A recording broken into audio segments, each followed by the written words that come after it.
Hey guys, welcome to Green Bean Fiction. So in today's video we are gonna see what if Quirkless Izuku became op and had harem. Part 1. Before starting, make sure to hit that like button and subscribe if you are interested in MHA fanfictions. This story is Quirkless Izuku by AnthonyTyler. Now without wasting any more time, let's dive in. 200 years ago, back when the world was just learning about space and slowly making waves into the space program, a small child was born in Qing, China. This baby was born with the uncanny ability to seemingly glow out of nowhere. The main problem for this was that soon after that moment, many other children across the globe had started gaining abilities that were seemingly supernatural. Within the next 100 years across the world, the meta abilities that the doctors had come to name as quirks had taken over all of society as they soon made a new profession for the world. Heroes. These people would take money in the form of a paycheck as they would do their very best in order to protect the peace of the world. These people would vary from all kinds of looks, from the normal human being who could emit fire, ice, wind, water and many others, to mutated heroes and heroines who had the appearance similar to that of an animal from the animal kingdom. But with this new profession in the world, came the antithesis of this profession. Villains would pop up in order to fight these so-called heroes as they gained reputation from these kinds of fights. Sometimes a hero would die in the fight, becoming a martyr in making waves for new heroes to come about. Other times the hero would win, most of the time capturing the villain and making sure that they are placed in jail, as well as the occasional killing of a villain. This would produce heroes that killed any villain they deemed as too villainous to stay on the street. Not many heroes do this today, but they were dissimilar in the past to this. This is the story of how I became a hero, an underground hero who was fighting crime without a quirk. A male voice called out, as we appear in the past of the main character's life. In a hospital room we find a green-haired woman who was in labor as she had been pushing with all her might to get her child out of her stomach and into the world. This woman was Inko Midoriya, and she was in labor with her husband's child. Her husband's name was Hisashi Midoriya, and he was the Midoriya matriarch as he took care of Inko and her life as the man of the house. He was standing next to Inko as she held onto his hand with a grip that could kill many young children from the force alone. Inko Midoriya had a quirk that was essentially useless to most professions in the world, with it being a minor telekinesis, whilst her husband had a powerful quirk that allowed him to breathe as well as consume fire through his mouth, as he used this ability in order to become a support engineer in America. He was on vacation with his wife when she had been in labor as they were visiting the hot springs in downtown Musudafu, Japan. Within 15 hours a baby boy was born on the 15th of July in 2XXX as Inko and Hisashi looked at their child, who bore the messy hairstyle of Hisashi and had a mix of their hair colors. The baby boy's hair had the roots of black hair with the outer rim of it being a light forest green. When the baby opened his eyes for the first time, he looked at his mother with beautiful emerald green eyes. They were big and expressive as he looked around his surroundings. Inko looked at her husband as he stared back at her. This was their child, and they would make sure that they dedicate their lives to making sure that he was a good child growing up. His name shall be Izuku Midoriya, and he will be capable of achieving his dreams in the future when he becomes old enough to do exactly that. Hisashi said, as he stared at Inko. Green hero, really? Inko asked, giggling. I don't see you coming up with any kind of names. Hisashi sputtered out, looking away angrily. Do you want to hold him? Inko asked, looking at her husband. The man looked back and held out his hands as he held his baby in his arms. Getting a closer look at his son, he noticed that he had a distinct set of freckles on each cheek of his face in the shape of a diamond. Similar to his son, Hisashi had freckles on his face, but they were more pronounced on his nose and under his eyes than on his cheeks in a diamond shape.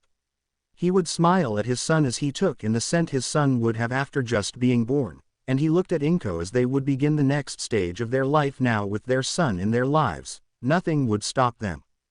Hisashi, you are needed here in the States. We need your expertise as well as your quirk in making sure that these buildings are built without fail. Hisashi's boss from America called out angrily. Sir, I am on my vacation. I just got here not even a few hours ago in Japan. I can't just leave them like this as soon as my wife just gave birth. Hisashi growled out, I don't care if you have a wife and son, I need my best worker, god damn it. His boss slammed his fist on his table on the other side of the line.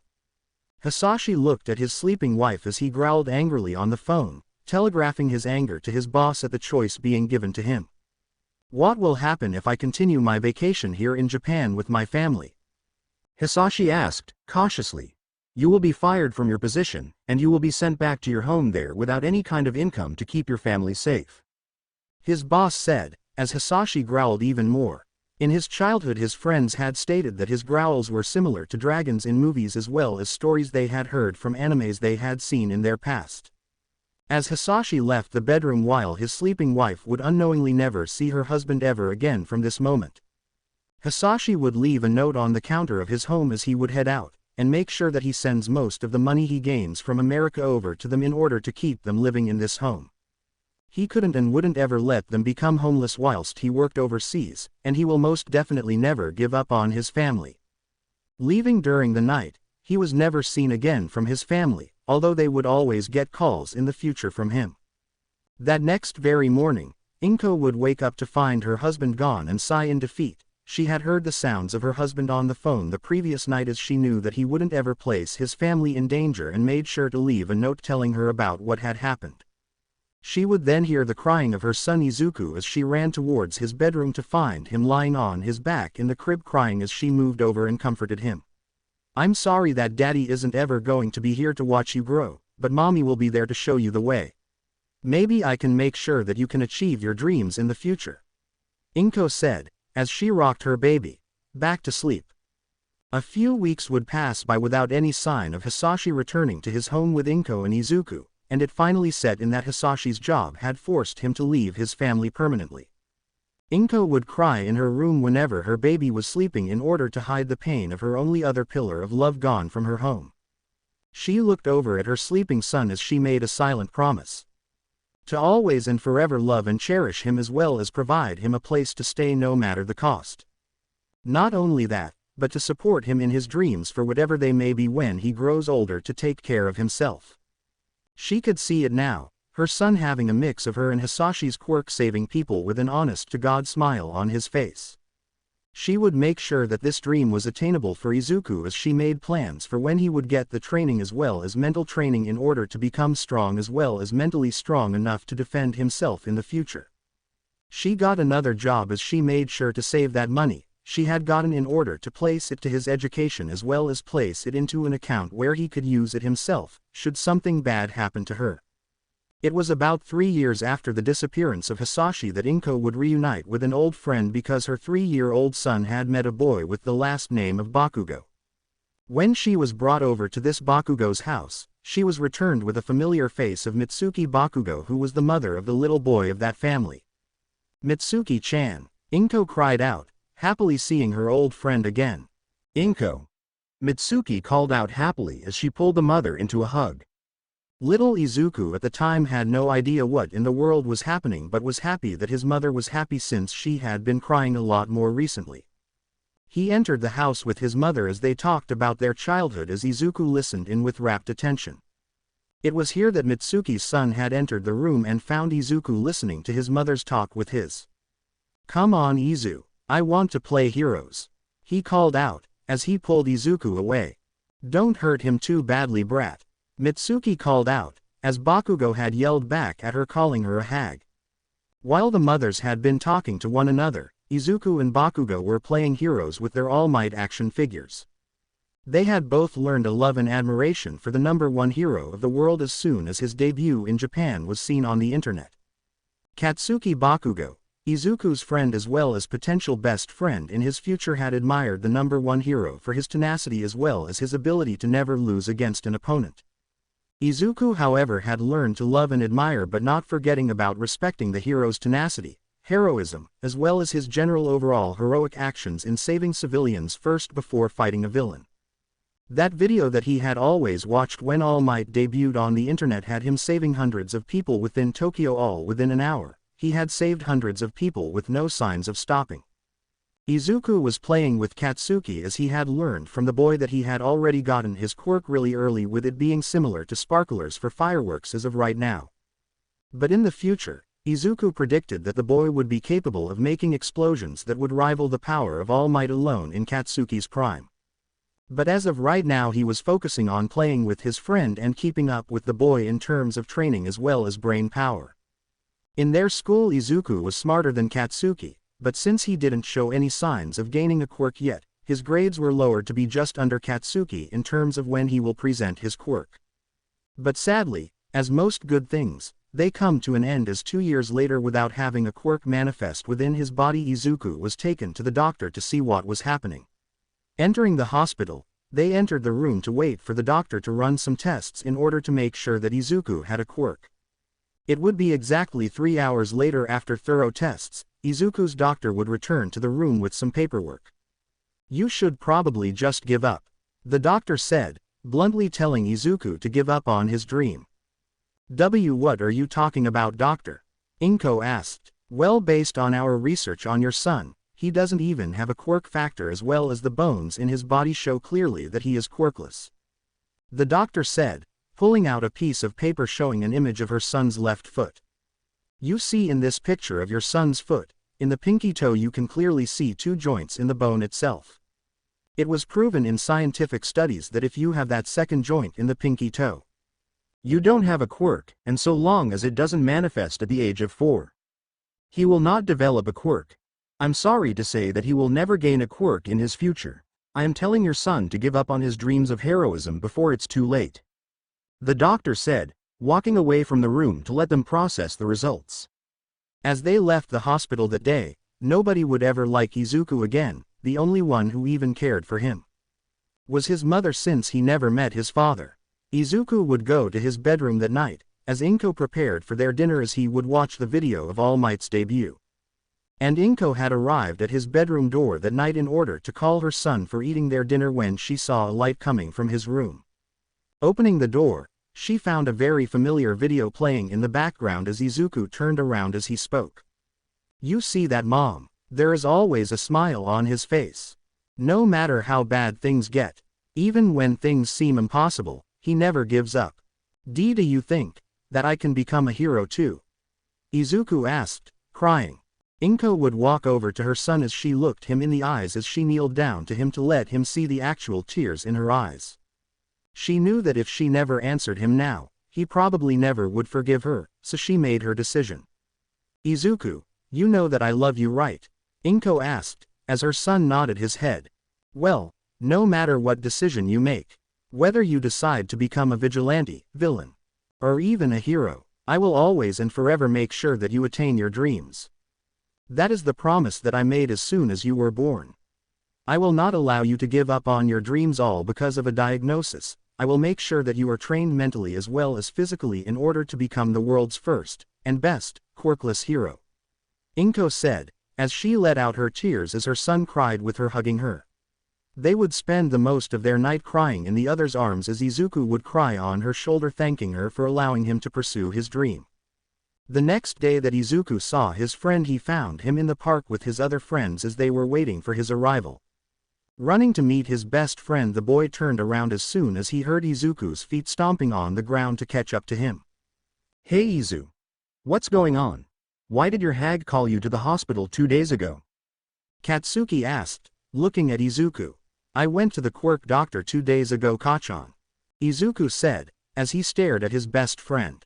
If anyone were to tell you that Izuku thought that Katsuki would never stray from him in his future, Izuku would believe you without any hesitation. After all, they made a promise to become heroes together in the future. "Well, what happened?" Katsuki yelled as he waited for Izuku's diagnosis. "The doctor told me that I was quirkless," Izuku said, as Katsuki stared at him with shock. As Izuku was about to tell him about his dreams as a hero, Katsuki then growled at him. "So, you are as useless as most of these extras around here?" "Bullshit. There is no way you are quirkless," Katsuki screamed at Izuku, causing the poor boy to flinch from the intensity. "Kachan, where are you going?" Izuku called out, as Katsuki looked back at him. "I will never be friends with a quirkless loser like you," Katsuki screamed as he ran away from Izuku. It wouldn't take long before his quirklessness would spread around the school of Aldera Primary School. Everyone soon learned that Izuku was born quirkless, and everyone showed looks of pity, as well as disgust at him as he walked around the school. That would be what would happen throughout the rest of his school year as he continued his studies there. But not even 3 weeks after his diagnosis, Izuku would be walking home after a very bad day at school where everyone was calling him useless as well as worthless. He found himself near a park. Looking over, he found a young boy holding his left arm as Katsuki and his friends lorded over the boy as they looked like villains. Izuku, being the caring boy he was, ran over to assist the boy on the ground as he stood in front of Katsuki. Stop this Kachan. He's already hurt. You don't need to continue like this. Izuku called out, trembling. Well, if it isn't the quirkless loser. Get out of here, or else you would get what he gotten 10 times worse. Katsuki threatened. What did he even do? Izuku asked, calmly. If he can find out what happened, then he might be able to escape this without being beaten down by Katsuki. This bastard was talking about how his quirk was better than mine. I just came over here and just so happened to hear him talking about it like I wasn't in charge of this area. I just showed that worthless extra his place. Katsuki boasted, as Izuku stared at him in shock. Kachan, that is just mean. He was just stating something that he thought was true. He already lost against you, just leave him alone. Izuku said, trying to calm the blonde down. It was soon after that Katsuki moved closer with his explosion sparking around his hands as Izuku was forced to slowly back away in fear. You know, with how you're quirkless, your name could be read in a different way. Katsuki said, ominously. What are you talking about? Izuku asked, concerned. Well, if you combine defenseless and Izuku together you create the word, deku.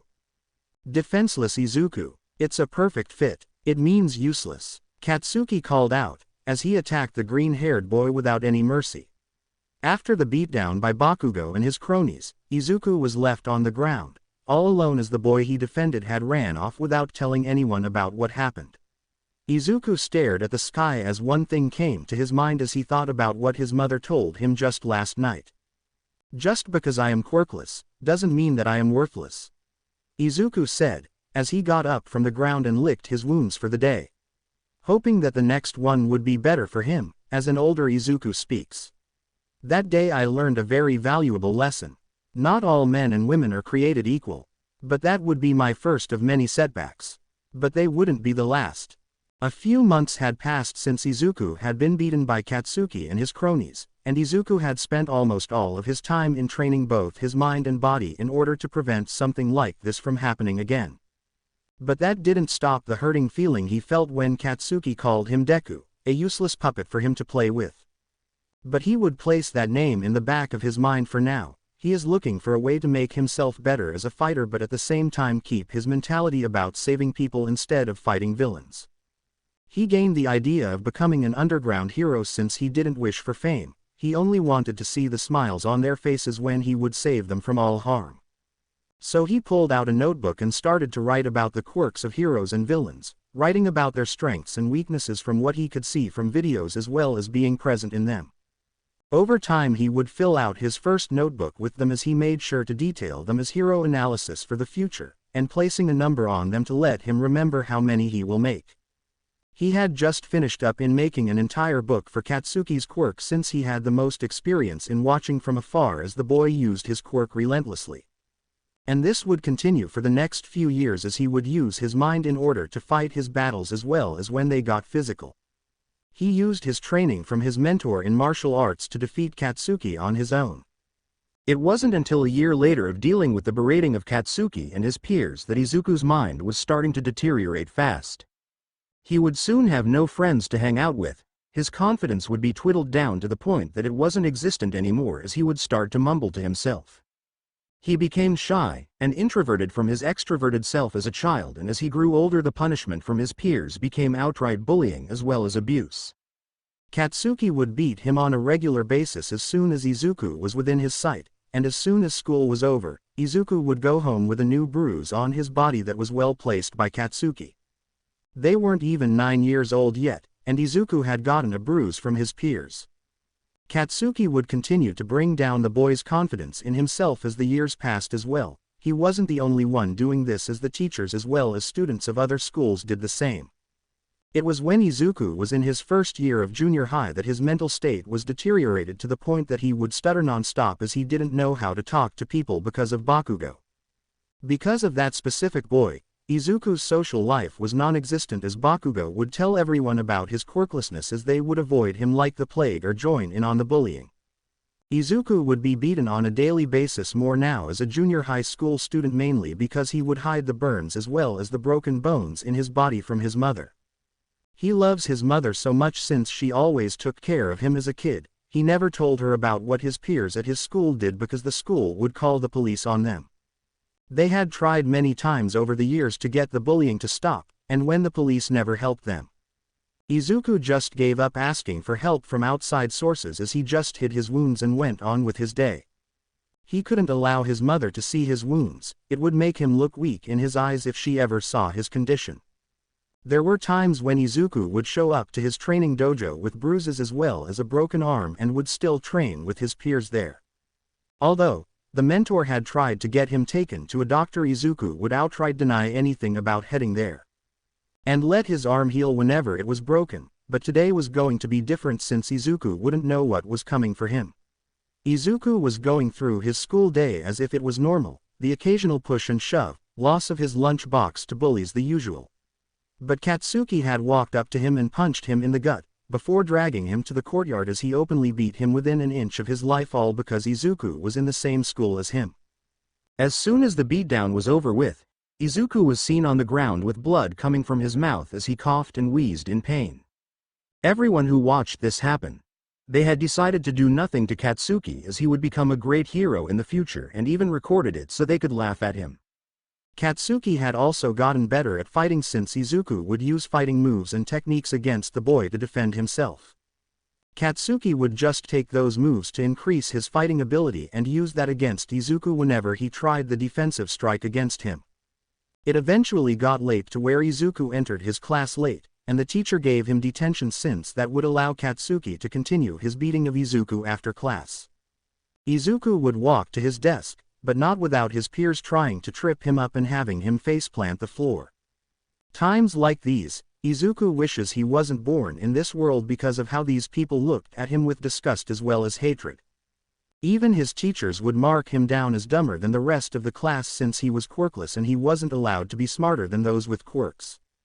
It was all of this, plus his peers, Katsuki's bullying and abuse, and the abuse and mental abuse he gained from the others where he gained his anxiety.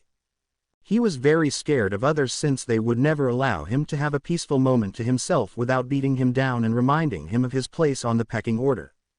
Today though, Katsuki was extremely angry at the fact that Izuku was in the same school as him once more, and as soon as class was over, he pushed the boy over to the wall as he made a plan. "Well Deku, it seems like there are some girls who actually like you. I hope you give them a good date," Katsuki said, as he burned Izuku's chest with his palm. Of course, Izuku never showed Katsuki the scars he gained from the boy, that would make him think that Izuku was not being truthful about his body being the way it was. By now Izuku had scars all over his body, the only places that didn't have scars on his body were around his groin as well as his rear. His face even had scars from the muzzles they would place on his face whenever he couldn't keep his muttering quiet enough to not disturb others. The next day Izuku would be waiting in a park for the girl who said that she wanted to date him, and admittedly the girl and him would have a lot of fun going to the mall, arcade, and finally heading to a small park where children would normally be at, but for some reason nobody was there. I really appreciate that you had fun with me. Izuku stuttered out, trying to be confident. Who would really wish to be on a date with your loser ass? The girl said, a complete 180 from her nice and happy demeanor from the date. Didn't you have fun at least? Izuku asked, confused. Of course not. You really think that all the places you took me was fun? I personally would rank you as the worst date a girl would ever again. The girl called out angrily. Then, as if that wasn't good enough, her friends came over and with baseball bats, beat him down into the ground unconscious of what was happening around himself. There, at least you can die with dignity as a quirkless, worthless bastard of the Midoriya family. The girl said, as she walked away from Izuku's bleeding body. It was that day from then on, Izuku would gain a fear of women and never lower his guard around both men and women since he couldn't trust any sex out there with his heart. We eventually reach present day. Izuku is walking to school, jittery as well as hunched in on himself, hiding the muscular body he gained from all the training he had during his time as a martial arts student. He had won many battles in tournaments since he never had a use for a quirk and would defeat students from other schools of martial arts without a quirk of his own to use. They even used quirks in their battles in the tournaments as well, and the only ones he would ever lose to were occasionally Ojiro Mashirao and Kendo Itsuka. These two had become rivals of a sort for him since they never knew about his quirkless diagnosis, and he would keep it that way until he entered a hero school. He would watch as some people stood watching a rookie hero fighting a villain with a gigantification quirk. Oh my gosh, it's Kamui Woods, the new rookie hero out there on the block, Izuku called out, in sheer joy. He would take some notes on the hero as he would watch the fight with his full attention. He really enjoyed his hobby of watching hero and villain fights since he gained experience of their quirks. As soon as the rookie hero was using his ultimate move to chain the villain in a bountiful amount of tree limbs, another hero came onto the scene, quite literally kicking the villain in the face on her arrival. Really? Kamui Woods asked, an incredulous look on his face. Hello everyone, my name is MT. Lady, nice to make your ass acquaintance, she said, giving all the reporting crews a great view of her ass. As Izuku made comments about her quirk as well as work ethic, a man with a star on top of his head looked over at Izuku as he heard the boy make his comments through mumbles. Hey, you looking to become a hero? He asked, as Izuku looked over at him. Yes, of course, Izuku said, as the man said his next words. I look forward to your debut, he said, giving Izuku a thumbs up as Izuku blushed as well as noticed the time and ran to his school. As soon as he entered his classroom, the teacher lazily looked over at him and made a comment about his tardiness as Izuku apologized for being late. When he sat down for the class, the day went on as usual without much fanfare, although many of the other students took their time to bully Izuku during the reprieve of class. It was the final class for the day when the teacher came in with a bunch of papers in his arms. I know that you all are ready for the last few days of school, but you all need to finish your forms for high school, the teacher said, as he sat the papers on his podium as the students all collectively groaned in boredom. But I know that you all want to be heroes, the teacher called out, tossing the papers in the classroom as the class used their quirks except for two specific students. One Izuku Midoriya, and one Katsuki Bakugo. One for the reason that he is bullied for, and the other because he sees no reason to use his quirk when the extras could get him in trouble for it. Don't lump me in with these losers, teach. I am going to become the #1 hero without these bastards, Katsuki boasted as the class erupted in sneers. Ah. It seems like Katsuki is aiming for UA Academy. I bet you will make it to that specific school without much fanfare, the teacher mused as he pulled out another paper with Izuku's name and school he wishes to go to. When the teacher looked at the image of Izuku and the school next to it, the teacher sneered at it before he heard Katsuki talking about the mock tests as well as the fact that he aced them completely. Ah, it seems like Midoriya wants to go there as well, the teacher said, ousting Izuku to the peers of his students with a smug look on his face. And the look on Katsuki's face was sheer pricelessness for the man since he knew that he was poking the bear with the boy.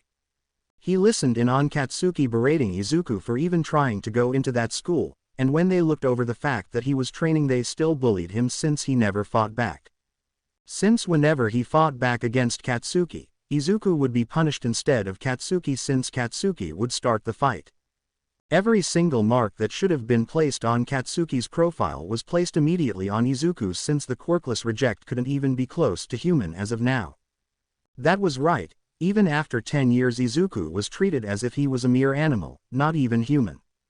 It was after class that day that the teacher left Izuku alone with his main bully as Katsuki talked to him. Don't even think about going to UA, nerd, Katsuki said, grabbing Izuku's notebook. Hero analysis for the future. Are you serious, Midoriya? One of Katsuki's cronies called out laughing. Katsuki would grab the notebook and place it between his hands as he would blow it up, and then toss it out of the window. Keep in mind of this moment, Deku. You will never become a hero, no matter what that bitch of a mother you have says. A quirkless, Worthless bastard child like you, will never become a hero. And should you enter Ua with this threat, I will kill you myself. Katsuki said, as he burned a handprint on Izuku's shoulder through his gakuren. As soon as the boy was leaving the room, Katsuki looked back as Izuku was nearly in tears before he spoke once more. You know, there is a way for you to get a quirk. Katsuki said, watching Izuku's face become more hopeful. You should just forfeit your own life and jump off the roof. Maybe then you might be useful in your next life, or maybe become a woman for me to fuck. Katsuki said, as he walked away laughing. As Katsuki left the room, Izuku was left in the room tending to a new mental wound and physical wound for him to take care of. Leaving the building, he grumbled about Katsuki's new form of bullying being taken across a line that he would never wish upon his greatest enemy. Really, Kachan? Suicide baiting. What do you think would happen if I actually followed through with your advice? Izuku grumbled, sad about how his friendship had ended years ago. He still wished for Katsuki to come up to him and say that it was all just a prank and say that he was forced to do those things to him. But he knew better. Some part of his mind always told him that friends never act like that, but more importantly he needed to clear his head. He had been clearing up a beach's strength training so that he could gain enough strength to pass the physical exam to become a hero student. He had even made a makeshift Eskrima stick in order to fight with a chance of entering the school. He was walking under a bridge when he made comments about how he wouldn't let this push him further into his depression that he was feeling at the moment. Because of this shout, he never heard a sewer grate breaking from the ground at high speed as a sludge villain had appeared behind himself. It was only until a few moments later that Izuku heard the few words of the villain behind himself. Oh, neat, a medium-sized meat suit. Ah, Izuku screamed. 2. All Might Pav, I was having a great day today. I had a day off from work, and I could finally relax with my quirk's ability to lower my time frame as a pro hero. I was waiting for the moment I could get young Tagata alone so I could talk to him and see if he was potentially a good fit for my quirk. But it seemed like the universe just wanted me to do some kind of work today as a sludge villain appeared and stole a woman's purse and tried to get away. Someone help, he stole my purse. The woman called out. Where are the heroes? Another civilian called out as I buffed up. Do not fear. Why? Because I am here. I called out, as I smiled at the villain. Oh shit, All Might's here. I thought he was still in Tokyo. The villain called out, fearful. Release that purse. I call out, as the villain drops the purse and escapes into the sewer systems. Jumping down into the sewer system, I follow the stench of the villain through the winding turns of the sewers as I lose him in the winding tunnels. Damn it, I should have made sure to have enough time. I say, holding my left hip. I walk around the next sewer grate when I hear the sound of trouble above ground. Ah, shut up. I am so glad you walked around here. I needed a meat suit. The villain and hostage called out. I buffed up once again as I jumped out of the sewer grate and revealed myself to the hostage and found a boy with green hair holding his breath. Do not fear. Why? Because I am here. I call out, winding up a Texas smash. Damn you, All Might. The villain screamed at me as he prepared a tentacle attack. Texas smash. I call out, blasting the villain into pieces around the small underpass. Catching the young boy in my arms, I place him on the grass and start to clean up the place before catching sight of a notebook on the ground. Collecting the villain up and placing him in one bottle of soda, I look at the notebook and read the contents. I am surprised that a boy like this had analysis like this. This is almost on par with most quirk specialists in the world. I so hope that this boy becomes an intelligence hero, he would do so much good. Walking over to the unconscious boy, I start to lightly smack his face to bring him back to the world of the living. Wake up, wake up, wake up, wake up, I say, trying to wake the boy up. Eventually he wakes up as he looked around his surroundings and saw me up close. All might. The boy called out, confused as well as curious. I apologize for getting you into my battle, young man. I can't believe that I nearly lost that villain in the sewers, so thank you for the help. I hope you become an intelligence hero with those analyses.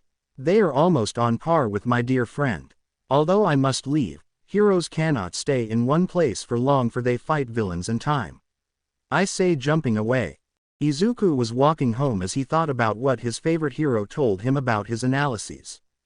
He never knew that there was an intelligence-type hero out there, he only heard about limelight heroes as well as underground heroes. But he really wanted to be an underground hero though.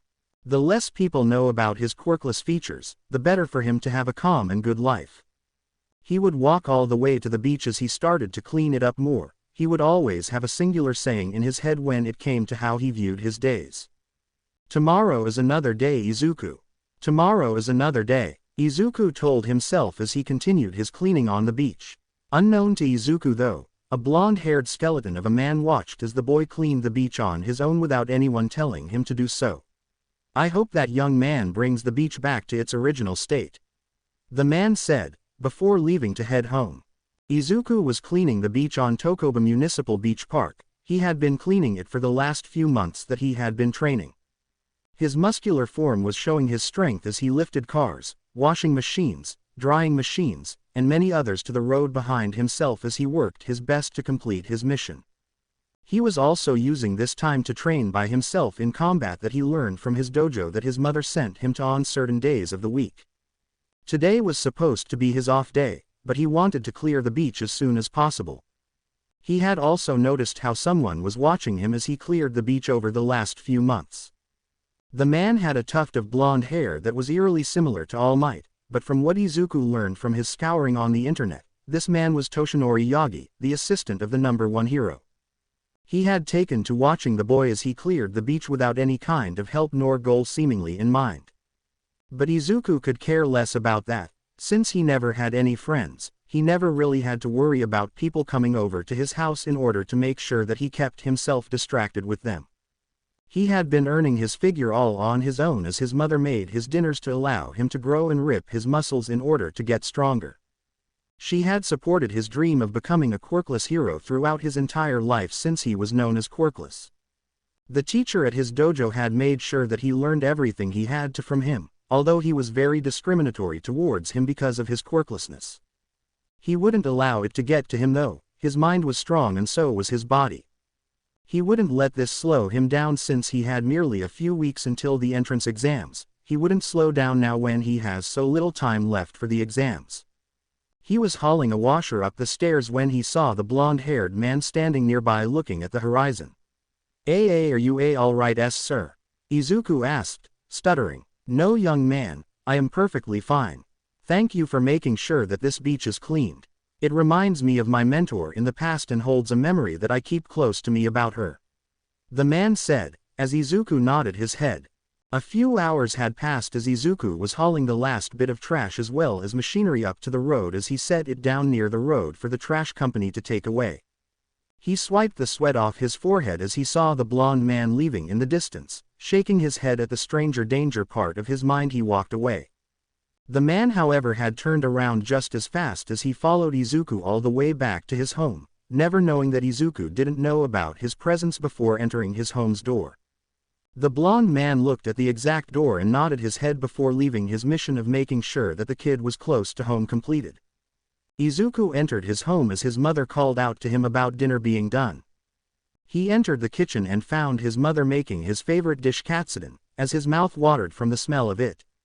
He couldn't wait to eat some of it as he walked to the bathroom to take a shower and clear his mind. When entering the shower, he moved about the small space as the makeup that was well placed all over his body had washed away, showing many scars all over his body. Starburst-shaped burns in the form of old scars, cuts that were from someone slicing towards his body, bruises from earlier that day, not to mention the bruise on his ribs from the kick he suffered from Katsuki kicking him in the ribs that morning. Izuku rubbed his hand all over his ribs, and when it ran over his bruised ribs he hissed in pain as he slightly placed his hand to apply pressure on it. He was then sent into a coughing fit as he coughed up some blood as he let it go down the drain. Looking at how that pressure made him think of a broken bone, he finished his shower before placing bandages over his chest in order to hide the injury. His mother's job had stopped paying her what was required of a nurse in Musudafu General Hospital, and they couldn't afford to pay for a hospital bill nowadays. Especially since the doctors there were highly quirkist as well towards him as they tried many times in the past to end his life whilst within their place of work. So Izuku had gained a distrust of authority figures ranging from heroes to police, to nurses and doctors, and teachers and principals of his past. Since his experiences had never been kind to him as well as those around him only wished for his apparent death, even his oldest friend that he had wished so much to return to his side and help him become a hero. Nobody would care if a quirkless individual died out there, and Izuku couldn't leave his mother out there without him. That would be asking for her to demand why he had to die, and her to commit seppuku herself to be with her only son that she loved. From what he heard about his father from his mother, he had died in the States because of a villain attack, and his money could only get them so far. So they were on their own until either he died, or his mother died, and he would subsequently be placed on the streets or in a foster home that would try their damnedest to kill him before he was placed in a new home. He left the bathroom with some more makeup over his face as well as his arms and legs as he placed himself in shorts and a t-shirt. Entering the kitchen, he found his mother setting up the table as he entered the room and sat down at the table. "How was your day, Izuku?" Inko would ask, as she placed his food in front of him. "It was good, better than usual. I managed to clear up most of the beach by now. I met someone new today though," Izuku said, as he ate his food. "Oh, who was it?" she would ask, eating some of her own food. "His name is Toshinori Yagi. I don't know why he was here in Musudafu when his main base is in Tokyo. So maybe All Might was nearby, and he was stationed near there and saw me cleaning up the beach," Izuku said, as Inko stared at him in awe. "Well, did he say anything to you?" Inko asked, curious. "He told me that he gives me his thanks for cleaning up the beach." It rekindled some memories he had about himself and his master from his past. "I don't know who his mentor is, but I bet they were a really great person," Izuku said, as he was nearing completion of his food. "Well, I hope that tomorrow gets even better, sweetie," Inko said, as she gave Izuku a hug. He returned the hug after freezing for but a nanosecond. But as soon as he left the room and headed to bed, Inko stared at his retreated form and sighed to herself. Pulling out a piece of paper showing that he was kicked out of the dojo since his mother couldn't pay for more lessons for her son. "I just hope that he forgives me for not being capable to support him soon. He will soon be incapable of joining any more schools after UA. After that, it seems like he will be on his own," Inko said, as she held her chest as it throbbed. She was then launched into a coughing fit as he placed her hands in front of her mouth to cover it from germs. Moving her hand away, she felt something wet in it as she looked down at it. Red blood as cold as can be in it as she was in a cold sweat. She could only hope that Izuku forgives her for leaving him too soon. She had been diagnosed with cancer for the last few years and she got that diagnosis without him knowing a single thing. So with her slowly dying and reaching old age, she knew that her time would come soon, and there was nothing she could do to stop Izuku from joining her in the afterlife after her death. She could only hope that someone would be capable of watching after him when she was gone. He was too kind to be left all alone. He was too caring, compassionate, not to mention determined to make sure that nothing bad happened to her. But he was too late for the cancer that was attacking her from the inside out. She only wished that she could last long enough so Izuku could make his debut as an underground hero and bring smiles to the faces of the people he saves. It had been a week since Yagi had visited Izuku on the beach, and he had completed the beach now with only a few hours left on the clock before his entrance exams for UA begins. He had just left the beach in order to clean himself up and was near the front of the school of his dreams. Taking a deep breath in his nose, he walked through the gates as he walked with a small amount of pride. He didn't even make it 4 feet before Katsuki showed up screaming his name and shoving him to the ground as he walked by. Picking himself up, Izuku wiped the dirt as well as dust off of himself as he walked forward again as he entered the school. He entered a small classroom in order to take the written exam in order to make it into at least general education. He had questions that morally were for those who limelight heroes. They were as asked about what a hero should do when a villain is still fighting for their cause. Izuku had placed down that he would talk them out of it before they would cause their own downfall, allow them to come forward to him without any more fighting. But there was another question that alternated from the previous that made him think about his previous answer. What would happen if a villain were about to kill someone, and you can't do anything to stop him besides the morally wrong decision to kill said villain? Izuku stared at this question for a long while. It had been the last question on the survey, and he was stumped on what to do. If a villain was to kill someone else, and the only way to stop them was killing them, what would he do? He would like to say that he would try to stop him before that could happen by sacrificing himself for the civilian. But there was a hidden meaning here. The real question was, would you kill a villain if they were too far gone in the mind? Would you kill a villain if they were mentally so far gone that they were a liability to those around herself? Izuku placed down the best answer he could come up with as he closed the notebook as he looked up only to find that there was other students still struggling on the test.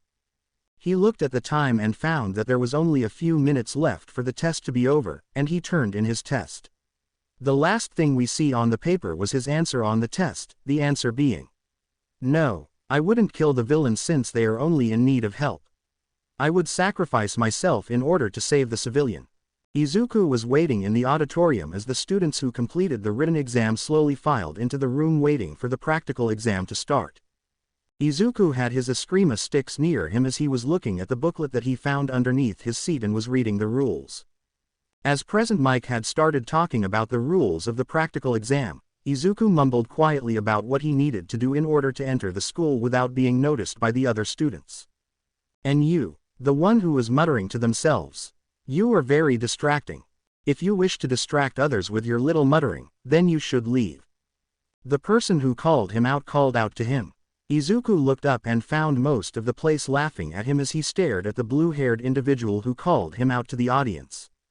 But before he could speak, Present Mike told him about what the boy missed as well as went into talking about a fourth robot that Izuku had already learned about in the notebook.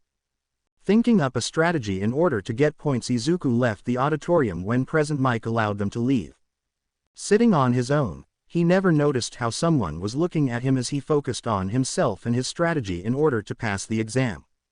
Standing before the area where his practical exam was taking place, Izuku started to stretch his limbs in order to make sure that he doesn't hurt them in the practical.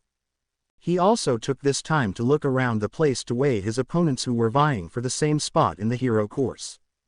He saw the blue-haired young man staring at him with a silent anger, a brown bob-cut-haired girl calming her nerves down, and a very noticeable young man who had purple hair that was standing up on all ends looking at his hands as if thinking about something important.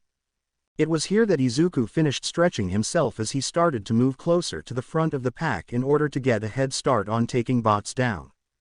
"Are you all ready?" Present Mike called out from his position on top of the podium overlooking the potential students of the school. As soon as he got the nods of approval, he then started a countdown starting from 3, 2, go. Present Mike called out, startling the students, as Izuku ran off into the city. "Wow, Trigger happy much," one of the prospects called out. "Wow, he really jumped the gun, he is so going to get disqualified." Another would say, before the blue-haired boy and brown-haired girl had run in after Izuku. A few minutes into the exam, Izuku found himself standing in front of a group of bots that were faux villains, and he had beaten them down into rubble.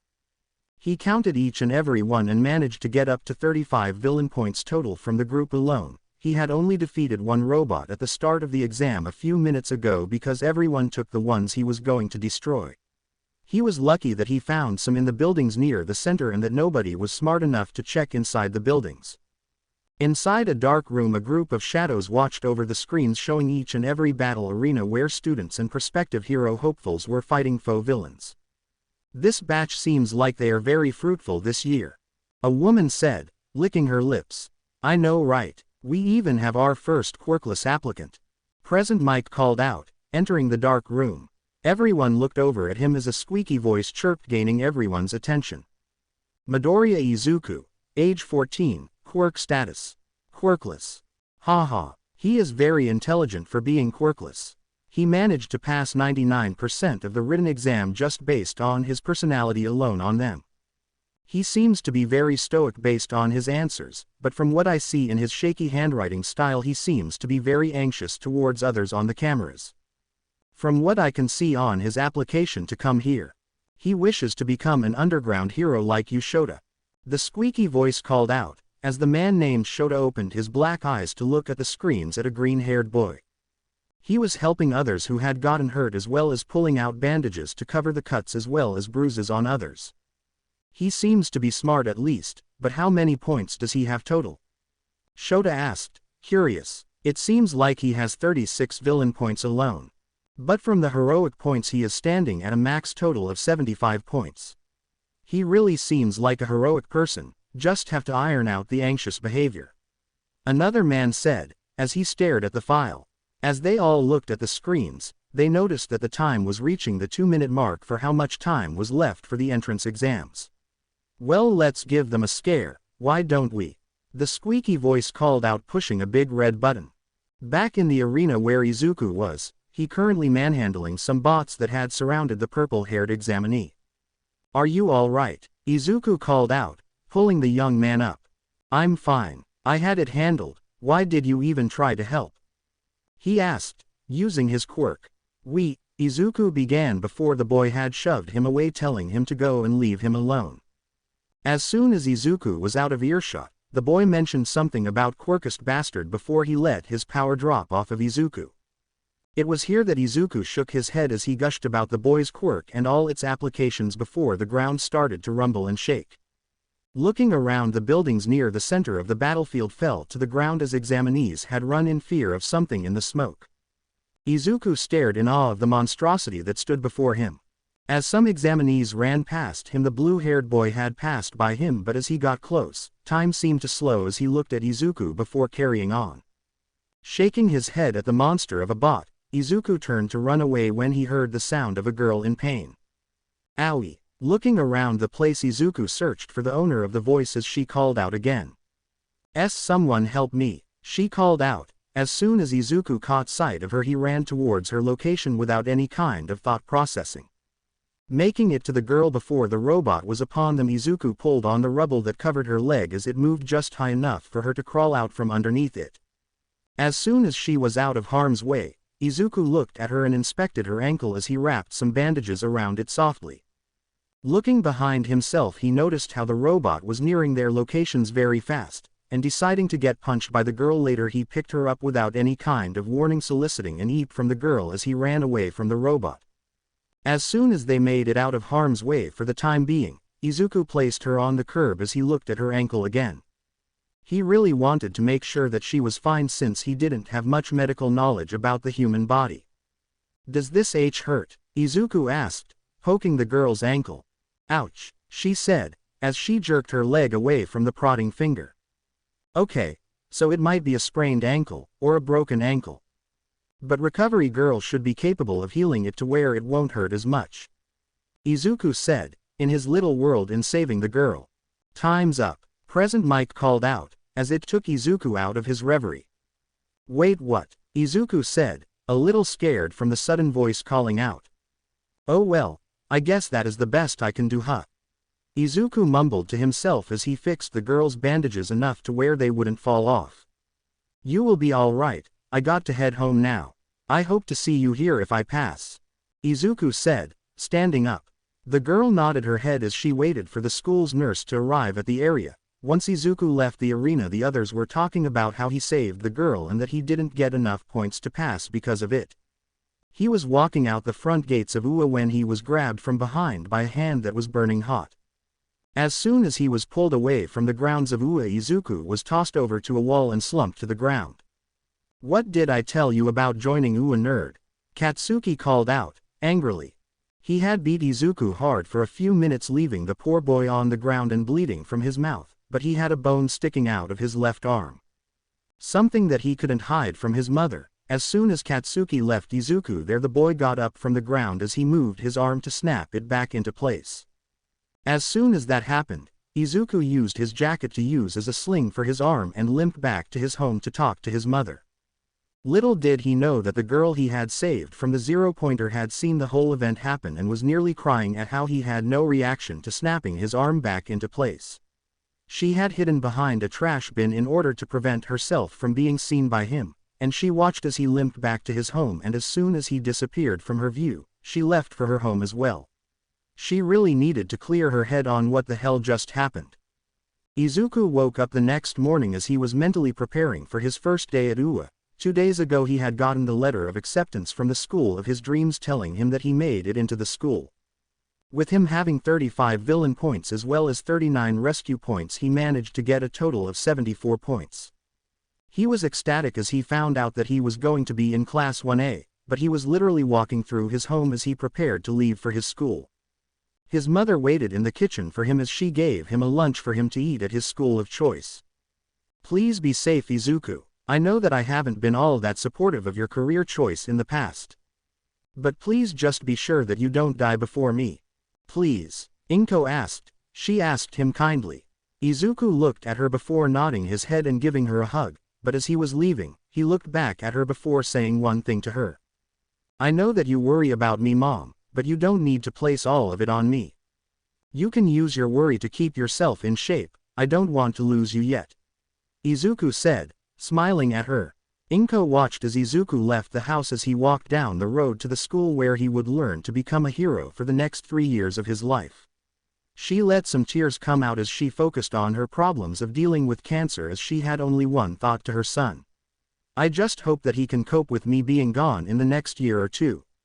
Izuku walked through the halls of UA as he was slowly making his way to the class where he would study being a hero for the next 3 years. He made it to the classroom as he heard some commotion inside, as only 2 thoughts came to mind. I really wish that Kachan wasn't in this classroom. But at the same time, I hope that I can at least make some friends. Opening the door, he was greeted by Katsuki sitting on his desk with his feet on the top of it, whilst another student, the one who called him out during the practical event of the exams, if he remembered correctly, he was admonishing Katsuki about the disrespect he was giving to the previous owners of the seat. Sighing with great resignation, Izuku walked over to his seat without garnering the attention of both boys as he successfully hid his presence from the rest of his classmates in order to get some semblance of peace. But it seemed like the world couldn't give him his peace, because as soon as he sat down, the navy-haired boy noticed his presence in the seat behind Katsuki and went to introduce himself. Hello there, I am Iida Tenya, and I come from Somei Private Academy. Iida said, bowing at a complete 90 angle. Izuku looked over at the boy before giving him a nod and handing a piece of paper to him, giving his name as well as asking him to lower his tone kindly. I see, thank you for informing me about the loudness. I will see to it at once that I am quieter, Iida said, walking away, and that was when Katsuki muttered to Izuku without anyone listening to him. Why the hell are you here, Deku? I thought I told you to kill yourself. Katsuki grumbled to Izuku. Well, I made it in, so can you at least leave me alone? Izuku asked, as Katsuki gave a grunt in response before placing his hand on Izuku's left leg and activating his quirk and burning through the cloth and making a burn mark on his leg. At this point Izuku didn't react, as he just sighed softly as the burning sensation had made his mind remember that he was alive. It wasn't long until the last student arrived in the classroom as she walked in and saw Izuku grimacing softly, and she smiled happily, making her way over to him. Hi, you're the curly-haired boy that saved me, she said as she got his attention. You're the girl who threw up rainbows, Izuku mumbled to himself. Unfortunately, the girl heard him as she pouted at his remembrance of her as he reiterated his answer to her. My name is Midoriya Izuku. Izuku introduced himself as he cursed his stuttering in his mind. My name is Uraraka Ochako. It's nice to meet you, she said, as Izuku noticed something on the ground near the entrance of the room. Tapping her shoulder, he gave her a look telling her to stop and head to her seat as he pointed out the caterpillar on the ground. Nodding her head, she moved away from him as she sat down in her seat that was unfortunately on the other side of the room from Izuku. Shota Aizawa was many things, but impressed was one thing that many failed to do on the first day of school. So imagine his surprise when the most timid of his class of students learning under him noticed his presence first and told another classmate to sit down. That's one mark on his mind for a very observant person in his class. Good, at least one of them noticed my presence before I even entered the classroom. The others, on the other hand, Aizawa thought to himself before speaking out. If you're here to make friends, then you should just leave, he said, as he entered the classroom drinking a jelly pouch. Standing up from his sleeping bag that was yellow in color, he stood in front of his new class of students that he was thinking would have to expel at some point. He began to tell the class what his intentions were. You're here to learn to become a hero, not have fun and games. You will die if you are like that on the field. Put these on and head outside. We're having a quirk apprehension test, Shota said, before leaving the classroom. Sitting in one of the seats outside the classroom, he noticed a bunch of noise coming from the room as three figures come out. One of them was the first to notice his presence, and the other two was a brown-haired student with a navy blue-haired boy. If he remembered correctly, the navy-haired boy was Iida Tensai's little brother, but the other two he thought would be good friends for the Iida second son. Moving outside, he waited for exactly 5 minutes for everyone to come outside and was genuinely surprised when Izuku came out in exactly 2 minutes and 30 seconds. That was concerning if he was the first to come out before the rest of his class. From what he looked at in his file, Midoriya was very aggressive, as well as started fights.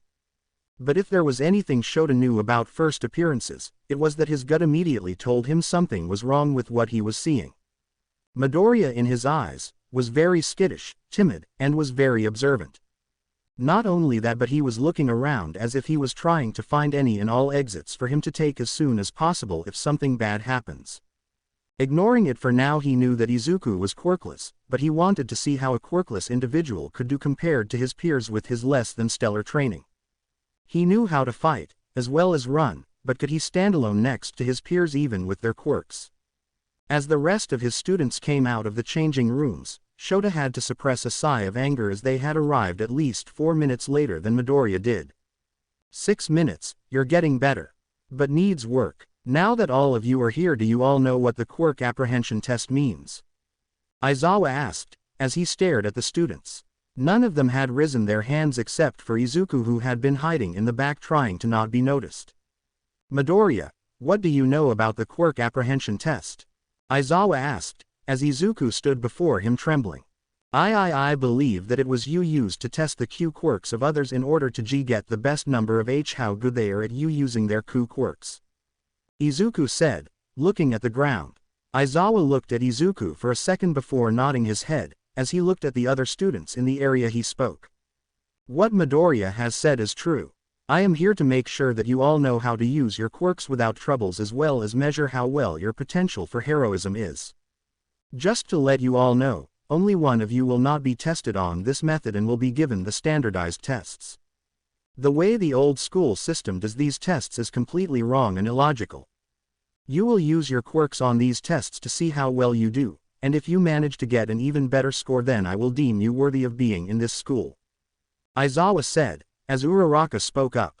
What about the orientation? ? She asked, incredulously. Real heroes don't have time for speeches about how to make the principal's fur look as shiny as it does on a regular basis. Plus ultra and all that. Bakugo, you scored the highest on the entrance exam's physical part. How far could you throw a softball in junior high? Aizawa asked Bakugo. 73 meters, Katsuki said, grinning. Use your quirk this time, and make sure that you don't hold back. Aizawa said, as Bakugo entered the circle as he grinned savagely. I will just add a small explosion to show these extras who they're dealing with. Katsuki thought to himself before getting into a pitcher's stance. As soon as his hand was at a 45 asterisk angle, his hand exploded with massive power as the ball was sent far off into the distance. Aizawa pulled up his phone as it showed Bakugo's score, and it was well over 700 meters, in fact it was exactly 750.2 meters. Wow, 750 meters, that's insane. Wow, I can't wait to use our quirks. This is going to be so much fun. All of Izuku's classmates called out, ending with a pink-skinned girl calling the last part out. Fun you say? Aizawa asked, as his eyes started to glow red. Well, if it's all fun and games to all of you, then whoever gets last place in these tests will be hereby expelled and will be blacklisted from all hero schools for 3 years. Aizawa said, before watching his students look at him in shock. But the one he was paying attention to the most was Izuku's. He was saddened by how resigned he was to be expelled from UA. That's not fair. We just got in here. Uraraka called out, trying to make a defense. Not fair. Would you say that when you have to stop natural disasters, villain attacks, and many more? No. Well then it is a hero's job to make everything that isn't fair, fair in all terms of the word. Plus ultra and stuff, but you need to know that the world will not wait for you all to become the heroes that you need to be. Now get moving, Aizawa said, as some students lined up at the 50-meter dash. First up was Asui Suyu and Iida Tenya. They started off well with Asui jumping across the 50 meters, whilst Iida ran it. Iida got 3.03 seconds whilst Asui had managed to escape with 4.40 seconds. Everyone else got a range between 5 to 8 seconds respectively, and Izuku was finally up against Katsuki as if the world hated him even more than he hated himself. He still thought about what Katsuki had told him about a year ago when he was in his final year of junior high. As the buzzer went off, Izuku ran as hard as he could while making himself as aerodynamic as possible and getting a score of 4.59 seconds. Way better than his junior high school record of 9 full seconds. The next test was the long jump as everyone managed to jump past it except for Mineta, and he couldn't use his quirk to help out at all. Izuku managed to get near the edge of the sandpit here but was tripped up mid-air by Katsuki calling him a nerd.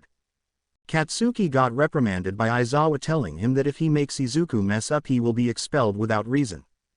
Next after that test was the grip test, and Izuku was 4th place here with a grip strength of 199 kilos with the winner of this one being Shoji Mezzo as he got a point amount of over 500 kilos. Next was the long run as Izuku was running and keeping up with Iida as he was in 4th gear and was lapping him many times. It was surprising that Izuku was able to keep up with everyone else in terms of stamina compared to others as Katsuki, Uraraka, Hiroshima, Ashido, Hagakure, Jiro, Ojiro, Shiro, and a few others had tapped out within a few minutes. The only ones left was Izuku, Tenya, Momo, and Shoto.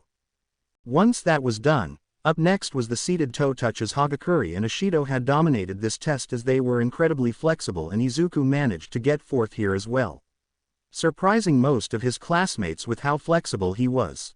After this was the sit-ups and push-ups as Izuku dominated this with Katsuki here. The only one who could keep up with them was Kirishima and he tapped out as soon as Katsuki did. As soon as the tests were over Aizawa pulled everyone over to see how they did. Alright, these are the results. I won't tell you each individual answer, so I will just show the rankings to all of you. Aizawa said, showing them the rankings. 1. Yaoyorozu Momo. 2. Todoroki Shoto. 3. Bakugo Katsuki. 4. Hiroshima Eijiro. 5. Ashido Mina. 6. Midoriya Izuku. 7. Iida Tenya. 8. Hagakure Toru. 9. Ojiro Mashirao. 10. Shiro Honta. 11. Jiro Kyoka. 12. Uraraka Ochako. 13. Asui Suyu. 14. Aoyama Yuga. 15. Kaminari Denki. 16. Shoji Mezzo. 17. Rikido Sato. 18. Koji Koda. 19. Tokiyami Fumikage. 20. Mineta Minoru. That is all of your rankings. Do be discouraged as that will not only be the start of your starting line, but how you will rank your future selves at. Aizawa said, as Izuku looked at his ranking. 6th. Izuku thought to himself, I could have sworn that I did worse than the others though. Izuku thought to himself, no, a wail was heard, as it was revealed to be Mineta Minoru. I can't be expelled now. I haven't even gotten to touch Momo's breasts yet. Mineta called out in sadness. All of the girls had become more cautious of him as they shuddered tremendously as Izuku moved over to the boy without even thinking about it as he slapped the boy in the face. Get a hold of yourself. Heroes don't become what they are just to touch women. They protect people as well as the innocent, Izuku said, placing his hands on the crying boy's shoulders.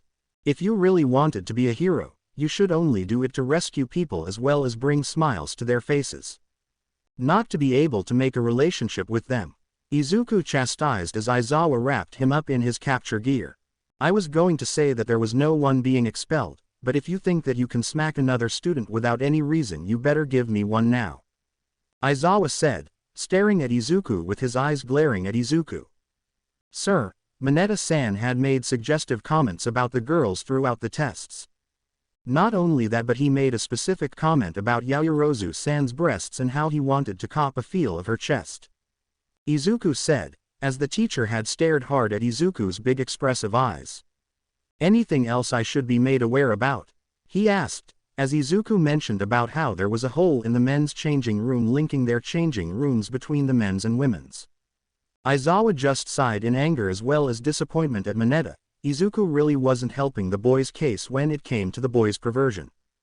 That was when Mineta had spoken up. That is a lie. He was talking about looking at the girls from the men's changing room.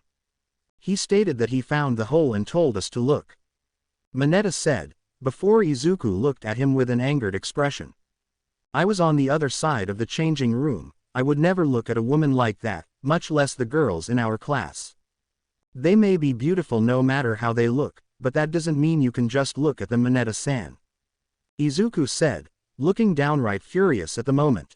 Why are you saying that I did it? I wasn't even near the hole. Mineta called out, before Izuku pulled out a phone that recorded everything.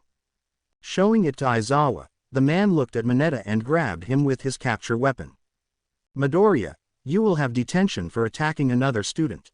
As for Mineta, you will be heading to the principal's office about your lies as well as your behavior towards your female classmates. Aizawa said, dragging the boy away.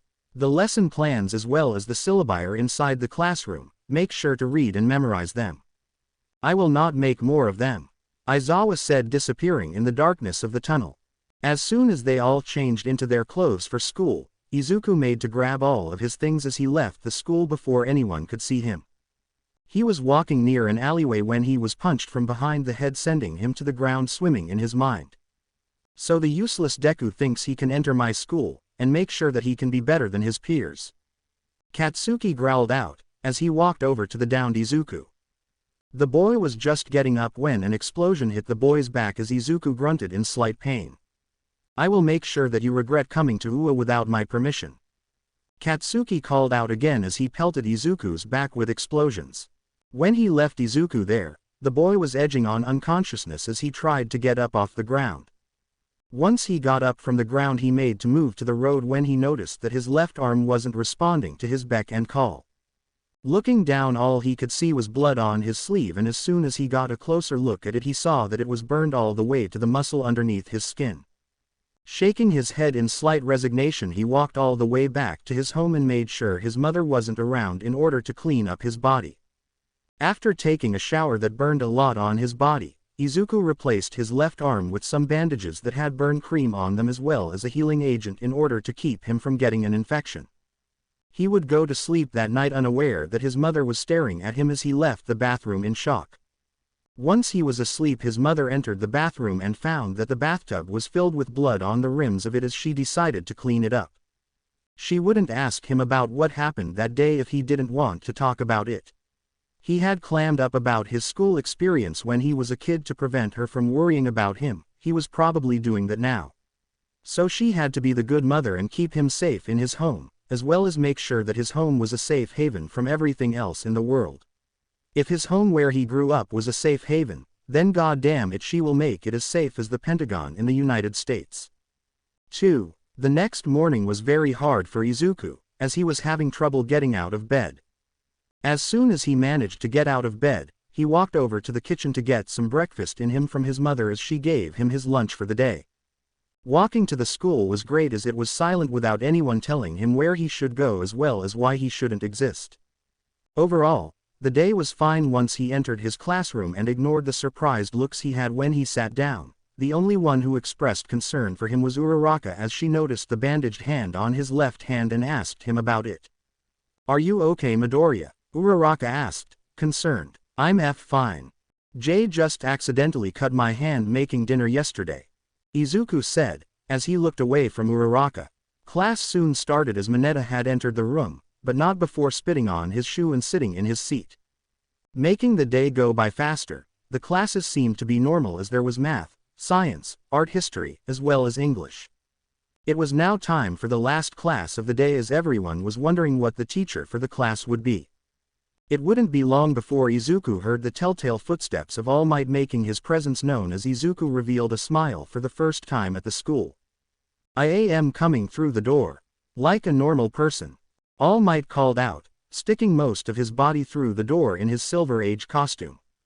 The class went ballistic on his entrance as Izuku had started to mumble to himself about how cool of a person All Might was in person. The man may have crushed my dreams a year ago, but he is still the coolest person in the world.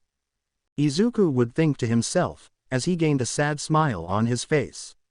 For today's class, we will be doing combat training. All Might called out, as he pulled a card for combat out. Battle training. Katsuki growled savagely. Although that is what we will be doing for this class, a hero is nothing without their hero costumes, All Might said, as he prepared to head over to the gym beta. Now get these on and head over to gym beta, All Might called out before leaving. As Izuku walked over to the locker rooms, he changed his clothes as fast as he could and managed to look at his hero costume. It was dark green with white lines going down the legs of it. It had a red plus sign on the side of the mask as well as a lower mask covering his mouth and nose.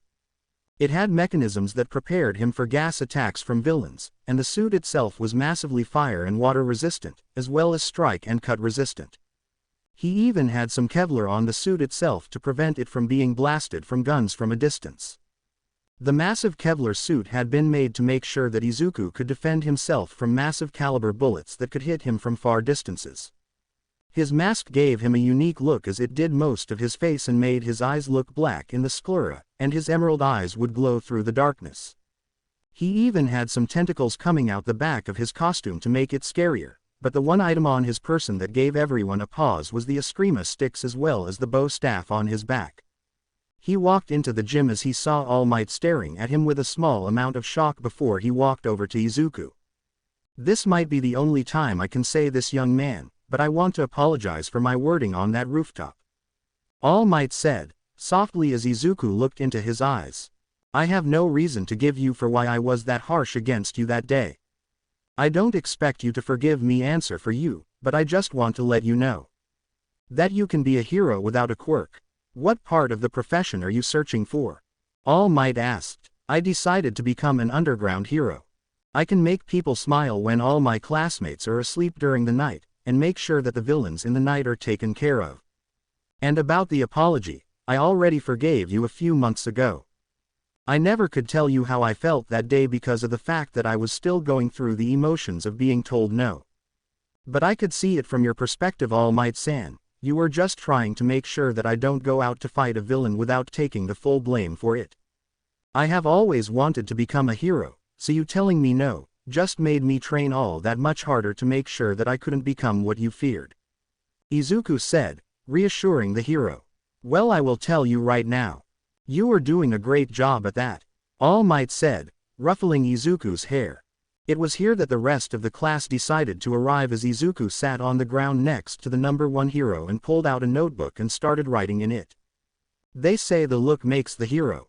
All of you look so cool, All Might said, gushing at the students. Wow, Midoriya, you look so cool, Uraraka said, as Izuku looked up at her.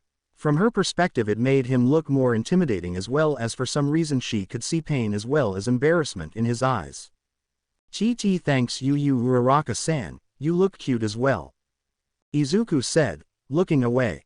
I know, I gave them my specifications, but they made my suit skin tight, Uraraka said, as she twirled around in front of him. As the class watched from afar, they could see the makings of a relationship building between the two since they were too adorable with one another. All Might told them all the idea of the lesson was that villains had created a bomb inside a building, and it was the hero's job to stop them from attaining their goal. There would be 2 teams of 2, and that would represent the teams of heroes and villains. They chose at random since that would make it seem similar to a situation on the field and nobody would know if they would get the perfect set of quirks or minds in the same area on the battlefield. Team A, Bakugo Katsuki and Iida Tenya. Team B, Aoyama Yuga and Ashido Mina. Team C, Midoriya Izuku and Uraraka Ochako. Team D, Yaoyorozu Momo and Mineta Minoru. Team E, Todoroki Shoto and Mezzo Shoji. Team F, Ojiro Mashirao and Hagakure Toru. Team G, Jiro Kyoka and Kaminari Denki. Team H, Tokiyami Fumikage and Asui Suyu. Team I, Honta Siro and Kirishima Eijiro. Team J, Rikido Sato and Koji Koda. That is the teams for this exercise. Ha ha ha. Now then for the first battle training. Team A as the heroes, and Team Circa as the villains. All Might called out, as Izuku gulped hard. For as he turned around to look at who Team A was. Katsuki was staring right at him with an expression that was way too scary for him to realize was toned down. The face he was looking at was the face of the boy who was allowed to do whatever he wanted to him without getting in trouble for it. Izuku looked at Uraraka as he told her to follow him. He couldn't breathe properly since he needed to stay out of sight for Bakugo. Arriving in a room inside the building, Izuku looked at Uraraka as she stared at him in worry. Bakugo is someone who doesn't really like me. We used to be friends, but he lost that privilege when we were 4. But I have a plan. All Might said that we didn't need to keep the bomb in the same building, so I will place it inside the building across from us behind our position. Then all we need to do is keep Bakugo and Iida-san busy enough to run the time. Izuku said, as Uraraka nodded her head. It was a foolproof strategy, and Izuku had plans in order to keep Bakugo running after him and Uraraka. He just wishes that they could be friends once more like they used to be when they were 3. Hero battle training begin. All Might called out. Bakugo and Iida were standing outside the building as they made to enter the front door in order to start the battle trial. All Might had just stated that they could begin the exercise and Bakugo was immediately off in order to find the quirkless bastard who somehow cheated his way into UA. That quirkless bastard thinks that he can enter my school and get away with it. ? I will not allow this to continue. That quirkless deku is dead. Bakugo thought to himself as he blasted himself up to the higher floors searching for Izuku. Iida was running up the other set of stairs as he heard explosive sounds coming from the 3rd floor. Bakugo-kun is really loud. We are supposed to be after the device that would end the exercise. I need to keep my mind on the prize, Iida said, as he ran through the building searching the doors. It wasn't long after Bakugo left that he had ran into Izuku re-entering the building as they crossed paths. So there you are, Deku, were you hiding outside from me?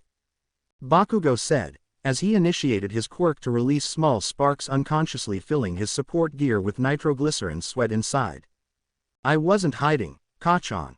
I was doing something for the exercise, but if you want to settle a grudge match. Far be it from me to allow it to happen, Izuku said, getting into a battle stance. Uraraka is in the building behind me, and from where she is at, I can see her hiding the bomb under a tarp. That will be extremely useful since Iida will overlook it at first as something miscellaneous. I need to direct Kachan away from her, Izuku thought as he ran down the hallway as Bakugo followed in pursuit. About a minute later, Uraraka had entered the open window just in time to see Iida enter the room in search of the bomb. Villain. I have come here to end your evil ways, Iida said, dramatically. Snort. Iida-san. That is so hilarious. But I have to prevent. Snicker. You from getting to the bomb, she said, snickering and laughing at Iida's heroic persona. Izuku ran down the hallway as he dodged explosion after explosion, the boy behind him getting more and more angry and sweaty at the same time as time passed by. Stop running, Deku. Stop running and face me. Are you a coward? Katsuki screamed behind Izuku.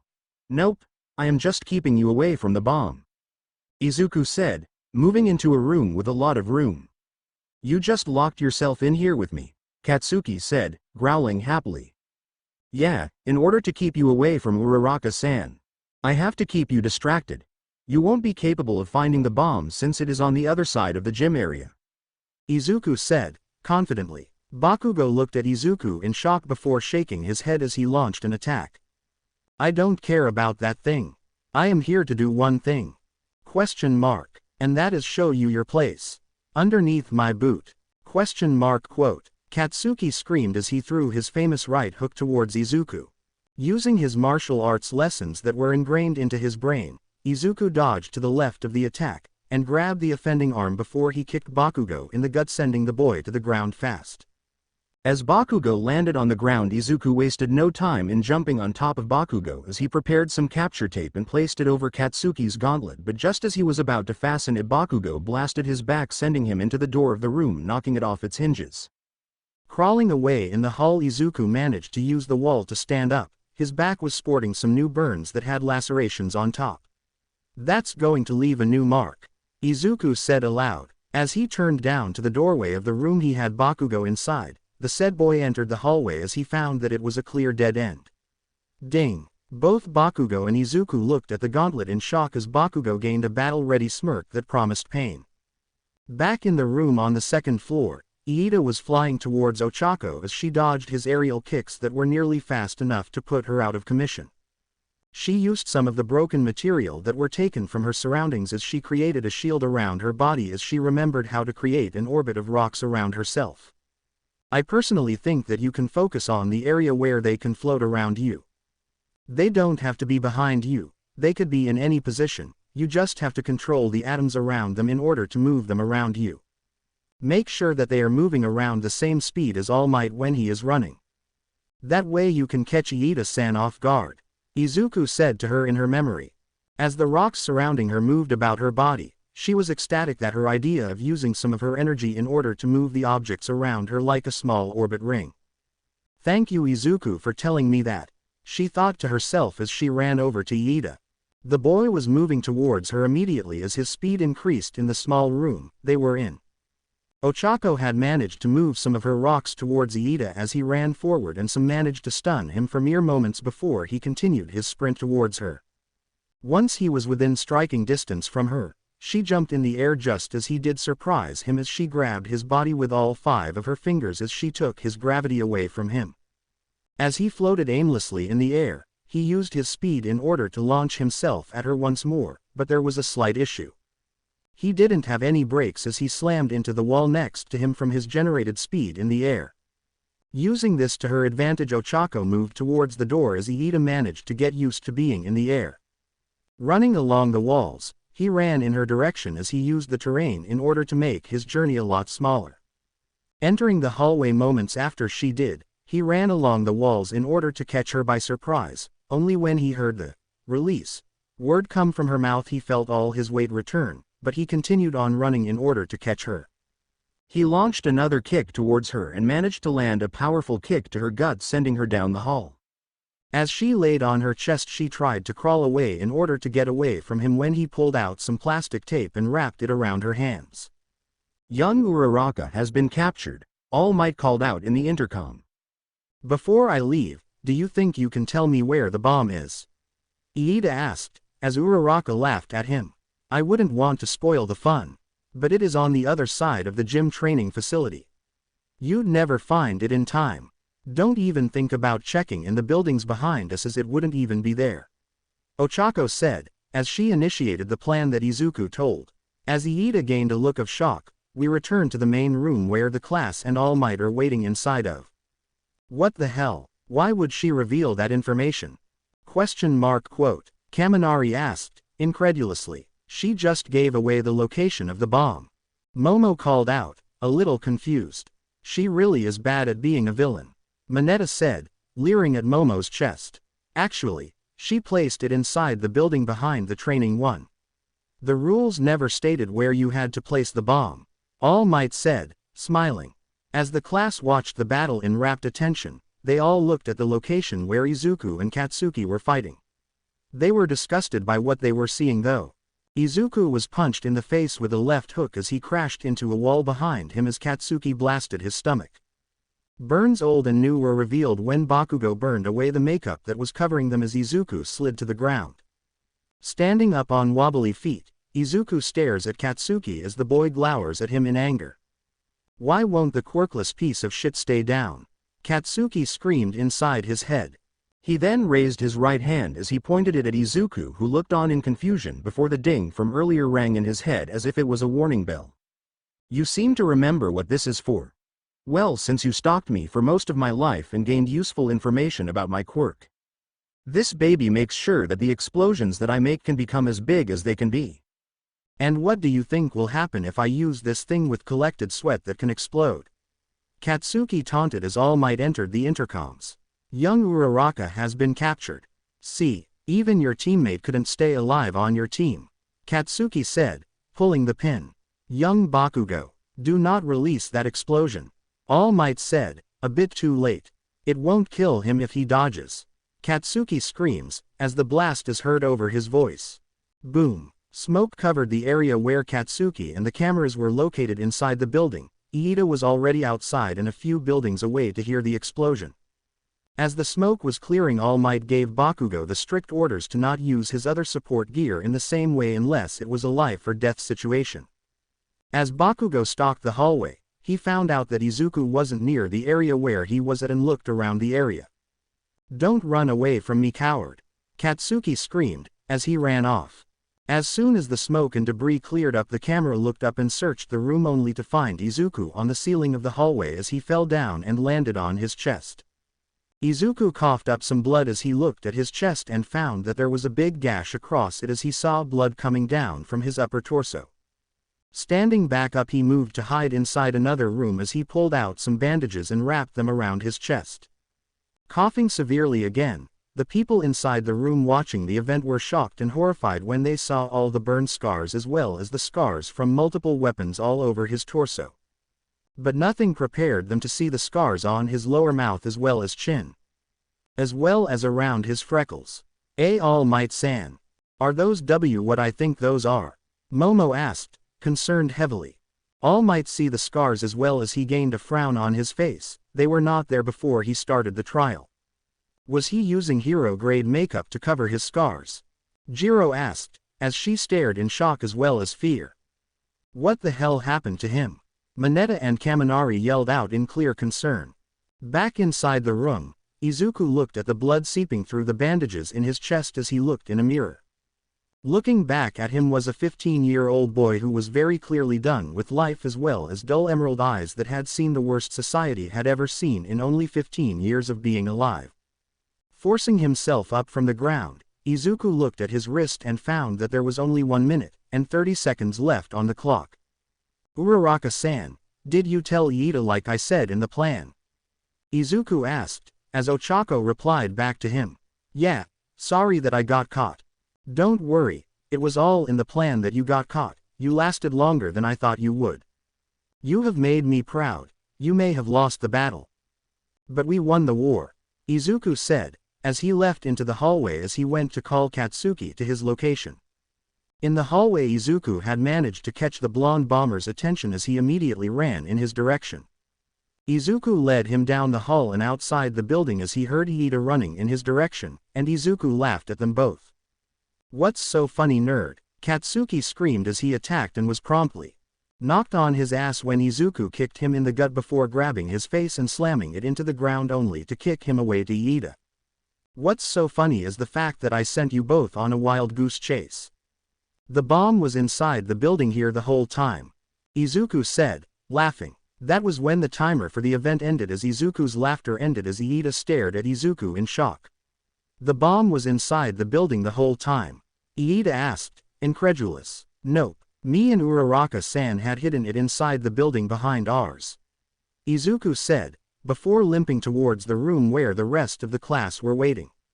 He even ran into Ochako on his way as she saw his scar-riddled body and ran over to him and helped him walk back to the room. Re-entering the building, everyone looked at him as if he was a completely different person. He had single-handedly outsmarted 2 of the class's smartest members with Ochako. But they had thought that it was Ochako that made the plans. They didn't have to know that it came from Izuku. Now that the event is over, WHO is the MVP of the first battle. All Might asked, curiously. Momo immediately raised her hand and gave her explanation as to why Iida was the MVP, and had All Might not listened in on Izuku's plan from the beginning, she would have been correct. You were close, young Yaoyorozu. But you were incorrect, All Might said, as Momo slumped to the ground in shock at her being wrong. It was Midoriya, a quiet but blunt voice said. Everyone looked over and found Shoto Todoroki had spoken as he moved up to the front. Why do you say that, young Todoroki? All Might asked. He was going to say that it was Uraraka, but if she wasn't in Shoto's opinion, then he would hear Shoto out. From what I saw in the battle training, Midoriya had made the plan to move the bomb to the building behind them. Uraraka hadn't even made the mouth movements to give her 2 cents and followed through with his plan. But let's not forget the fact that he had made sure to plan that Uraraka would get captured as well. Everything that happened save the extremely large explosion that was way overboard from Bakugo was planned by Midoriya up until now, Todoroki said, And All Might was now seriously thinking that this kid was joking. "Are you sure that Midoriya should be the MVP?" All Might asked, curiously only to receive a nod from Shoto. "Shoto's right, Midoriya had told me the plan and I followed it to the letter of his words. And he knew that Bakugo-san would chase after him since the boy seems to have a sheer massive hatred for him," Uraraka said, as All Might lost all composure before Izuku spoke. "Just take the MVP position. I am going to become an underground hero anyway, I don't want to have the spotlight," Izuku said, as he walked away down the hall. Ochako followed behind him to make sure the boy made it to the nurse's office, unaware of what she was making some girls gossip about their relationship. "All right, with Uraraka as the MVP, let's begin the next battle," All Might said, as he smiled at the class. Izuku was trembling as he walked down the hall as Ochako caught up with him fast enough to catch him from a fall. As blood seeped from his wound on the front of his body, Ochako lifted him up with her quirk and rushed him to the nurse's office.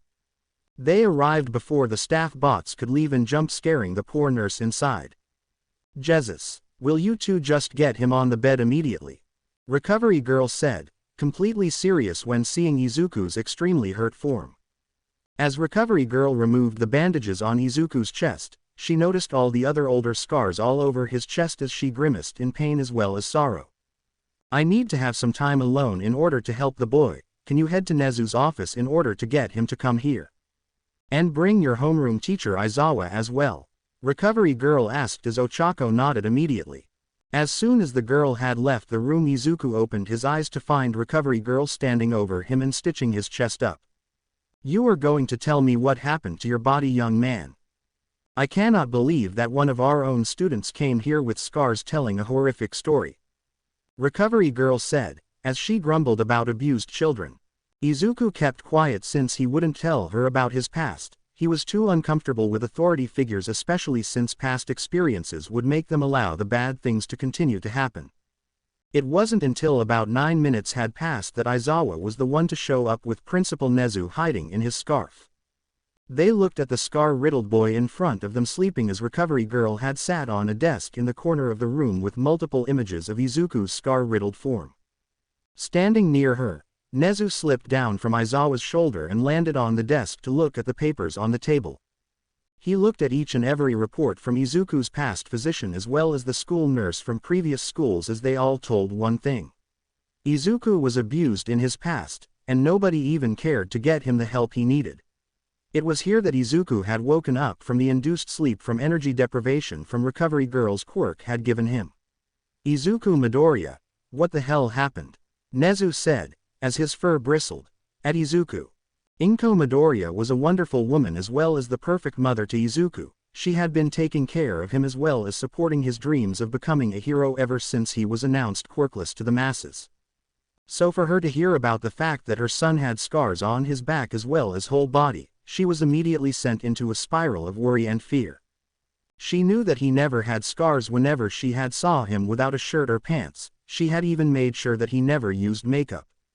But to hear that he was using hero-grade makeup in order to hide his scars from her as well as those around him, she left her job in order to find out what the hell was going on with her son. She made it to the school within a few minutes of being told about her son's complicated condition as she made it onto the school grounds, being met by his homeroom teacher Aizawa Shota. "I take it that you're Inko Midoriya?" he asked, tired as Izuku had told her. "Yes, my name is Inko Midoriya. Can you tell me what happened?" Inko asked worriedly. "There was a battle training exercise today, and things had gone wrong the moment your son and his friend were placed against the other," Aizawa said, as he led the mother around the school grounds. They continued their conversation as he told her about the fact that her son had hero-grade makeup on his body that covered scars that were on him, and when they arrived in the nurse's office, they saw Izuku sleeping on the cot in the room. Looking at the shocked teachers as well as nurse in the room, Inko knew that this was not something they knew about. Walking over to her son, she placed her hand over his curls and the teachers, and Nezu saw how unconsciously Izuku leaned into her touch. I'm sorry mom," Izuku mumbled in his sleep. Inko looked closer at her son's eyes as well as his face. She saw the scars of a muzzle having been placed over his mouth and nose. She moved the blanket softly as Izuku turned over to lean into the warmth that covered his body. As he did so, she saw all the scars on his back in the shape of burns, cuts, old bruises, and even some weird writing on his back. She pulled out some glasses and leaned closer to her son's back in order to get a better read of the words, and she immediately placed the blanket back over her son. Aizawa placed a bucket near her as she vomited inside the bucket itself before moving to stiffly sit on one of the chairs nearby. Mrs. Midoriya, do you know of anyone who could have done this horrible thing to your son? Nezu asked, concerned for her reaction. And no. He stopped me from helping him with bullies when the school system prevented us from speaking up about it. Inko said, looking at the ground filled with horror as well as sadness. If it's any solace, he probably wanted your best wishes at heart. Aizawa said, as he looked at the woman. I know, he had always worried over my health. Especially since it declined over the years since his diagnosis of being quirkless. Inko said, as Recovery Girl had walked over with some test results. I took the liberty to check his bloodwork and X-rays again in order to make sure that he didn't have a quirk, and the tests came back positive that he didn't have a quirk. But I should let you know that the second joint in the pinky toe has been disproven on so many accounts in the past for quirklessness. RG said, as Inko stared at her. What are you talking about? Izuku's primary physician told us that the trademark sign for quirklessness was the fact that he had the second toe joint in his pinky toe. Inko asked, confused and concerned. That was incorrect in his hypothesis, but in his bloodwork is where his quirk genes will be truly shown, although when he told you your son was quirkless, he was correct. He based it on false information. RG said, as she walked off in order to tend to her sleeping patient. Mrs. Midoriya, we would like to inform you that you are within your rights in order to ask for a lawyer for your trial of your son. Nezu said, as he stared at Inko. What are you talking about? Inko asked confused. Well, the person who nearly killed your son as well as put those scars on his body is in this very school at the moment. Although he didn't place all of the scars on him, he was a major offender.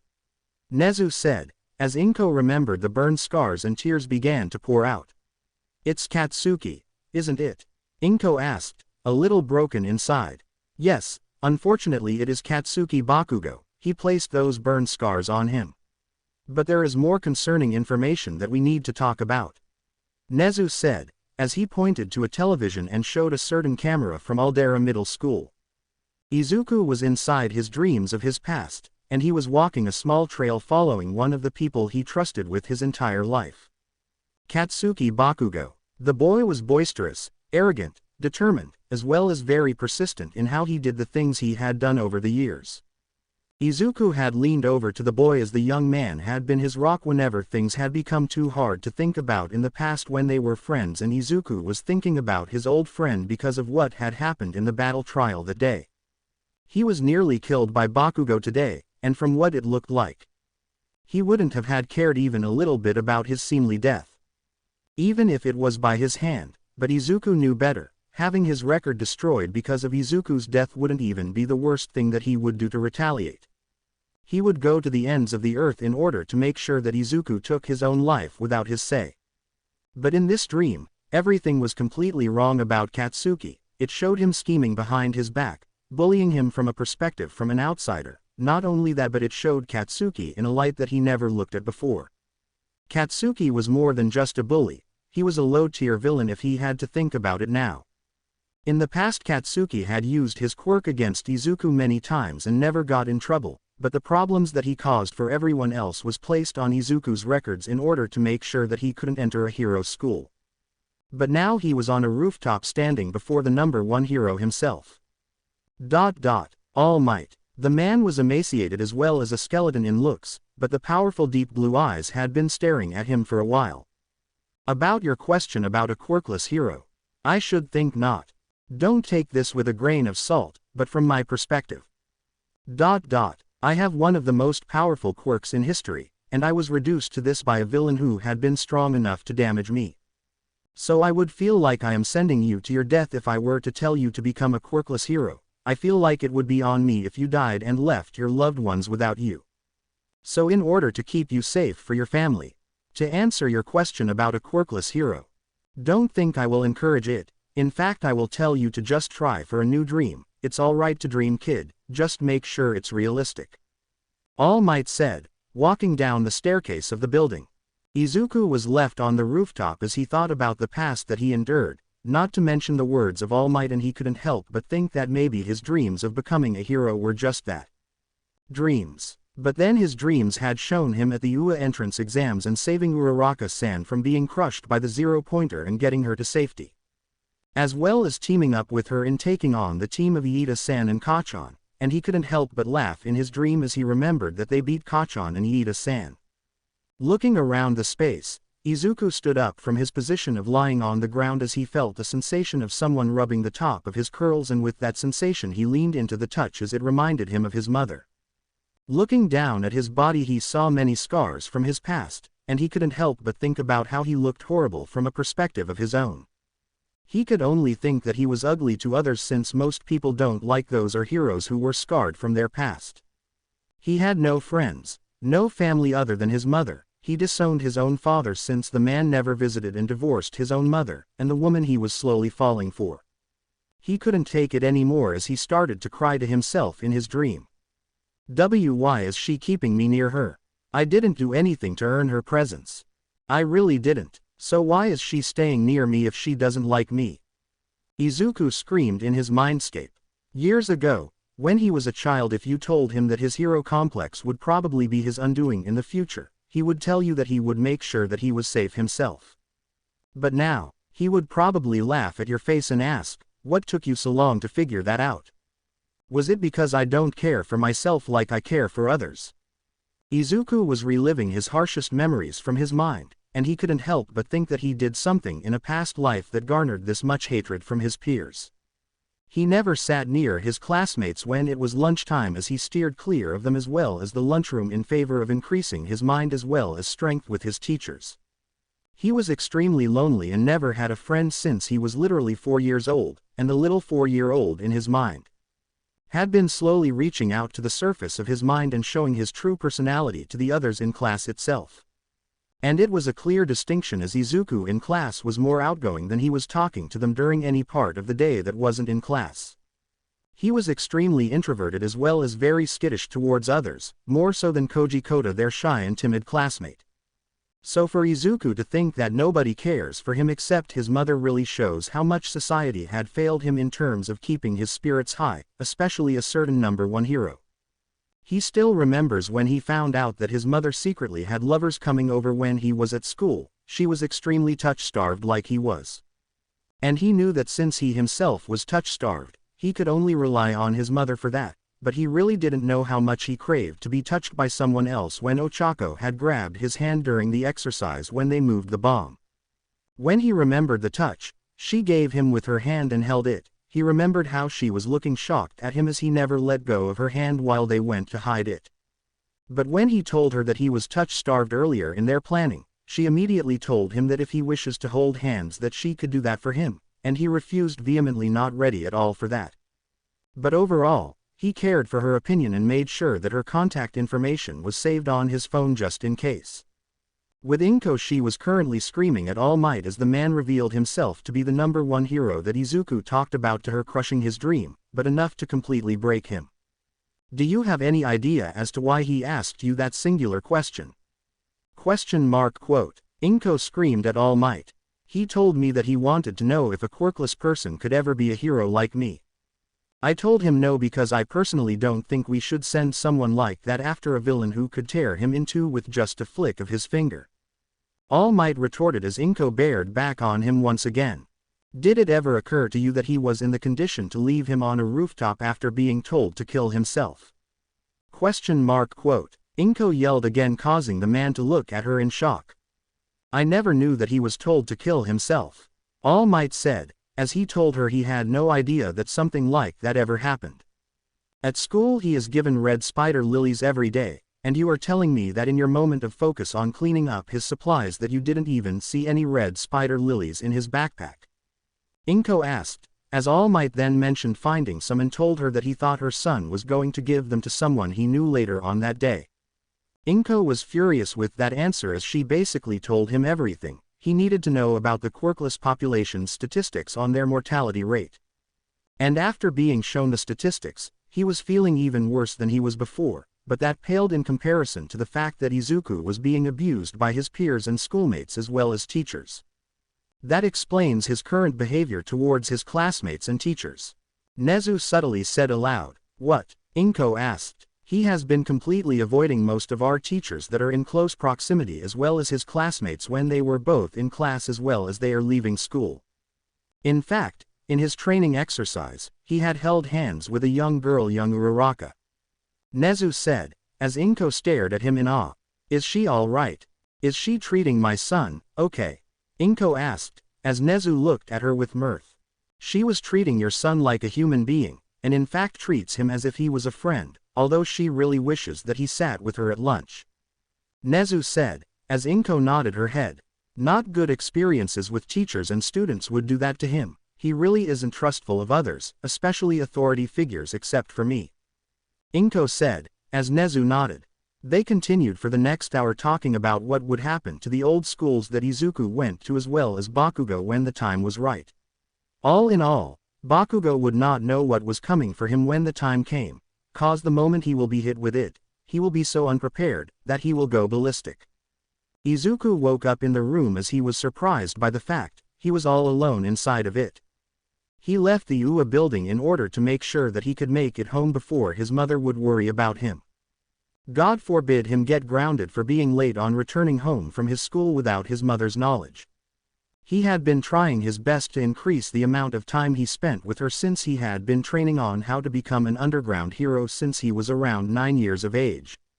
He walked up to his apartment's door, and as he was about to open it he heard the sound of a very secret conversation being made.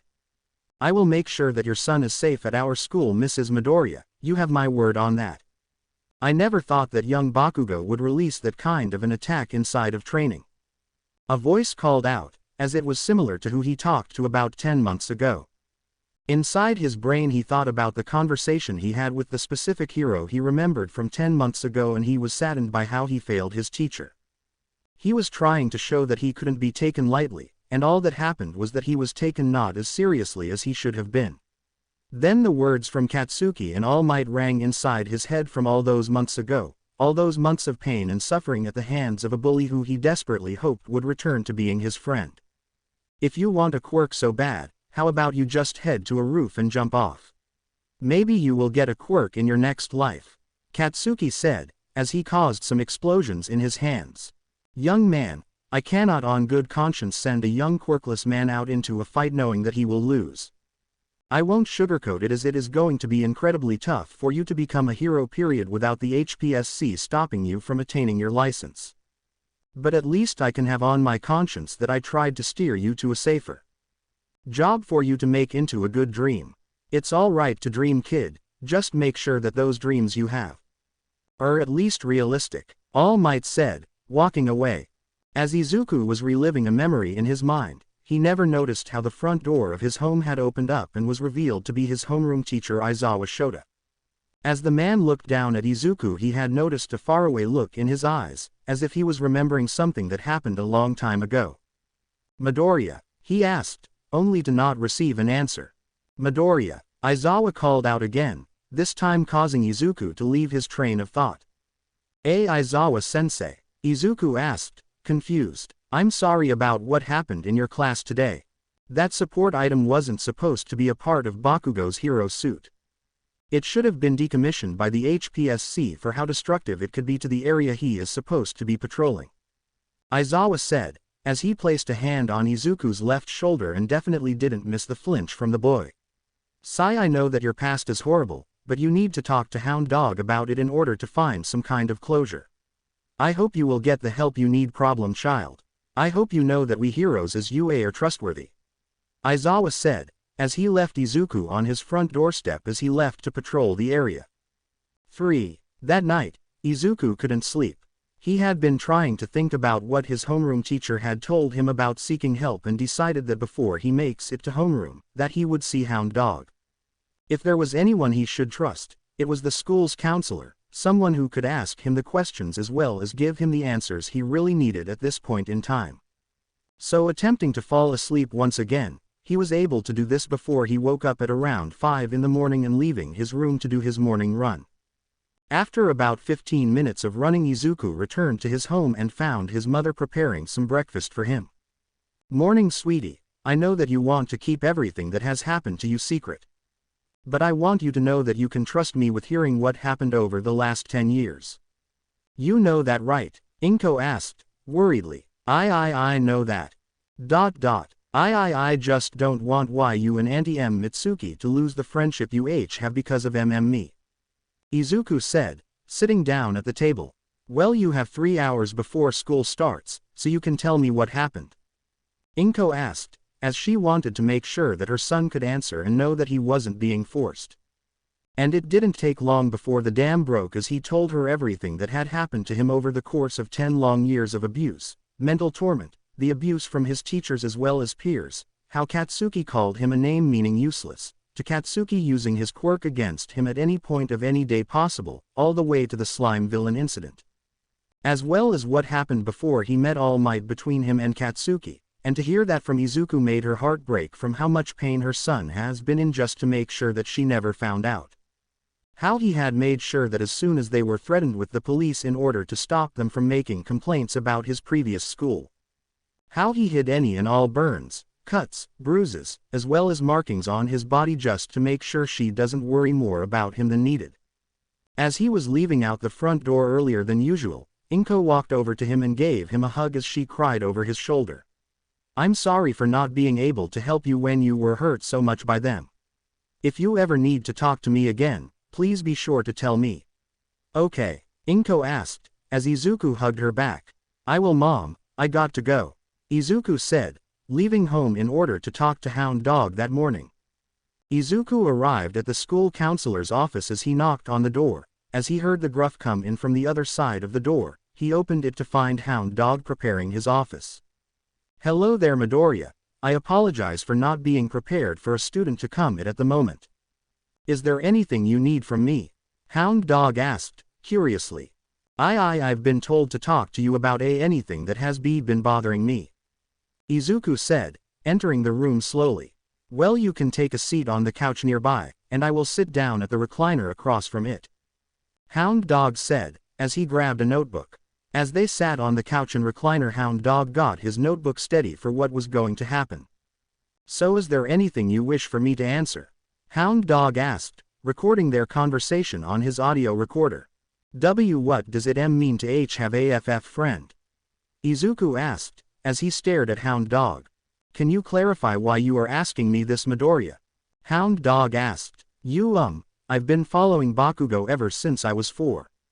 And I was wanting to know if the relationship I have with him is toxic or not. I know that he says that we're not friends anymore, that much is obvious now more than ever.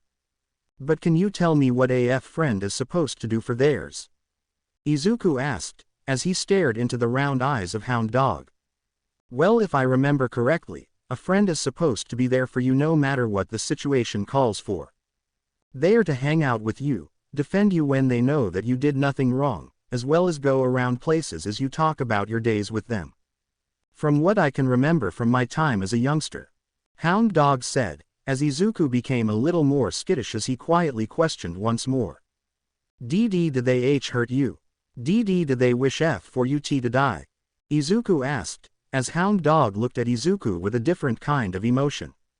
"Can you tell me the situation where this friend of yours hurt you, as well as wished for your death?" Hound Dog questioned, very alarmed by his skittishness as well as kept himself from growling. He told me that after school, on the D-Day of the slime villain incident. But for the first part of your Q question, he has been hurting me ever since. I was 4, Izuku said, as Hound Dog immediately stood up, causing the boy to flinch hard. He had even placed his arms and hands in a defensive posture in order to protect himself from any and all harm. "Young man, that is not how a friend should behave. A friend is supposed to make sure that you are all right in both mind and body. They should never wish for you to be dead, nor should they assault you for whatever reason they wish," Hound Dog said, as he sat down next to Izuku so as to let the boy slowly exit his defensive posture. So him telling me to kill myself 10 months ago was wrong? Izuku asked. Yes, it is wrong to say that to anyone. Is there a reason why he told you this? Hound Dog asked, restraining his anger and fury. Because I am quirkless. Izuku said, as Hound Dog released a sigh. Let me guess, everyone around you never stopped him or joined in on your beatdown. Hound Dog asked, as he watched Izuku nod his head. Well, I will need to make sure that you are not thinking thoughts of suicide. Have you been getting thoughts of cutting your own body in order to feel pain? Hound Dog asked, concerned. No, I've never thought about that.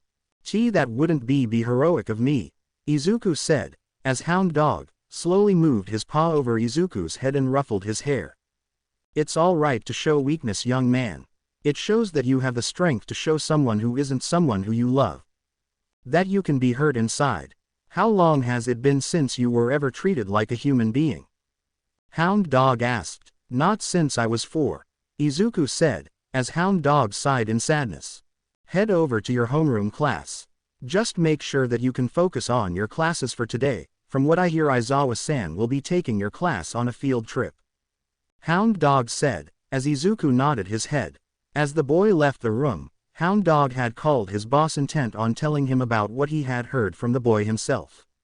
This boy would be getting some justice if he has anything to say about it, and nobody is going to stop him if Bakugo tries what he did the other day from tearing him limb from limb. Entering his classroom, Izuku had sat down in his seat as he focused on his class assignments for the day. Everyone was talking about how there was a group of reporters at the front gates as they were hoping to get an interview with All Might.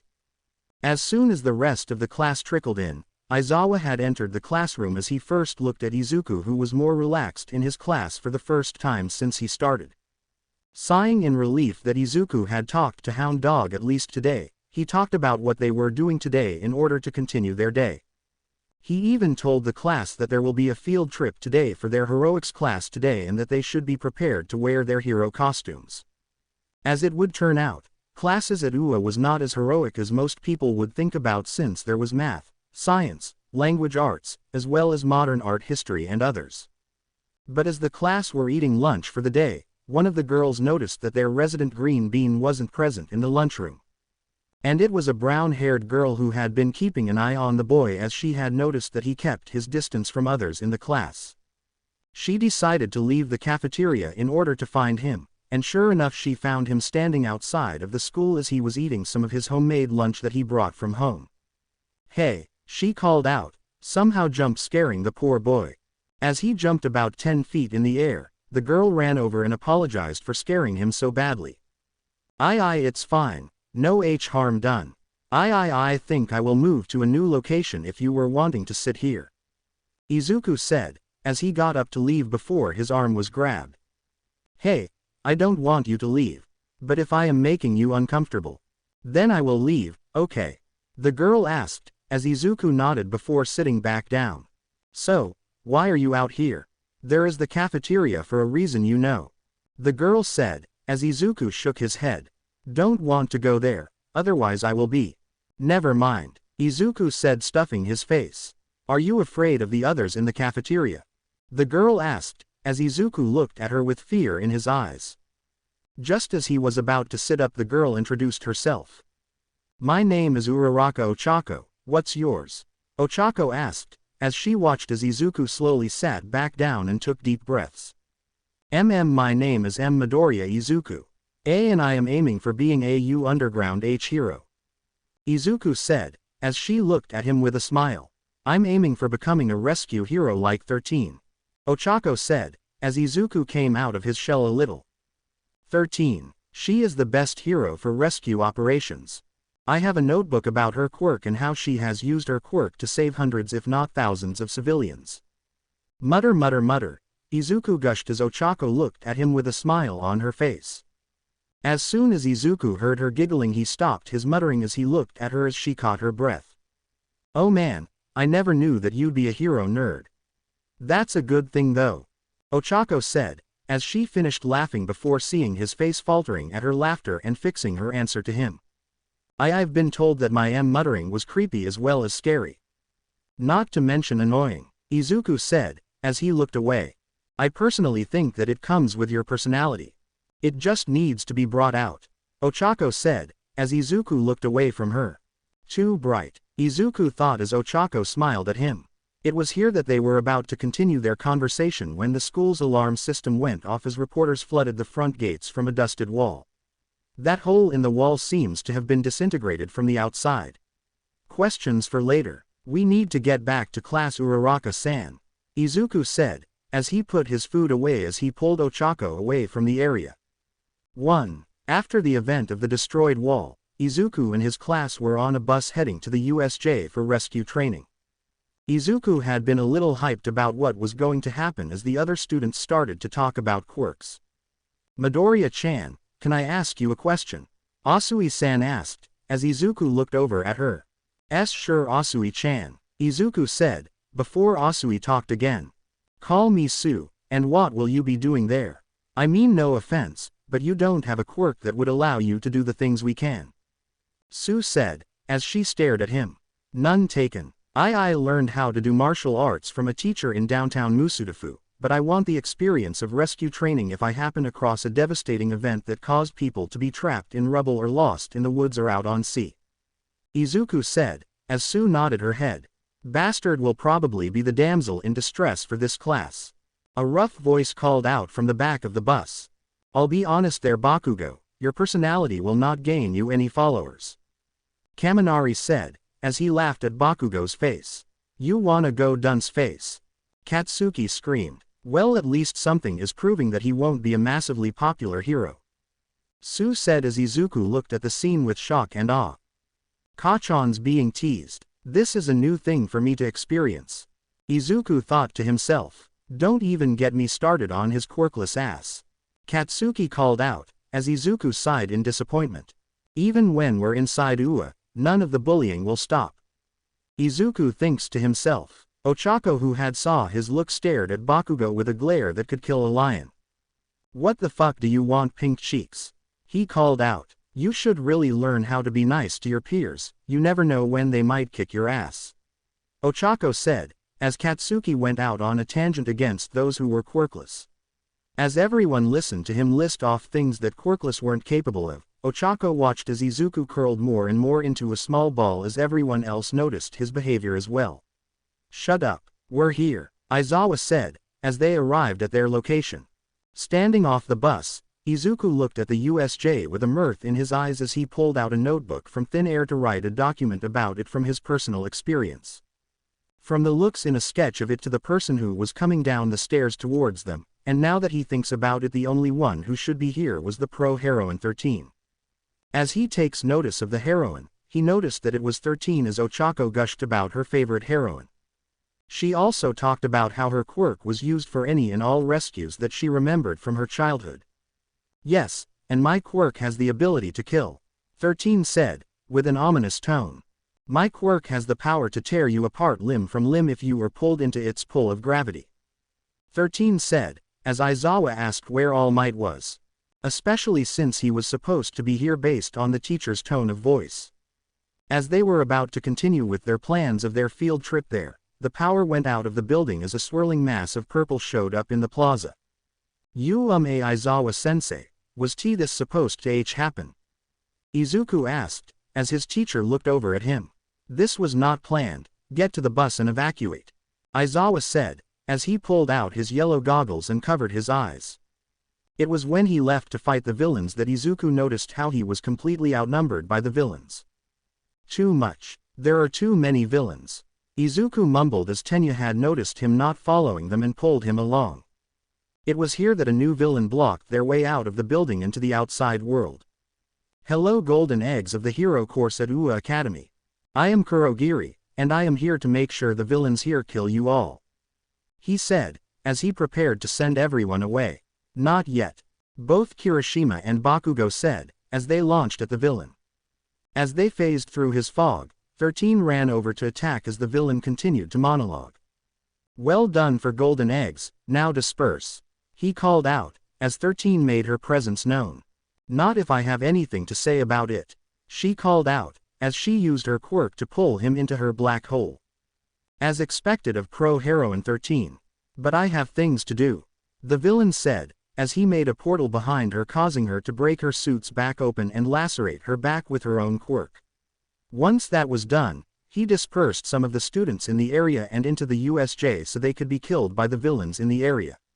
Izuku would fall into one of the portals, and he would find himself falling towards a mountainous area of the USJ.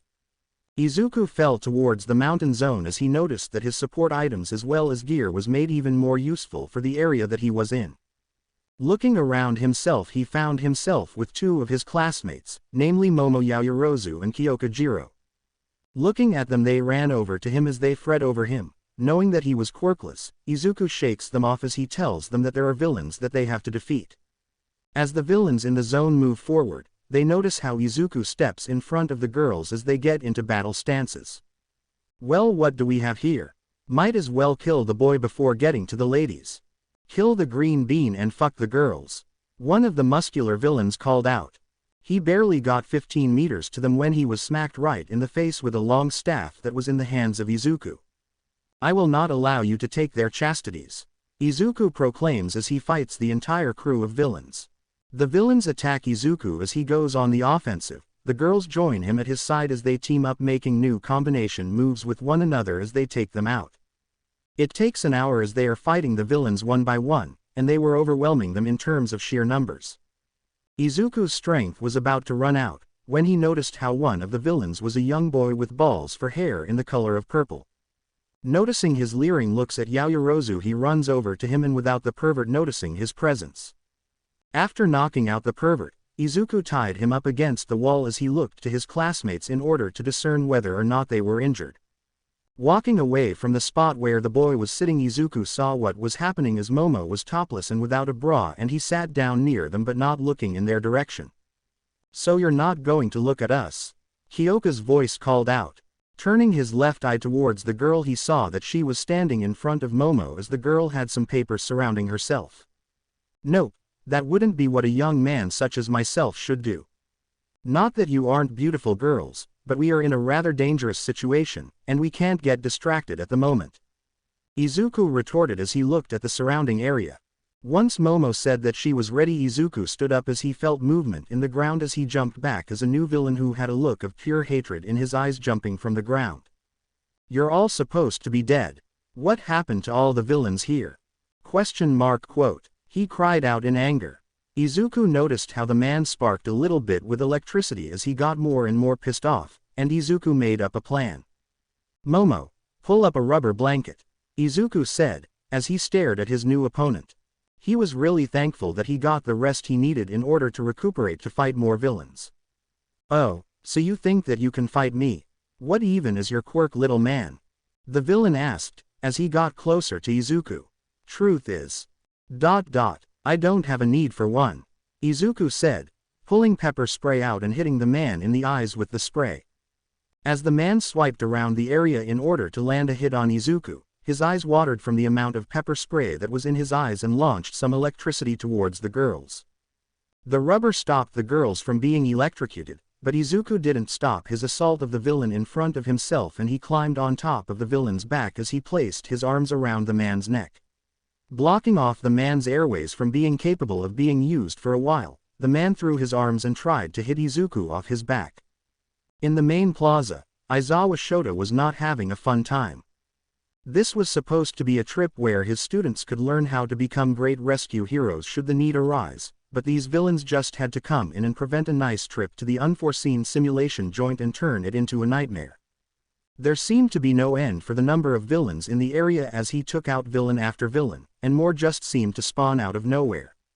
It seems like Eraserhead is being able to take out our trash mobs like they aren't anything. Looks like we need to make sure that he can't continue on anymore. Nomu, the man-child said, as he ordered the monster onto him. Shota couldn't even get a word out of his mouth before he was slammed into the ground, and everything went black for but a moment. The last thing he could see before seeing black was how Izuku was seemingly running towards him, with a fearful look on his face. Ochako Uraraka, she was a student of Class 1A as she had befriended most of the class already, and the one who was next on her radar was Izuku Midoriya. He was a loner type of person, and he really looked like he could use some friends, not that he didn't have any of his own. But it just looked like he was always sad in his eyes. She was separated from the rest of the class as she was left with 13, Shoji, Mina, Sato, and Kota as they were trying to stop the bleeding from 13's back. "We need to get her out of here," Ochako called out, and as she got closer to the edge of the stairs, she saw that some of her classmates were coming to the plaza. She had seen the looks of fear on their faces as they ran towards the stairs, and the look she was surprised to see was determination from of all people Midoriya. He looked at where Aizawa-sensei was fighting and watched as the man took down multiple enemies at the same time as he brought the villains' numbers down to only 3 as the rest were knocked out. Almost as soon as the blue-haired man's voice was heard, their teacher was on the ground as Ochako saw Izuku running towards the monster villain with eyes wide with fear and worry. Izuku was running towards the plaza with Momo and Jiro as they had taken care of all villains in their area and were heading to lighten the load for their teacher to rest a little. Once they arrived at the main plaza of the USJ, they noticed that most if not all of the villains except the main 3 had been defeated as Aizawa was looking at the 3 now. Their words couldn't be heard, but Izuku read the lips of the man looking at their teacher and he turned over to the monster that was as muscular as All Might himself. As soon as the last word left the man's mouth, Izuku saw the monstrosity disappear behind their teacher and slam him into the ground. Running before his mind could keep up with him, Izuku ran towards the creature with only one thing on his mind. Make sure that his sensei can survive. Nobody would remember a quirkless freak who made it into UA Academy. For all they knew, he cheated his way into the school. As soon as he got close to the monstrous being, he pulled out a knife as he engaged the monster in battle. It was faster than he was as it landed light, but heavy blows to Izuku's body, but Izuku wouldn't back down. He bought enough time for Momo and Jiro to climb up the stairs, as he pulled out a knife that he hid on himself for any occasion that he could bring it out in emergencies. He grabbed the blade and gripped it tightly as he somehow erased his presence from the field and everyone looking into the plaza. He walked calmly as he approached the creature as it stood ramrod straight looking around the place for him. Climbing up the creature he pointed his knife at the creature's brain as he slammed into the brain matter over and over again as it screeched in pain. Izuku took all his frustrations out on the monster as he remembered everything from his past, all the bullying, suicide baiting, the beat-downs, the cheating lies, everything that made him inhuman to the others. He even took out his rage on how his father left him when he was little and couldn't be blamed for what happened to him genetically. As soon as he felt that the monster wasn't moving, he returned his presence to everyone in the area as they saw him standing over the corpse of the muscular villain. How did you beat my Nomu?" the young man called out.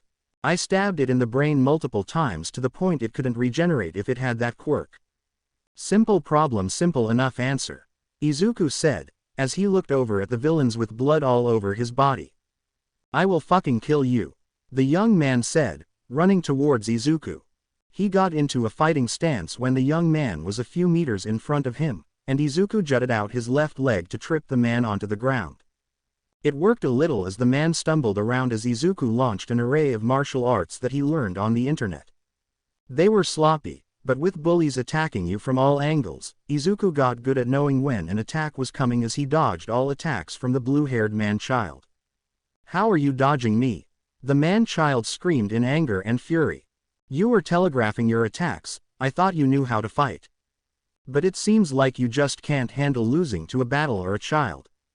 Izuku taunts as he kicked the blue-haired young man in the gut, sending him back to his supporter. "What kind of quirk are you using in order to do this?" He screamed, as his subordinate appeared near him. "Tamura Shigaraki, we need to leave." The Nomu was defeated. If he was defeated by a mere child, then All Might would have been capable of destroying it. The wispy man said, as Izuku straightened up. "Tamura Shigaraki, huh? That is a horrible name," Izuku said, as the now named Tamura stared at him in righteous fury. "What did you say about my name?" he screamed as Izuku walked closer to the man-child. "Tamura Shigaraki is a horrible name, and it is the name of a young man from the dawn of quirks. A young man who was ill as well as weak compared to his brother. All for one," Izuku said, as he stared at the villain. "Are you the spy we put into UA?" the man-child asked, curiously. Nope, but that all but confirms my suspicions about the man's survival. Izuku said, as he looked at the warper. If you're going to leave, you better do it now before the heroes get here. I don't have the strength nor stamina to take you both down. But if the heroes get here before my death by your hands, then you will be caught. Izuku threatens as Tamura stared at him in anger and mock fury. I will return, and you are going to die by my hand. Shigaraki called out, as Izuku watched as they both left the USJ. Moving over to his teacher, Izuku pulled the man into his arms as he stared at the sleeping man. Placing his fingers on the man's neck, he felt for a pulse when his teacher spoke to him. Not dead yet, Aizawa said, as Izuku nodded his head and brought him to the top of the stairs. Izuku, what the hell did you just do? Ochako said, as she helped him pull Eraserhead out of the USJ. I erased my presence, it was something I had to learn in middle school.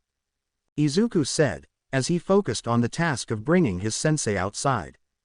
It wasn't long before All Might had shown up really late, as he looked a little winded to Izuku, although he knew what the man was really doing. He had been trying to keep himself from going over the time limit he has with his hero form, but he hasn't said a single thing to the school about his and Izuku's backstory. As All Might looks to Izuku and Ochako, Izuku points his head inside the building as the hero runs inside to look for the other students. Sitting Aizawa down on the road, Izuku pulled the man's head onto his lap as he gave the man a lap pillow for his head. He must have a really bad headache, was Izuku's only thoughts on the matter. What happened between you and Shigaraki, sensei? Izuku asked. Was that his name? Aizawa asked, concerned. Yes, his subordinate said his name out loud. Did he order the monster to attack you?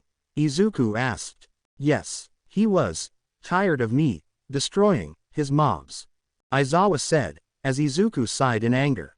Of course, he is a gamer. Izuku muttered to himself. Ochako was surprised that Izuku was this close to their teacher. Maybe it was because of the fact that they both fight Quirkless. One because of his Quirkless diagnosis, and the other because he doesn't have a strength inhibitor to his own quirk. Can we talk later, Midoriya?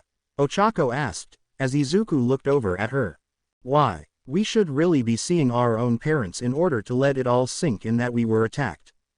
Izuku said, as he looked at the girl.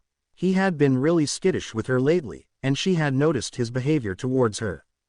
So she had made it her mission to get close to him, as close as possible without him even becoming paranoid as well as scared of her presence near him.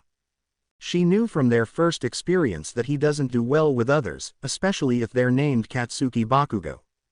At first, she thought Katsuki was just a hard ass who just didn't care for people's names and would earn the right for him to call you such when you earn his respect. But from the way he treated Midoriya, that was wrong, and she wanted to get closer to him, but he just wouldn't let her get close. I need to get something out to you later so that we can take our friendship to the next level. And I just want you to know that you can trust me. Ochako said, and Aizawa was listening to this as well. But from his perspective, he saw Izuku's pensive look as well as his damn near tear-filled eyes as he shook his head as he breathed in slowly. Uraraka-san, we need to stop what is happening with each other. I know that you are just being my friend just because someone told you to. You don't have to pretend anymore, Izuku said, as he placed Aizawa's head on Uraraka's lap. I have been betrayed by so many people who tried to befriend me because they just want to hurt me more. I won't let anyone else get closer to my heart, Izuku thought as he walked away down the road. Izuku had finished talking to the detective who was on the case of finding the League of Villains. The man had just asked him about what Izuku thought about the raid, and Izuku gave him his answer and was let go. He was walking home towards the safety of his mother and apartment as he thought about the day he had, and he could immediately think about what the media would think about his actions. He had essentially killed a villain. Even though that villain was technically dead, he was still responsible for the death of that specific villain, and he didn't know what to think. On one hand, he could think that him killing the creature meant to kill All Might was protecting his classmates, but on the other hand it was seen to be a murderous act. His mind was so off tilt that he never noticed how his mother was fretting over him as he walked through the door until she gave him a hug. Once he felt the warmth that her hug gifted to him, he immediately broke down crying as he told her about the scary moment he had within the school of his dreams. When Inko told him that she would try and get him enrolled into Shiketsu if he is too afraid to go back to school in a few days, Izuku declines, telling her that he wishes to continue to learn from there. Just hoping that they increase the security in order to prevent such a thing from happening again in the future. As his mother went about to make dinner for the evening, Izuku walked to the shower in order to clean the still dried blood on his body. As he hurried to scrub all the blood away from his body, leaving it red and raw from the effort, Izuku rinsed himself off as he stepped out of the shower and looked at his body in the mirror. Scars as far as the eye could see were well placed on Izuku's upper torso, as well as the quirkless bastard scar that was handwritten on his chest, and Izuku pulled out his mother's makeup in order to cover up the masterpiece of writing. As soon as he was finished, he exited the shower and headed towards the kitchen and found his mother setting up the plates for dinner. Sitting down, he talked to his mother about his day before the villain attack and how he had managed to kill one of the villains because of the fact that he had to take care of it before it killed his sensei. He was clearly traumatized about the fact that he had to kill a villain already into his time in his school year, and his mother was a godsend in making him know that there was no other way to make sure that his sensei survived without killing it if it had regeneration. Izuku was walking around the shopping district as he looked at all the prices for certain food items his mother asked him to collect for her. People around him were glaring at him as he made his food choices, as they mumbled under their breath about how a Quirkless should die and not be a part of UA Academy. He stiffened as he heard them talking, as he trembled slightly from anger, and they took it as fear. Once they left him alone, he bought all the things he needed for dinner that night. UA had told everyone that for the rest of the week that there would be no school in order to let those involved in the attack recover from their experience. Izuku was walking through the mall when he found Uraraka standing in front of a store that had some really good food items but were just out of his budget. He was making sure that the money he had could be spent on some new figurines, but the way she was looking at a certain food item. Mochi, if he remembered correctly, he decided to walk over to it and buy it. She looked at him, stunned that she was able to find him once again as he gave the item to her, and he smiled sadly at her. I know someone who doesn't have money from the look on their face. Is there something wrong with your living situation? Izuku asked, concerned. And no, I'm fine, just looking at some mochi. It's just my favorite snack to eat. But thank you for buying it for me, Uraraka said, as Izuku nodded. It was here that Uraraka had a look of realization dawn on her face as she squealed in happiness. Yes, you finally talked without a stutter. You're finally getting used to my presence, Uraraka called out happily. You, Uraraka-san, calm down please. Why, you're making a scene. Izuku stutters out, blushing. Sorry, we can head out now, Uraraka said, as she led him to her home. It was a shabby building that looked like it was about to fall apart, and Izuku stared at her incredulously. Why, you can't be serious about this being your current home, Izuku said, stuttering at the start. Yep, I don't have enough money to live on my own within one of the high-end apartments, just enough to live in this place for free since my parents built it a few years ago. But I have to buy small amounts of food in order to keep myself from starving, Uraraka said, chuckling sadly. Izuku then helped her place her mochi in the fridge before pulling her to his home in order to allow her a safer place to rest. I can't in good conscience let you sleep in this building.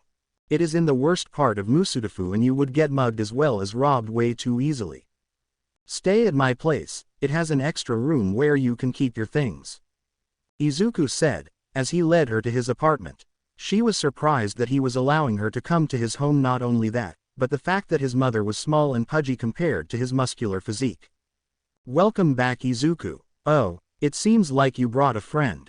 I am Inko Midoriya, how can I help you today? Inko asked, as she stared at Izuku's friend with a strained smile. My name is Uraraka Ochako, and I am a classmate of Midoriya's. I teamed up with him for our first exercise for our heroics classes on the second day of school, Uraraka said, as Inko recognized how she looked. Ah. Now I remember, Izuku said that he had a cute girl as his classmate as well as a few others. I always wanted him to have some friends, but if you girls are able to befriend him that would work wonders. He's never had any friends ever since he was diagnosed, Inko said, as she talked to Uraraka. Izuku placed the food items away in the kitchen as Ochako talked to his mother. He had also collected everything that Ochako had and brought it to the spare room so that she could set it up. A few hours later, Izuku was seen in the kitchen with his mother as they prepared for dinner for 3 that evening. Izuku, I know that she needs a place to stay without having to run out of food or starve. But is there an ulterior motive to this? Inko asked, as she stared into her son's eyes. Mom, you should have seen the place her parents placed her inside of. It was an old rickety building that was built by them years ago, and it hasn't seen better days. Endeavor was the last person who broke that building down with his fire, and Ochako was living there rent-free but doesn't have enough money to keep herself fed. I wanted to give her a place where she can live without having to worry about it. I just want to be the person she needs to rely on when she needs it. Izuku said, as his mother nodded her head. At least you weren't like Hisashi who only let me live here because of the fact that I was pretty and got me pregnant. I am so glad he decided to give us the house after my divorce. Inko said, as she paid more attention to the food. I know, you were very sad that day and had to look for a job in order to pay for the bills since Dad wouldn't do it anymore. I just want Uraraka to sleep in a building that won't ever get blown to smithereens as well as burned to the ground. Izuku said, as he focused on his task of cutting some meat. Once the meat was finished, he gave the meat to his mother as she prepared the rest of dinner as Izuku sat in the living room as he pulled out a notebook and watched the news. 2. News just in. USJ was attacked and UA are saying that all villains except for the 2 who are the leading causes of it have been captured. I know Frank, but we really need to talk about what happened during the near end of the fight. A young boy with green hair and eyes had been seen with a lot of blood on him and it wasn't his own. We have reason to believe that he killed one of the villains in the attack and the school hasn't said anything to protect or go against him. What do you think? The woman asked, as she looked at her cohort. Well, personally, based on some information that we have, he is basically quirkless from what the school board say. Well, I haven't heard of a quirkless student in years. Not since the start of the age of quirks. The man said, as the woman continued. Based on witness accounts, we have some students who talked about the green-haired boy wishing to enter the heroics course through underground heroics. Him killing an unknown creature that was alive with only a knife to the brain multiple times, and that isn't all. Apparently he landed multiple blows to the creature that were clearly fatal. The woman said, as Izuku watched the program in horror. He killed one of the villains, right? Well, wouldn't that be classified as villainous? A hero certainly doesn't kill a villain or their opponent, they apprehend the villain in question and give them to the police. If he is out there killing his opponents, that would put him on the same field as a serial killer. The man said, as he further slandered Izuku. It was here that both news anchors had had enough of giving slander on Izuku as the man looked at his boss with an expression that was borderlining on rage. Are you seriously having me slander a young man who is most certainly traumatized by having to do this kind of action? ? Quote, he yelled, before the line cut off. Izuku was left on the couch as his mother entered the room as she looked at his dull eyes as he was thinking, and his mouth was slowly moving as if to show that he was muttering at a very quiet level. Inko looked to the television as she looked at other channels and each one of the media were slandering Izuku's name to the whole world. Inko looked at her son in shock as she watched as he slowly began to tremble at how everything was going to end. Aizawa Shota was sitting in the nurse's office of UA Academy as he was listening to how the vultures were slandering one of his prized students. He had managed to have a student who wished to enter underground heroics just like him and actually managed to get into the heroics course through the entrance exams. So to hear that multiple media outlets were slandering Izuku's name, he got up from his bed as Chio looked and tried to get him to lay back down in order to rest as he made his way towards Nezu's office. Upon reaching the door to his office, Shota had slammed the door open as he saw the fur on Nezu's body start to bristle as he looked at Shota with the same gaze he had. They had a future hero to save from the world of slander. A few hours later, Nezu announced that he would be making an announcement to the entire world about the incident. And he had mentioned that it will in fact involve the young student in Aizawa's class and how he killed one of the villains. As soon as everything was set up and prepared for Nezu to begin, a multitude of reporters had bombarded them with questions. What are your thoughts on the young student killing a villain? Quote. What is the name of the vile student who killed an innocent life? Why aren't you getting rid of that quirkless student? It was all coming to a head when Nezu merely smiled at them as he stared at the reporter who aptly said that Izuku's quirklessness should have been involved. Are you trying to imply that I should get rid of a potentially great hero student all because he is quirkless? Because if you are, I will have your license stripped from you for quirkless discrimination as well as slander. That goes for the rest of you as well, Nezu said, as Aizawa showed up on stage. My name is Aizawa Shota, and I am his teacher that was present for the attack. I was unconscious at the time, but the creature that nearly killed me was already dead. The monster was experimented on and given a new life, and it was tortured to gain additional quirks. My student prevented it from harming another student or perhaps another teacher had they arrived on the scene with my coworkers. My student is a hero as of right now, because he has the heart of one. It doesn't take a quirk in order to become a hero. It takes heart, determination to never give up, as well as the mind in order to outwit your opponent. Sometimes even I find it difficult to discern whether or not a person can become a hero without a quirk, but from what I've seen on his training, he deserves to be in my class, and I will raise him to be a great hero. Aizawa said, as Nezu began to speak. As of right now, all of my school students are spending time at their homes with their respective families. So please do not go after them and harass them, or they will call the police and file a complaint on you all. Now as for the foreseeable future, the sports festival will still be held in order to give a show of force that we weren't all that injured from this attack. And those of you who wish to televise it, make sure that you don't keep your bosses waiting.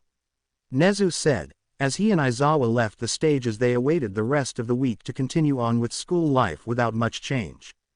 Izuku sat down in his classroom after making it to class today as he waited for their teacher or substitute teacher to tell them about the day they will be having. But within the last few minutes of the morning before homeroom, Iida had arrived telling everyone to get in their seats as the teacher makes their way over. As everyone tell him that he was the only one who was standing, Izuku thinks about what had happened at the USJ, and definitely believes that he should speak to Hound Dog about his experience. But his thought processing was interrupted by their teacher entering the doorway with bandages covering most of his body as well as face. Morning class, thank you for being quiet at the start of the day. Now before you say anything, we will be asking you that if you need to talk about your experience with the USJ, we have a guidance counselor in order to help you mentally. But that isn't all that is to be said today. Your fight isn't over, Aizawa said, as everyone got immediately tensed as they thought about what was happening. What if there's more villains? Will we be expelled for this? Exclamation mark quote. Does my smile sparkle like my cape? You will have to prepare yourselves for the UA Sports Festival, Aizawa said, as he sat down at his desk. That is completely normal. Question mark quote. The entire class minus Izuku, Katsuki and Shoto call out incredulously. The day would continue further as Izuku prepares for the sports festival mentally as well as physically. He was in his last class of the day as he was doing some light sparring with some of his classmates in quirkless combat. Aizawa had this class exercise set up because of the fact that some opponents might take away a hero's ability to use their quirk and they'd need to learn how to fight quirkless. Izuku didn't want to take part in the sports festival since he was going to go underground in terms of heroics. He had talked to Aizawa about what he was planning, and the man agreed to it so long as he took part in the first stage of the festival. So he was walking around the gym as he was looking for an opponent to spar against when he came up to Ojiro Mashirao. Hey Midoriya, you looking for an opponent? Ojiro asked, curiously. Yeah, just needed someone who will use any and all abilities they have in order to increase my ability to increase my own experience. Izuku said, as he looked at the boy. They got into a fighting stance as they prepared to fight quirkless, and Aizawa watched as Izuku sparred with Ojiro. From what he saw, Izuku was outpacing Ojiro as well as beating him with his pure technique in fighting. Aizawa kept his eye on Izuku for the simple fact that he was proficient in martial arts and was noticing a large number of horrible forms in the moves he was doing. Some of them were the left foot farther back than it should, the left hand had the thumb inside the fist, and others. He would make sure that Izuku could use his strength without breaking a body part unintentionally, and he would train Izuku how to use weaponry in the future. It wasn't long after that the class was over and everyone was sent to go home to their families, and Izuku moved towards the school guidance counselor's office in order to talk to him. On his way he ran into another girl from his class who seemed to have the same idea as him. She had long seaweed-colored hair that ran straight down her back to her rear. She was frog-like in appearance as she was very blunt from what he remembered her talking about on the ride to the USJ. "Midoriya-chan, how are you today?" the girl asked. Who are you again? I haven't paid any attention to who my classmates are, so could I know who you were first? I apologize if it hurts you that I don't know you, Izuku said, as the girl nodded her head. Don't worry Midoriya-chan, we barely talked to each other, so that isn't that far-fetched. My name is Suyu Asui, but call me Su, Suyu said, as Izuku nodded, albeit a little nervous. Well Su, what are you doing going in this direction? Izuku asked, stuttering for a start. Well, I came here to talk to the school's guidance counselor. Something bad happened in the USJ and I was nearly killed because of it. I still have a hard time sleeping at night because of it. What about you? Su asked, curious. I haven't gotten enough sleep as well. I keep thinking about that villain who sent that monster against our teacher, and the monster that Key killed. Izuku said, looking more and more scared by the second. There was no way to know that it wasn't fully alive Midoriya-chan. You did what was necessary in order to protect your classmates and teacher. You shouldn't feel guilty about taking the life of a monster created to kill All Might. Su said, as Izuku looked to the ground to think. I will think about it. But do you want to go first? Izuku asked, as Su looked at him. It seems like you are incredibly disturbed by what happened at the USJ. Particularly the fact you had to kill already. So I personally believe that you should talk first. It might help you faster talking to the guidance counselor. Su said, as Izuku nodded and apologized for going first. Izuku sat in the office of the school guidance counselor. He was a tall man. As tall as All Might almost, and had fur around his neck as a mane. He had a muzzle over his mouth as he had the features of a lion as he stared at Izuku with a calming aura. Well Midoriya, you were the last person I would have thought would come to me about something important. What do you need to talk about? The man asked. Why your hound dog? I am such a big fan of heroes, but I would like to get your autograph first before talking. Izuku said, pulling out a notebook. The hero nodded his head, as he took the book in his hands and looked at the page that was set to his own and looked over at the notes. They were notes on his quirk as well as fighting style and what he has achieved in his time as a hero. These notes are incredible, and you're sure you don't have a quirk, young man? Hound Dog asked, curiously. Why yeah, I don't show my notes to everyone. They usually get destroyed before I could ask people for quirk information. Izuku said, chuckling sadly. Well I believe that you deserve more praise for something like this. You cultivated more mental power in order to learn about quirks than most at a very young age it seems. Here you go, Hound Dog said, after signing the paper. So, I have been not sleeping as much since the USJ. Izuku started as Hound Dog nodded his head, recording their talk. It's been like this since the moment I found out that the Nomu was a living being. I've been thinking about whether or not it used to be human or was bioengineered based on dead bodies. Izuku said, as Hound Dog looked at him. So you believe that you murdered an innocent life inside the body of the Nomu? Hound Dog asked, curious. Why yeah, I also saw what the N News thinks of me. It further makes my decision to undergo underground heroics a foregone conclusion. Izuku said, as Hound Dog nods his head. Going underground heroics is a good area to begin your life as a hero. You will meet those kinds of villains who will kill you if they can, but at the same time, from what it sounds like you have already met the world's worst it can offer. Can you? Hound Dog asked, concerned. At Izuku's nod, he shakes his head as he asked one more question. How is your home life? I know this might sound a little accusatory, but I need to know if your life at home is as safe for you as possible. Hound Dog said, as Izuku nodded his head. My life in my home with my mother is as safe as can be. She encouraged me to become Japan's first quirkless hero, and she helped me get to where I am today. Weren't it for her, I wouldn't be here, Izuku said, as Hound Dog nodded. Well, I guess I can say sorry for saying such accusatory questions. Now how was your school life before UA? Hound Dog asked, as Izuku clammed up. I don't know what you're talking about, Izuku said, as he immediately left the room. Nezu, we have a code green, Hound Dog said, ominously. I see, make sure to tell me what happened at the end of yours and young Midoriya's conversation. Nezu said, on the intercom in the guidance counselor's office. Will do, now Asui, you can come in, Hound Dog said, as she walked in with a worried expression. What happened to Midoriya-chan? She asked worriedly. 2. Izuku was running out of the school as he made his way home. He couldn't believe that his guidance counselor asked him that kind of question. Of course, he wouldn't talk about it, it was fine, right? It was fine to be bullied all throughout childhood and into adulthood, right? There was nothing wrong with what happened in his previous schools. He was being shown his place on the totem board of life. His place was beneath everyone who had a quirk. Less than human. He wouldn't let this cause him distress though, so hiding in the park he calmed his fearful heart as he walked the rest of the way back home. Izuku was right in front of his home when he was grabbed from behind and pulled into an alleyway next to his home, and he was brought face to Katsuki. He hadn't heard from the boy in a couple days since the attack, and the look on his face said that he was going to take his rage out on Izuku. You must think you're hot shit now, don't you? Katsuki said, as he used a powerful right hook with an explosion on Izuku's face. Sending the poor boy to the ground, Izuku slowly got back up with an already blackened eye as Katsuki had then sent an explosive punch to Izuku's gut, sending him back onto the ground. Well, look at you, you can't even stand against me.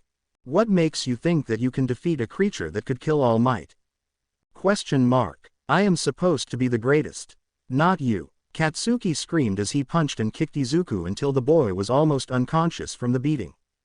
As soon as the beating was done, however, he saw Izuku's beaten form as it was shivering from pain as he looked at Katsuki with a fear that borderlined on instinctual fear. You show your face back in class tomorrow, I will be sure to make your pain from tonight far worse, Katsuki said, as Izuku got up from the ground. I will not give up on my dream, Izuku said, causing the boy to stop walking away and look back. I gave you every chance to change your attitude at UA. I gave you every chance to make sure that you could make amends with my family and become friends again. But it seems like even my patience can be run dry. Katsuki, Izuku said as the boy noticeably flinched. What did you just call me? Katsuki asked, angered. I called you by your name. Seems fitting, I've known you since we were kids. I only ever used that nickname because I thought that I could have the fun, brash, and somewhat kind in his own way kind of friend back. I have been waiting for 10 long years, Katsuki. I have been waiting for 10 years for the old friend that I used to have to come back, Izuku said, as he started to cry as he fell to his knees. I miss the old you so much. But it just seems impossible to bring him back. I can't stay with you any longer or stick by your side if all you do is just cast me aside like our promise as kids was nothing, Izuku said, as he stood back up, tears in his eyes as he walked home. Katsuki stood there as he was thinking about what Izuku had just told him. He followed him only because of that stupid promise. Well, he shouldn't have been quirkless then, he would have stayed near him, but if he was, would he have kept his promise? Katsuki would walk home with those thoughts on his mind. Entering his home, Izuku could be seen by the mirror of his home. He looked like shit, but from what it looked like his mother wasn't home, and he ran towards the shower and got into it. Taking a long hot shower, he washed away all the blood on him as he let it comfort his sore muscles as well as inflamed new scars. Coming out of the shower, he never noticed something was wrong with him as he sat on his bed and fell asleep faster than he ever did before. The next morning came by, and he was awakened by his alarm clock as he turned it off and did his normal morning run around the block. Once he arrived back at home though, he wasn't feeling as well as he should have. He got his clothes on as he prepared to leave for school when his mother caught him leaving. Have a good day, sweetie, Inko said, as Izuku wished her a good day as well. Unknown to either of them, this would be the last time either would be capable of saying goodbye to one another. Izuku made his way to school as he was struggling to stay awake. his classmates' quirks had been really incredible. But there was just one thing that he was getting slightly miffed about. It was Todoroki and the way he was using his own quirk. Izuku had theorized that the boy could use fire since half of his hair was red, and the other half was white, senior coloring for fire and ice. And the way that Todoroki was using his ice primarily was starting to piss him off, with how he never really used his fire side until he went too far and thawed them out. So when he was on his way to school, he never really noticed how someone was sneaking up on him from behind. As soon as the hand placed itself on the shoulder of his back, he was turned around and slammed into the wall across from himself in an alleyway. Grunting in slight pain, especially since he had an extremely high pain tolerance, he soon got a look at his attacker, and it was Katsuki once again. The boy had decided to attack him for some reason that morning, and Izuku had decided to just let the punches roll without doing much to stop him. Once Katsuki had finished his work on Izuku, he got back up once more, and this time with a noticeable limp in his right leg as he made his way to class. It was 5 minutes after class had started when Izuku slid open the door to the room as Katsuki gave him a look of pure rage. "Midoriya, can you tell me why you were late to school today?" Aizawa droned. "A mugger showed up and stole my lunch. They ran off after knocking me out for a second," Izuku said, as he moved to sit at his desk. Aizawa looked at Izuku a little worried as he shook his head before stating, "Well, make sure that you take a safer route next time. I don't want to see one of my students entering the school whilst having been mugged," Aizawa said, before getting back to the homeroom lesson. Katsuki wrote a small note on a piece of paper as he passed it discreetly behind himself to Izuku, who literally had not had enough time to sleep the previous night, and read it to himself, mumbling softly. As soon as he read it, Izuku sighed inaudibly as he placed it into his backpack and listened to the lesson that the teacher droned on about for the day. Izuku decided that for lunch today that he was going to eat at the rooftop of the school, because why not? And as he was eating some food to himself, he never really noticed how someone had arrived at the roof with him and sat on the other side of the roof from him. It was a group of 3 as they were talking audibly as Izuku was more concerned with his notes on classes for the early morning. As he was finishing up some of his assignments from his teachers, he noticed that he was slowly losing focus on his world as he fell asleep on the roof. Dropping his notebook on the ground, he slumped over to the side as he breathed softly as he was reduced to sleeping on the pavement of the roof. The group of 3 noticed that there was another person on the rooftop as they were leaving to head to class, and as 2 of them stared in awe, the other moved closer to him as they picked him up and grabbed his things before taking him off to the nurse's office. A few minutes later, inside the nurse's office, Recovery Girl had noticed the problematic trio as they entered the room with an unconscious Izuku. "What did that boy do this time?" Recovery Girl asked. "He was doing some homework on the rooftop and fell asleep there. We wanted to bring him here in case there was anything wrong with him. He is usually on the grounds within the courtyard and is very animated talking to another girl," the blonde one said, as Recovery Girl stared at him. "What do you mean if there was something wrong with him?" Recovery Girl asked. "Well, we saw some pretty bad bruises on his chest and there was some burns there as well," the blue-haired girl said, as she looked at Izuku's sleeping form on the cot. Recovery Girl nodded her head as she tended to Izuku's wounds and soon found out that the trio were correct in their assumptions in Izuku being injured before passing out. "Well, I will keep him here for the time being, shoo. I need to tend to my patient," Recovery Girl said, as the trio left the place. "What in the world happened to get someone to attack you?" Recovery Girl asked, as Izuku breathed softly into a pillow.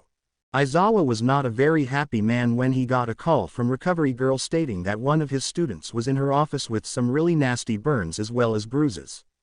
Entering the nurse's office, he found Izuku sleeping softly on the cot as the old woman tended to his burns as well as bruises all around his chest and up to his lower neck. "You can't be serious. What the hell happened to him to where he was attacked by a mugger this morning and now this?" Aizawa sighed angrily. "What are you talking about? These burns and bruises are most definitely from early this morning. They're most definitely fresh," Recovery Girl said, before moving to his right leg.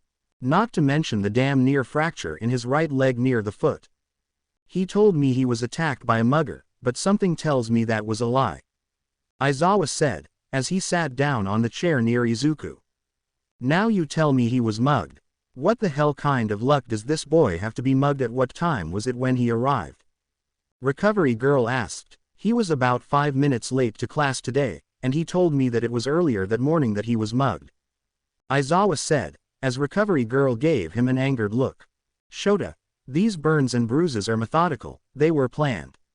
Recovery girl said, as she pointed out Izuku's body parts on an X-ray. These parts of his body are mainly for movement. If he was injured here, someone would have had to attack these parts of his body deliberately. Recovery girl said, as Aizawa nodded his head. So this was premeditated. Who would be the first likely suspect for whoever beat my problem child up? Aizawa asked, now more concerned. I would check that Bakugo kid. He has a fire-like quirk, and it releases starburst-like scarring when it burns people. And these burns are extremely similar to that. Recovery girl said, as Aizawa nodded his head and left. About an hour later, Izuku woke up as he noticed the distinct smell of antiseptic as well as the smell of a nurse's office. Sitting up, he looked around and found that it was time for heroics class, and he got himself ready to go there immediately. Hold up, young man, a voice called out, as Izuku flinched hard at the voice. I walk around the school for an hour, and you are already up and getting ready to leave. I used my quirk on you, so you should still get some more rest. How well did you sleep last night? Recovery girl asked. I only was able to sleep for about an hour or two before becoming too wired to sleep. Izuku mumbled as recovery girl nodded her head. What was on your mind when that happened? RG asked. RG recovery girl. I was thinking about my classmates' Q quirks. Izuku said, stuttering it out. Well, at least you have a certain reason that is reasonable. Anything else I should be worried about? RG asked, concerned. Nothing. Izuku said, as he mentally thought about Katsuki's words about 10 months ago. Well, as soon as I clear you up in terms of healing, I will set you off to class. RG said, as she walked over to her spot to collect her things.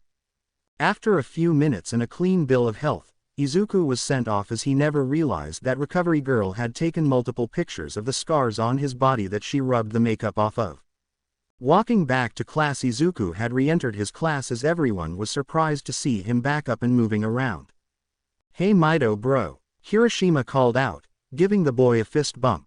Izuku returned it with hesitation as he moved back to his desk sluggishly, and he didn't fail to notice the glare that Katsuki gave him. It was on the verge of killing him with just a look, and Izuku couldn't help but wish that today wasn't a battle exercise. Thankfully that day wasn't a battle exercise, but it was a quirkless sparring exercise, and Aizawa was really beating it into their heads that this will be needed further down the line in their heroic careers. The sparring went the same way as the previous day as Izuku sparred, this time with Kirishima, as the boy was talking about how manly Izuku was for being so tough without a quirk. It was therapeutic for Izuku as he was getting positive reinforcement from his classmates as they told him that he was awesome for becoming a hero without a quirk and not for attention or glory, but just to help people in general. It was near the end of the class that All Might had entered and asked to speak to Izuku personally, and Izuku didn't like the look in the man's eyes as he stared at Izuku. Sitting in the man's office, Izuku couldn't help but feel intimidated by the man as he was quiet when staring at Izuku for the longest time before he spoke.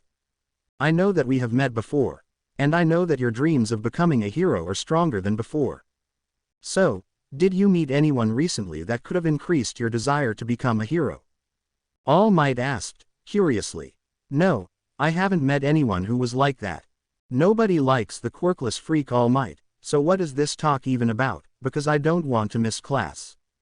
Izuku said, as he stared at the man. Right to the point then, I like it. I want to make you my successor. All Might said, as Izuku stared at the man in shock. What do you mean by that? Izuku asked, concerned. I want to make you become the next symbol of peace as well as make your journey into becoming a hero that much easier. By giving you my quirk. All Might said. The man was going to say more, but Izuku interjected. No, I don't want some hand-me-down from someone who said that a quirkless person couldn't become a hero like you. I know that you wanted to keep me safe from any and all harm, but giving me a quirk now, that would certainly raise some alarms for the people in this school. I would be looked at like I was lying to everyone present for not even using a quirk that wasn't even mine in the first place. Izuku said, standing back up before walking to the door. I don't want to be a charity case, not when the number one hero himself told me that it would be better if I was on the sidelines watching as the people who need help die. Izuku said, leaving the hero in the room alone. As Izuku left the man's office, he had begun to run away from the school as the classes for the day was already over. He was running around the place until he found the one spot that he knew for a fact that nobody would know or care about. Sitting on a log sitting across a small creek, Izuku stood on what he was told by the number one hero. I can give you a quirk that would make your hero career that much easier to deal with. There's no way someone can give a quirk away that was theirs to begin with, there couldn't be a way for that to happen. Not like I can get it anyway, especially since I refused his offer. It was like a smack to the face by the hero again, stating that my wish to become an underground hero was just as much of a dream as being a regular daylighter. Izuku said, as he tossed some rocks he had in his hand across the small creek. He was so absorbed into his thoughts that he never noticed that someone else was walking over to him from his left. So this is where you went? Not gonna lie, this place is really peaceful. A feminine voice called out, scaring Izuku into falling off the log. As soon as he landed in the small creek, he turned his head to find his mother standing there with a sad smile on her face. Mom. What are you doing here? Izuku asked, concerned. I came here to look for my son. He hadn't called me back from all the calls I gave him, and I came here thinking it's the only place that you can have some safe haven from everything. Inko said, as she sat down next to Izuku. Oh, okay. Izuku said, already feeling like an idiot to not call his mother back. Inko placed an arm around his shoulders as well as neck as she looked at the small creek as she talked to him about stories she had in her past where she had friends and family who never were around for her. It was a calming experience for Izuku as he then felt the dam break as he started to cry and reveal things to his mother that she just pulled him closer to hug him even more. He told her about how All Might told him about not having a quirk in this day and age would get him killed with his dream of becoming an underground hero. Katsuki still being an ass and beating him up before going to school, all the way to how the said boy was now giving him messages before and after school to stay away from it. Not only that, but there were many times when said boy had told him to kill himself many times near UA's gates as well as in class through papers that were expertly hidden from his teacher. Izuku, we really need to talk to your school about this kind of behavior of Katsuki. He really needs to have learned the lesson of heroes not hurting others to pass on their agenda. Inko said, as she rubbed her son's back. He was really sad at this point and was on the verge of passing out from the emotional breakdown he was having. The sports festival was only about a week away and Izuku needed to get all this emotional stuff off his back in order to grow as a hero and as a person, student of his school. Not to mention his mother supported his ideals of becoming an underground hero as well as saying no to the number one hero about earning his quirk. A few days had passed and Izuku had finally gained the courage to talk to his school about his problems with Katsuki. And he was moving towards his class when he saw that Aizawa was sitting outside the classroom waiting for Izuku as the boy had called him beforehand to tell him about his problems. So problem child, what did you need to talk about to me specifically? Aizawa asked, as he stared at Izuku's trembling form. I want to speak to you and Principal Nezu about this, and maybe the other teachers as well. -A All Might, Izuku said, as Aizawa noticed how he was very nervous about All Might. Follow me problem child, I will have the students have a study period. Then we will be heading to the principal's office. Aizawa said, as Izuku nodded his head. A few minutes later, Izuku found himself surrounded by all the heroes in the school minus All Might as they sat in a meeting room. Alright Aizawa-san, what is the purpose of this meeting? And why is young Midoriya here? Without All Might as well? Nezu asked curious. Problem child had told me he wanted to speak to all of us, from what he looked like talking to me before he was extremely nervous about it. So just let him speak his piece before making assumptions. Aizawa said, as everyone else nodded their heads. Izuku then went on to explain his conversation with All Might the previous day as well as tell them about his encounters with Katsuki ever since he was 4 years old and announced Quirkless to the world. Then he told them about his mother's illness that she couldn't hide from him since he already knew about it and was trying to earn enough money to pay for her hospital bills himself. Not only that, But he did tell them about what Katsuki has been doing ever since he had been coming to the school during class as well as outside of the school where nobody could see. The teachers were growing in anger as the problems continued to rise as they heard what their only quirkless student told them about his life before and after UA. And the one who was the most pissed of all was Nezu. He had been keeping an eye on every single student that came into his halls, and Katsuki was the worst one he kept his eye on. The boy was becoming worse and worse as everything continued on with the boy's words about Katsuki and his actions against Izuku. It all came to a head when Izuku mentioned the sludge villain incident with Bakugo being a main problem in it as he was the hostage. He told them all about how earlier that day he had been told to kill himself essentially about 2 hours beforehand and was saved from the villain himself by All Might himself. But the man was not to be trusted after meeting Izuku the first time since he took Izuku to a roof, albeit very disturbing how he tried to get Izuku to let go before reaching said roof and proceeded to tell him that his dream of becoming an underground hero was just that. A dream before leaving him on the rooftop. Izuku told them that the man hadn't known that Izuku was told to kill himself earlier that day and that he can't be punished for that, but he should be punished for telling him to essentially give up on his dream almost a quarter of the way into his first year as a hero course student. Then came the issues with Katsuki telling Izuku to go and die in class, and Nezu thought he had heard enough as he interrupted Izuku's tangent of Katsuki's behavior towards him in class. I think that this is enough evidence to send that boy to prison for many, many years. But I must ask, why wait until now to tell all of us this? Nezu asked as Izuku looked like he was a deer caught in the headlights of a car. Why you believe me? Izuku asked, looking worried.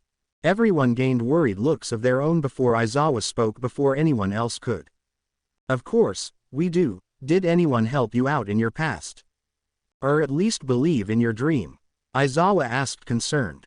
My mom at least believed that IC could become a underground hero. Izuku said, as Aizawa looked even more worried. Young Midoriya, did anyone else help you in your life? Anyone at your previous schools? Nezu asked urgently. Scoff, you really think anyone would help the quirkless, worthless, good-for-nothing piece of trash that shouldn't have been born? Izuku asked back scoffing. Well, this is a large problem. Hound Dog warned me about your issues of being scared of others because of your past experiences. Is there anything else that we should know? Nezu asked, as Izuku looked him in the eye before asking. What does it mean to fall in love with someone or multiple people? Izuku asked, as everyone looked exasperated. Don't worry about it right now, problem child. We have everything we need right now. Go to Recovery Girl and she can get your permission to take pictures of your body in order to use them as evidence in the case we are about to start.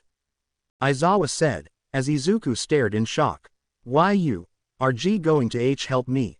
Izuku asked, tearing up. Yes, everyone's life is precious. I don't know what got into Katsuki's head about why you have to die for something that you had nothing to do with choosing. But he needs to be punished for his actions as well as the multiple laws he broke in his childhood and up till now that he broke deliberately. Aizawa said, as Izuku nodded his head. After he left, everyone looked at one another before stating the obvious. UA is going to become the first school to change his worldview of being the pebble in everyone's way. We will make sure that he feels safe here with us heroes. If he doesn't feel safe with us in a school filled with heroes, he might never trust anyone. He already has trust issues with people in general and the police. We can't have him losing faith in us as heroes. Whilst you all are taking care of Midoriya's full recovery from his experiences, I have some schools to destroy, Nezu said, as he stared at all his subordinates. It was the second day off that Izuku had after the USJ event that happened whilst he was on a field trip, and he was going to ask his mother about something important. He entered the room where he soon found his mother sitting on the couch as she was looking terribly ill. Sitting down next to her, he placed some documents on the coffee table as she noticed them and gained a fearful look on her face. Mom, why didn't you tell me about this? Izuku asked, as Inko stared at her son for a moment. Izuku dear, where did you find this? Inko asked, picking up the documents. I found it about 3 years ago, when you were heading to the doctor's office many times in 1 month. Izuku said, looking incredibly serious. Sigh Izuku, I know that you are worried about me as well as I am the same for you. But you really don't need to worry about me, you can continue on with your dreams of becoming a hero and save the people you want to. You don't need to worry about your mother anymore, Inko said, as Izuku stared her in the eyes, tears brimming at the edges of his eyes. Mom, how could you hide this from me? I would always give up my dreams in order to keep you with me. Why, you are quite literally the only person that I have left. I don't want to lose you. Which is why I have been paying for the treatment as of late, Izuku said, as he stared at her, tears coming down his face in waves. What? Why you've been paying those treatments? Inko asked, concerned. I have a well-paying job outside of hero school, Mom. Why do you think that I'm always home so late in the afternoons on a school day? Izuku asked, as Inko then connected the dots. Izuku, you shouldn't have gotten a job at your age in order to take care of me, Inko said, as Izuku shook his head. Mom, I don't think you get it. You are the only person I have left. I already know about what happened with Dad and the fact that he won't ever come back to us no matter how hard we try. I got this job in order to make sure that your treatment is going perfectly fine, and I will not stop paying for it until you are back to full health, Izuku said, with determination. Izuku, no matter how hard I try to get you to stop, you won't stop, will you? Inko asked, as Izuku shook his head, earning a sigh from her. Izuku, it's the mother's job to take care of their child, it shouldn't fall the child to be the adult in the situation, Inko said, as Izuku shook his head. Mom, you gained weight because of the diagnosis of my quirklessness. I can't allow you to take care of me without returning the favor that I owe you. You stood by my side even when those around me started to branch off and away from me. The quirkless, worthless, less than human, waste of space compared to the rest of humanity. Don't interrupt me, Mom, I know what you are about to say, and I know that. It's just so hard to live without you around, and just think about what would happen if you died without even trying to fight this disease, Izuku pleaded as he gave her the most compelling puppy dog eyes she had ever seen. Izuku, I won't be able to beat this disease. It has killed many others without any problems, Inko retorted before Izuku gave her some paperwork that she never seen before. This is the cure network that you have been taking. All this does is lower the amount of white blood cells in your body to make it impossible to fight off your disease. Because of all the radiation being transmitted through your body, it has killed off most of the cancer cells inside your body, but at the same time, it has killed off your main resource of killing off the cancer cells as well, Izuku said, as he revealed another piece of paper. This is what you should have been doing during these treatments in order to get rid of cancer. I don't know why the hospital staff has you on radiation, since that is an old method that kills the recipient before they could recover fully before the next run of radiation. This paper shows the cure for cancer that just came out not even 200 years ago, with this research as well as treatment. It would only take 3 treatments to cure you of cancer, Izuku said, with finality. How much is this? Surely it isn't free, Inko asked, as she stared at the papers. It isn't, but don't worry. I got it covered, it has been paid for, all of it, Izuku said, as Inko looked at her son with only love that a mother could give. She tears up as she pulls him in for a hug, not missing the slight flinch he has when she pulls him in for it. As she cried on his shoulder, Izuku pulls her closer to him as he slowly becomes teary-eyed as he begins to pat her back and chokes out a sob before placing his head over hers. That night they had been closer together than they had in the past, and it would be the next morning that Inko found out what happened on Izuku's trip to the USJ, since she forgot to watch the news. That next morning Izuku told his mother about everything that happened in the USJ as he went over all the events that happened on that field trip. He talked about how he was slowly becoming friends with a girl named Uraraka Ochako, but for some reason Katsuki was making it a really hard mission to complete, with how he attempted to force her to hate him all the time. Why are you placed in the same class as him anyway, sweetie? Inko asked as Izuku stared at the ground in thought.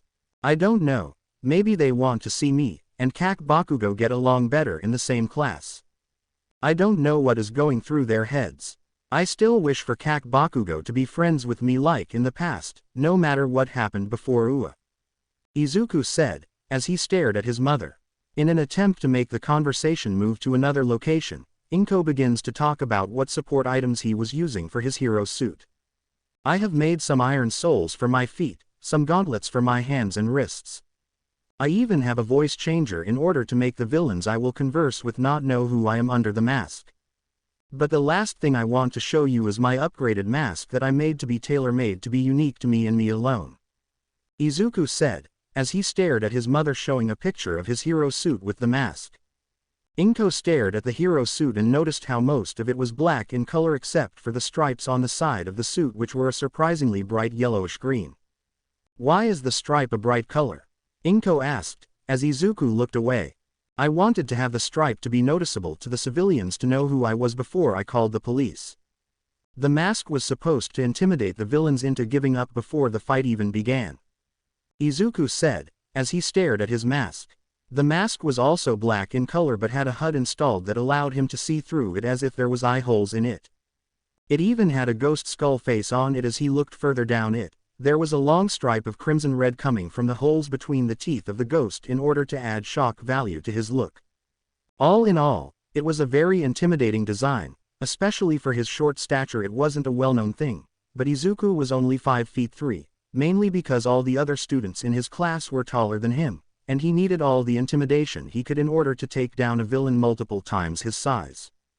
As he went further down the image of himself in his gear, he saw that he added bunny ears to the top of it in order to make villains also see the intimidation, as well as the ears to make them drop their guard around him.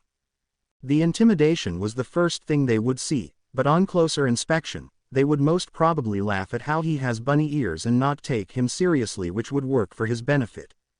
But we are getting sidetracked. Izuku continued down the image as he saw the combat boots that were a very noticeable red in color as it was his favorite color, but for heroics might make them a dark green in order to blend in with the night. His combat pants were made of leather and some other alloys that were cut resistant, flame retardant, ice resistant, and had a coolant heater system in the entire set in order to allow him to work at any time of the year without catching a cold or fever. Now as he stared at the torso of the hero's suit, he saw that he had a militaristic design in it as it had multiple holsters hanging from the hips as well as the upper arms to represent where he would grab either a knife or a blade. He was very proficient in staffs, but he had learned how to wield a blade from his martial arts teacher in order to learn more weapons than just a staff or knives kunai. Finally at the bottom of the arms there was gauntlets on his wrist and hands as they were mainly for protection against villains attacking there. The gauntlets were made of carbon fiber with an unknown alloy that made them extremely flexible as well as durable against those with emitter-type quirks and transformative quirks. He even made a suit where he could use his teacher's capture scarf when he learns how to utilize it for capturing villains, but that will be until after the sports festival. He wants to learn how to become an underground hero, so he can only participate in the first event of the sports festival, but other than that he will leave as soon as it ends and has a few minutes before the next one. He was making adjustments to the gauntlets as well as adding more surface area to them when his mother received a call on the phone. Answering it, he heard that her first treatment for her cancer was going to be happening on the most important day of that year. Her birthday. He couldn't believe that luck that this was, as he considered this treatment one of her birthday presents for her. Well Mom, looks like you will be getting your birthday gift when you go to the hospital this year.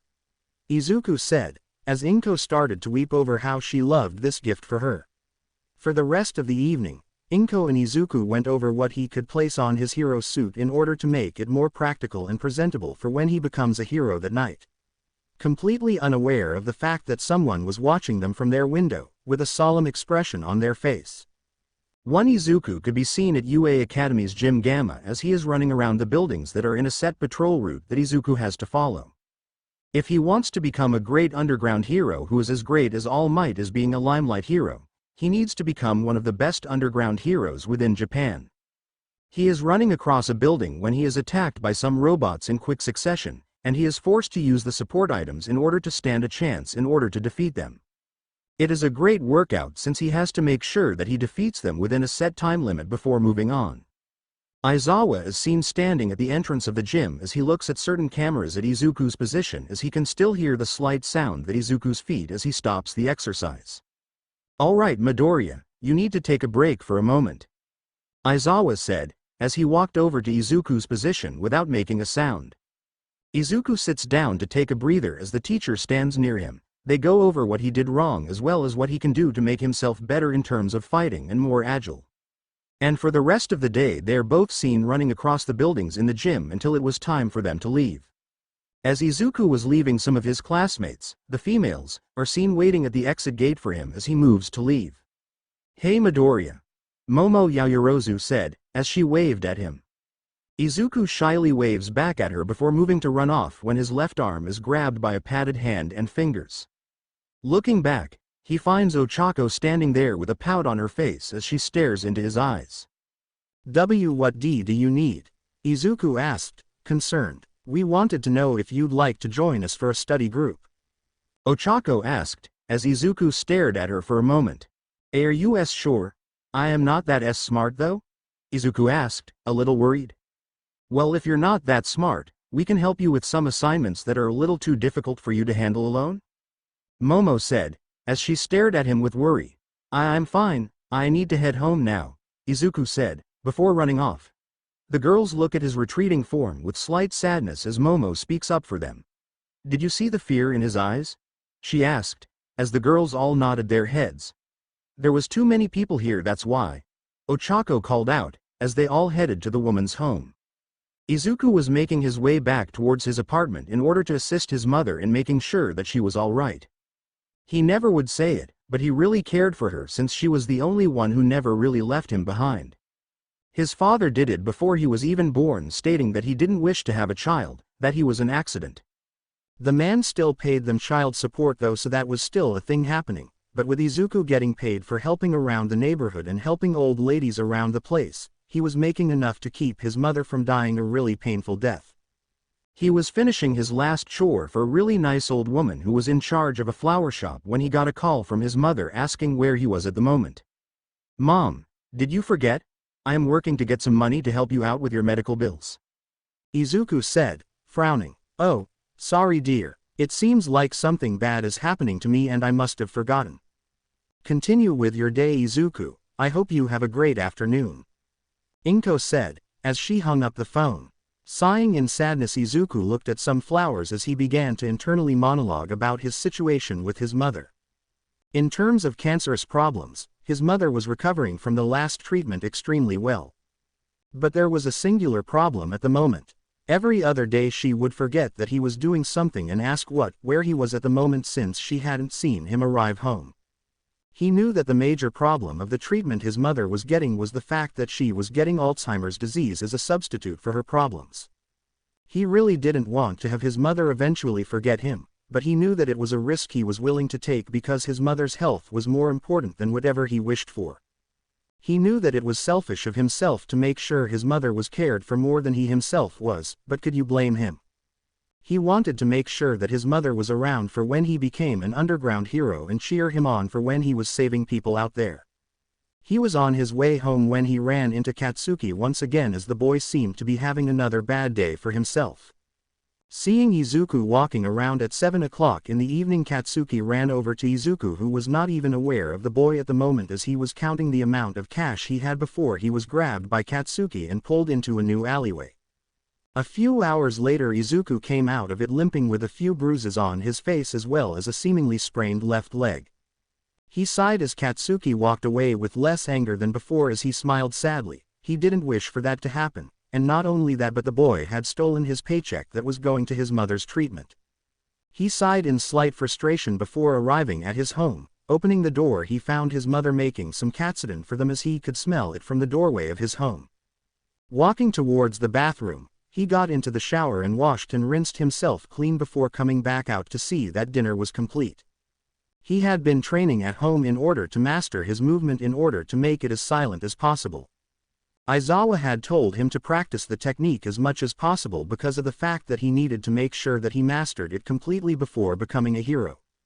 He silently walked over to the kitchen and found his mother putting the plates on the table as she hummed to herself a tune that had always calmed him down whenever he had a nightmare.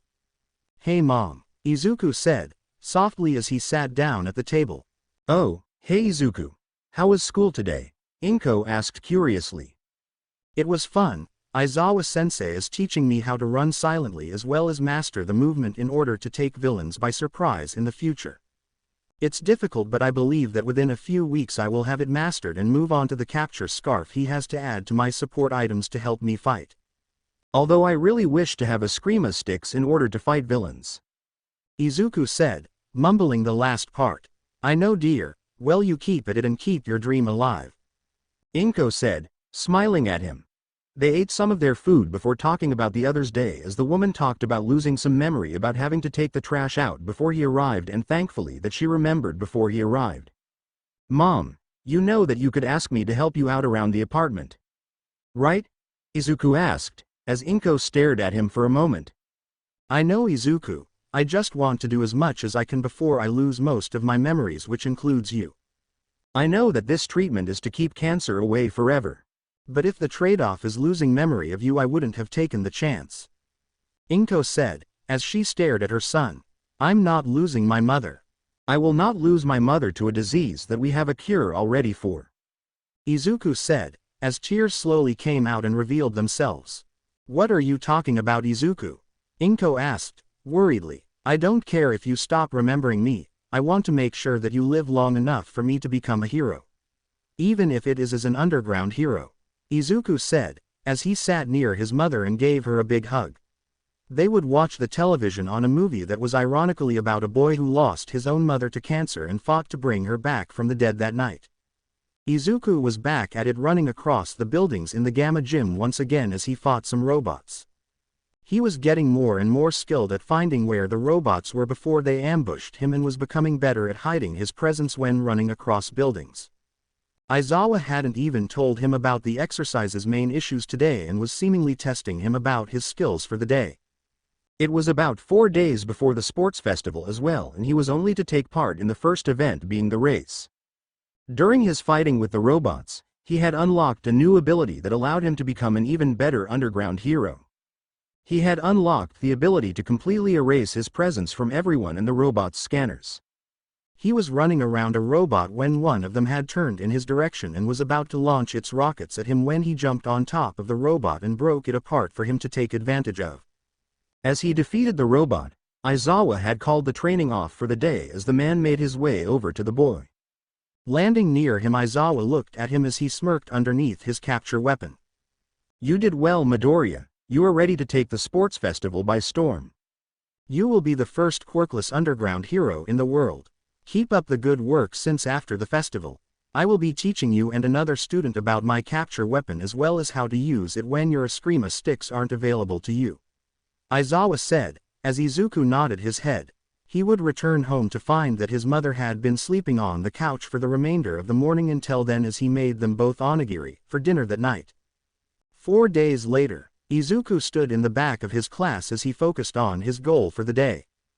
Get first place on the first event of the sports festival and then leave it in order to make sure that he doesn't get found out early. He was standing off in the back of the room when Shoto walked over to Izuku as the boy stared at him with a neutral facial expression.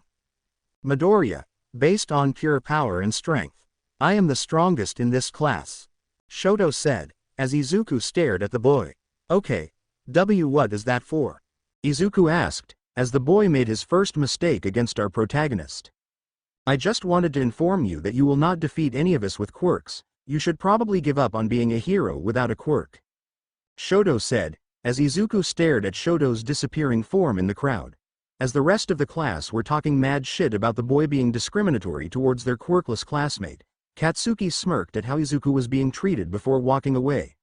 Sighing in disappointment, Izuku followed after the class without noticing the girl who was invisible standing near him, hearing the conversation in full. Izuku and the rest of his class were standing in the middle of the arena as they had been called into the arena moments after Shoto had stated his opinion of Izuku. Izuku was not thinking about anything other than making himself known to the world for being quirkless and in the hero course. He really didn't like how Shoto had written him off as worthless without even knowing about what he had been training himself to do.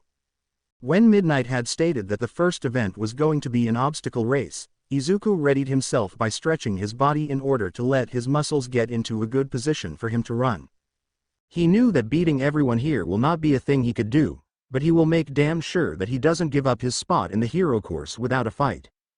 As soon as the race began, Izuku jumped into the air as Shoto had frozen everyone's feet to the ground, and those who managed to dodge the attack had followed after him. Izuku followed after Shoto as the young boy had managed to leave the tunnel on his ice sheet that he slid on. Some other students followed Izuku's idea as they followed him on the ice, and Izuku took off running away from the rest of the first years. He ran for as long as he could until he reached the first obstacle of the race. It was the 0-pointers that he faced off against in the entrance exams. Knowing that they won't kill him was a good thing, since all he had to do was run all around their legs as well as treads as he tossed a well-placed rock within them, causing a chain reaction as the explosion caused nuts and bolts to land in the treads of others, blocking the path of some of his own classmates and schoolmates. Izuku took off once more as he was closing in on the two powerhouses of his class, Bakugo and Todoroki. Izuku held a kinship with the Todoroki boys since they had people in their lives who were abusive to them, endeavor for Todoroki and Bakugo for Izuku. But with how the boy wrote him off as not a threat rubbed Izuku the wrong way, but now that he was telling Izuku to give up on his dream, he just had to prove the boy wrong. Making it to the second obstacle wasn't too hard, as Izuku had managed to learn how to master his movement to not place too much weight on the ropes in order to shuffle across them. Sure, it was taking a while in order to do so, but he was making progress as everyone else was moving across the chasm, getting ahead of him. Unknown to everyone else, Izuku had grabbed the panel that was larger than himself from the 0-pointers and had it strapped behind his back as he finally made it across. Look at that! It appears that Todoroki and Bakugo had made it to the final obstacle. Present Mike called out, happily. Don't put the other students out of the fight now. There are some students out there who could pull the rug out from both of them. Aizawa-sensei said, as he grumbled about having to be a part of the announcing team. Izuku shook his head as he thought about how Aizawa-sensei and Present Mike-sensei had been adorable in his head. He finally makes it to the final obstacle as he pulled the panel off his back and started to move some of the mines to the area he was at as he stared at them. Some of the other students noticed what he was doing and thought that he was giving them a chance to beat him. One such student named Kyoka Jiro had noticed the determined look on his face before focusing on her task of getting past the obstacle and getting into the top 40 people to move on. Once Izuku had gathered enough of the mines, he moved back before running forward and jumping on top of the pile of mines he collected. What is this? Midoriya has launched himself into the air. Did he collect all the mines and jump on them? What are you feeding your class, Aizawa? ? Quote. Present Mike called out, worried about what Aizawa feeds his class. As Izuku soared in the air, he passed by Todoroki and Bakugo as they looked up in the air for that moment to see the determined look on Izuku's face. Everything was going according to plan as Izuku was about to land soon, causing both boys to become determined to not let the Quirkless student beat them. As soon as Izuku was on his back falling downwards, Bakugo and Todoroki had caught up to him as he flipped over and stepped on both of their shoulders and slammed his panel on the mines beneath them, both sending both of them to the side of him as well as him forward a few hundred feet as he landed in a roll before moving from the ground and running forward towards the end. Bakugo let out a screech that meant death if Izuku stayed nearby, as Todoroki had let out a grunt of effort in order to attempt to catch up. Just as they were about to catch up, Izuku passed the line as the first person in the race to make it back to the arena. And without using his quirk, Midoriya Izuku has managed to land in first for the first event. Present Mike called out, as Aizawa smirked at Izuku. As Izuku sat on the ground, he stared off in the distance as he was thinking about what his next move was. He knew that just from using his knowledge as well as physical abilities, he would be fine in learning from his teacher as an underground hero. He would be the shadow he needed to be in order to be the hero he wanted to be. If he couldn't be a limelight hero, he would be a shadow hero, an underground hero if you must know. He looked at his teacher as the man nodded his head as Izuku shook his own. After beating Shoto in a speed race, Izuku needed to beat him in every event. Just to show him that quirkless doesn't mean worthless. Aizawa seen the look on Izuku's face as it showed he was showing that he could become a hero to the world as he was, and Izuku held a fire in his eyes that wouldn't be put out anytime soon. As he waited for the second event to be announced, his friends, or at least he thinks they're his friends, walked over to him. Midoriya, I am so happy that you made it to the second event. Are you going to leave now like planned? Uraraka asked as curiously as possible. No, Todoroki-san said something that made me want to prove to him that even without a quirk, I can still become a hero, even if I'm not going to be a limelight hero like you guys are. Izuku said, as Uraraka blushed a little. Well, far be it from me to leave you behind. I will team up with you for the next event if we can. Uraraka said, as Izuku nodded his head. They all waited for a few more minutes as Izuku stared at Midnight. The woman noticed his stare and smirked at him for a brief moment before announcing the next event. Alright everyone. I just know that you all are waiting to run for the next event. For those who are aware, the second event is usually what is called a cavalry battle. But this time that has been changed to this. Midnight called out, as the wheel landed on a Heroes vs. Villains mock battle screen. This is Heroes vs. Villains mock fighting. You can team up into teams of 4 or 5 in order to outlast the other people of the arena.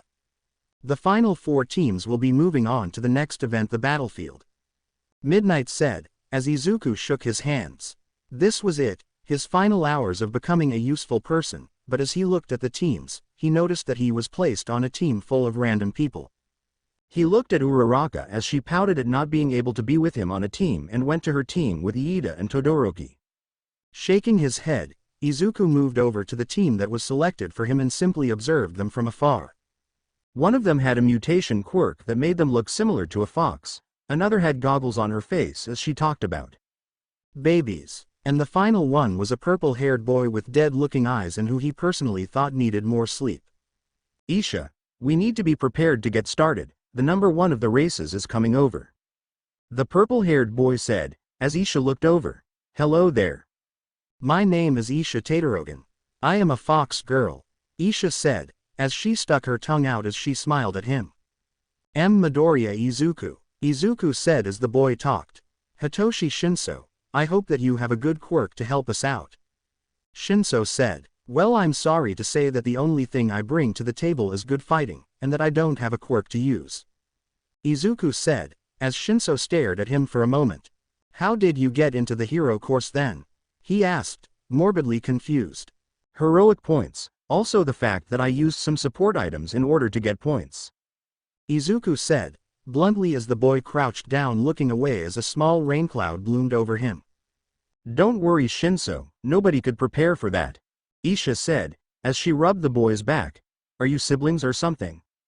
The goggles girl asked. Nope, I am his girlfriend. Isha said as her tails wagged behind her. She is extremely extroverted and gained my trust too fast. Please save me from her cuteness, Shinso said, as he looked away. Can't do that when I deal with quite a few from my class.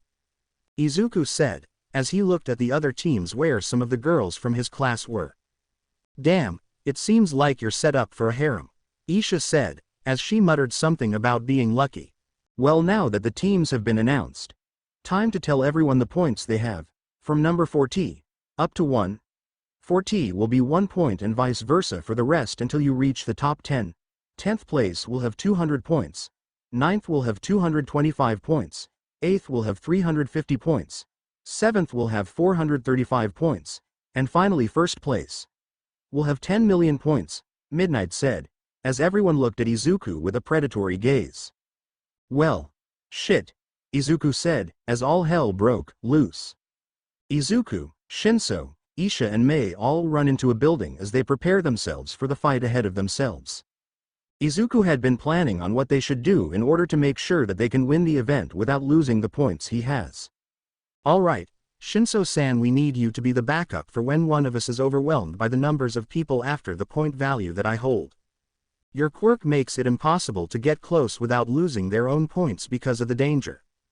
But since they don't know what your quirk is, we can send them back to their starting areas before we can even lose our own points. Izuku said, as Shinso and Isha nodded their heads. Mei looked at them as she focused on her babies, whilst they were talking and hadn't paid any attention to what the problems were. Are you guys going to use my babies soon? Mei asked, curiously. As soon as their planning was over, Izuku led himself Shinso and Isha down the hallway from their starting area, leaving Mei behind in order to keep her safe. But what nobody even knew was that he left his 10 million headband on her head in order to make sure that nobody even knows where she is. Since they all would be coming for him, they all believed that he would stay in one position in the middle or take them all on by himself. They were correct on the first assumption, although, you know what they say about assuming. They make an ass out of you and me. About a few minutes into the run towards the middle of the arena, Izuku, Shinso, and Isha make their way over to the middle of the arena as they prepare for their opponents to come through the holes. Izuku looks back at his allies as they look at him with trepidation, and he doesn't like the cautious look on their faces. Don't worry, since Mei is hiding within the entrance to where we came from. She will remain safe and keep our 10 million point headband without alerting the enemies to her location. We just have to follow the plan in order to stay safe. Izuku said, causing their caution to lower just a little bit. It wasn't long after before the first team showed up, and it was ironically Team Todoroki who had Iida, Yaoyorozu, and Kaminari on their team who were looking in Izuku's direction. Izuku moved in a way that would force them to make their attacks on him more prominent, and he moved about them in a way that was similar to a swimmer in water. Yaoyorozu created a staff as she moved towards him in order to disable him from fighting further, not that she took him lightly. She knew that in quirkless combat that he was the better fighter, she just couldn't know if he trained in fighting against people who held weapons yet. Unfortunately for her, she couldn't fight him alone since Todoroki attempted to try and freeze him to the ground immediately. With Izuku jumping in the air, Iida jumped towards him with a kick in order to hit Izuku in the gut. But Izuku used his increased height to vault over the boy and send him into the two allies he had behind himself. With Iida distracted with Shinso and Isha, Izuku moved towards Yaoyorozu as she swung her staff towards him, with him dodging the attack just in the nick of time to move to his right as Yaoyorozu was hit with 1 million volts of electricity. With her screaming in pain and falling to the ground twitching, Izuku moved and saw that Kaminari was completely out of the fight since his power output placed him in a dumb mindset that made him look how Katsuki called him. Shinso and Isha were in an endurance fight with Iida as the boy was speedily moving about the field, kicking them from all angles. Isha had managed to grab his foot from the air and slam him in the ground after a few times, but Iida had managed to catch on that she was capable of grabbing him, so he primarily went after Shinso in order to keep her eye off of him. The duo moved to where they had their back against the other as they looked at the many Iidas who were running around them in a circle. We need to stick together.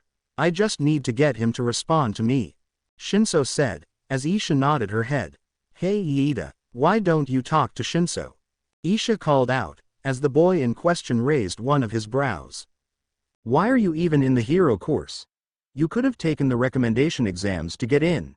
Why did you take the exams that were mostly for those who were poor? Shinso asked, as Iida stared at him for a moment before opening his mouth. We? Just as he was about to retort, his face became neutral and stood silently in front of them. Well, I guess we can use him against his allies. Attack Todoroki, Shinso said, as Iida went to do just that. Izuku was dodging out of the way of an ice blast as Todoroki moved about the field without Izuku being capable of getting close. Are you going to continue to fight from range? Or are you going to follow my idea and fight me in a quirkless fight? Izuku called the boy out. I have no time for quirkless wannabe heroes, Todoroki said, as he sent a blast of ice towards him. Just as the ice was about to catch Izuku, a kick broke them to pieces and saved him in the nick of time. Iida, what are you doing here? You're supposed to be fighting Shinso and Fox Lady, Todoroki said, monotonously. It looks like Shinso's quirk is in effect. You won't be capable of winning, Todoroki, Izuku muttered the first part before calling the boy out. The said boy in question then placed Iida in a massive glacier of ice that managed to get him pulled out of the brainwashing. Izuku then moved towards Iida as he kicked the boy in the back of the head, knocking him out. But his reprieve didn't last long as more and more groups had exited the entrances of each and every team that were placed in the arena. And he feels like he could feel the heat of something behind himself, and it feels like people are staring at him like he is prey. Looking behind himself, he finds himself surrounded by everyone in the first years as they look at him with intimidating red eyes as they lick their lips. But out of all of them, one of them, Katsuki Bakugo, launched an attack against him all whilst screeching. Deku. Izuku looked behind himself as he saw the blast coming from behind and tried to dodge the attack. Only to be kicked by Mina, who used some acid in order to send him back towards Bakugo. Shinso and Isha were too busy battling the other students of the first years in order to make sure that he was alright. Soon enough it was all of Class 1A and B who were looking at him with a look that borderlined on predator to his prey. He smirked at them as they all went on the attack in order to defeat him and take the 10 million point band from his head. He purposefully placed his headband backwards in order to prevent others from knowing the point he was wearing at the moment. He knew that if someone looked closely at his headband that it was inverted and backwards, and that people would soon know that he didn't have it worn on him. But he took the pain in stride as the classes of the hero course battled him in order to take his points. Bakugo would strike from the front with a blast, Kirishima would attack from the side with a hardened fist, Mina would come from above with a large amount of acid, and Momo would come from behind with a created weapon that would slice his back. All in all the class were coming towards Izuku with such speed that the boy could only watch in slow motion at what was happening. And what was happening was surprising for him as well since he moved about the field as if he was predicting their movements. He had learned their quirks as well as their strengths and weaknesses in order to win against them in a fight. He dodged Katsuki's right hook, ducked underneath Kirishima's left hook to his gut, moved to the left from Mina's attack on his head, and bent backwards from Momo's sideways swipe of her staff that was coming in from his right. As soon as time moved back to normal, some of Class 1A had landed in a pile of pain and people as Izuku focused on Class 1A and most of 1B. They all moved in on his form as he ran towards them this time. The only ones who were looking at his form were Ojiro and Kendo as they went on the attack. Sending a chop on Uraraka's neck to knock her out for a moment, he moved on to Shiro who was about to launch some tape at him. He threw Uraraka towards him causing him to blink in shock as he caught the girl in his arms sending him to the ground before Kamakiri moved forwards with his scythe-like appendages. Placing a hand on the ground, Izuku swiped the boy's feet out from underneath him as he moved forward once more meeting Shoji and clashing arms with the boy. With his sheer upper strength, he matched Shoji's strength causing the boy to look at him in shock. Izuku knew he wouldn't keep the surprise for long since he was being pumped with adrenaline. He moved faster than he did previously, punching the boy in his gut before kicking his legs out from underneath him, and moved on to Tokiyami who sent Dark Shadow out for him. "Go Dark Shadow," Tokiyami called out. Surprisingly, Katsuki and the others moved for other teams and Todoroki who was second place in the previous event in order to collect more points. As soon as Dark Shadow moved as close as possible to Izuku, the boy dodged to the right as Dark Shadow slammed a clawed fist into the ground. Izuku moved through the smoke cloud as he found the bird boy standing still as he stared through the smoke, and as soon as he saw Izuku moving through the smoke, he tried to call his friend back before he felt a fist on his stomach. Looking down, he found Izuku standing there with a smirk on his face before slamming a fist into his face knocking the boy out. As soon as he moved back into the smoke Dark Shadow moved back to her human as she returned to his body. Izuku stood tall as he looked at what remained of his class and his sister class. The leaders of his classes were staring at him with trepidation before he started to feel something off about his body. In the viewer spot for the announcers, Shota Aizawa noticed something that was weird from his student. Izuku's body was twitching slightly as if he was hit with a quirk from Kaminari's electricity attack. But there was something more concerning. Izuku was strangely looking worse for wear, as if he was experiencing quirk exhaustion. But that couldn't be right. The boy had stated that he was quirkless, it even was stated on his medical file that he was quirkless. As he watched his student closely, he noticed it for a very minute second of a millisecond, a small flicker of a white aura appeared. What the foo? Shota went to ask before the whole arena exploded. Back in the arena Mei had been waiting for the match to be ended since she had been hiding inside the entrance hole to her team and been analyzing the people and their quirks for her babies. She had been looking for the perfect test subject for whatever device she could make for her potential client in the future for heroism. If her babies could help someone of the hero course become a better hero, far be it from her as Izuku glowing. Her train of thought is completely destroyed when the whole arena explodes in a massive boom larger than Katsuki's quirk was capable of doing at the moment.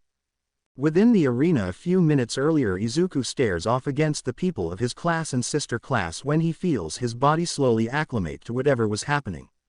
But something was wrong. His everything felt wrong for himself when he noticed that his body was glowing and then everything exploded around himself in the arena. Massive barriers were placed in front of the audience as Izuku's vision went to black as he collapsed on the ground in pain. Smoke was everywhere on the field when he slowly opened his eyes in order to see what was going on. But he was clearly surprised when he found out that he was in incredible amounts of pain. Slowly trying to stand up from the ground, he felt like his legs were about to fall off, and as soon as he moved to see what his body looked like, he was concerned deeply with how he looked. He had a white aura surrounding his body and he felt power brimming to the surface with how calm he felt at the moment.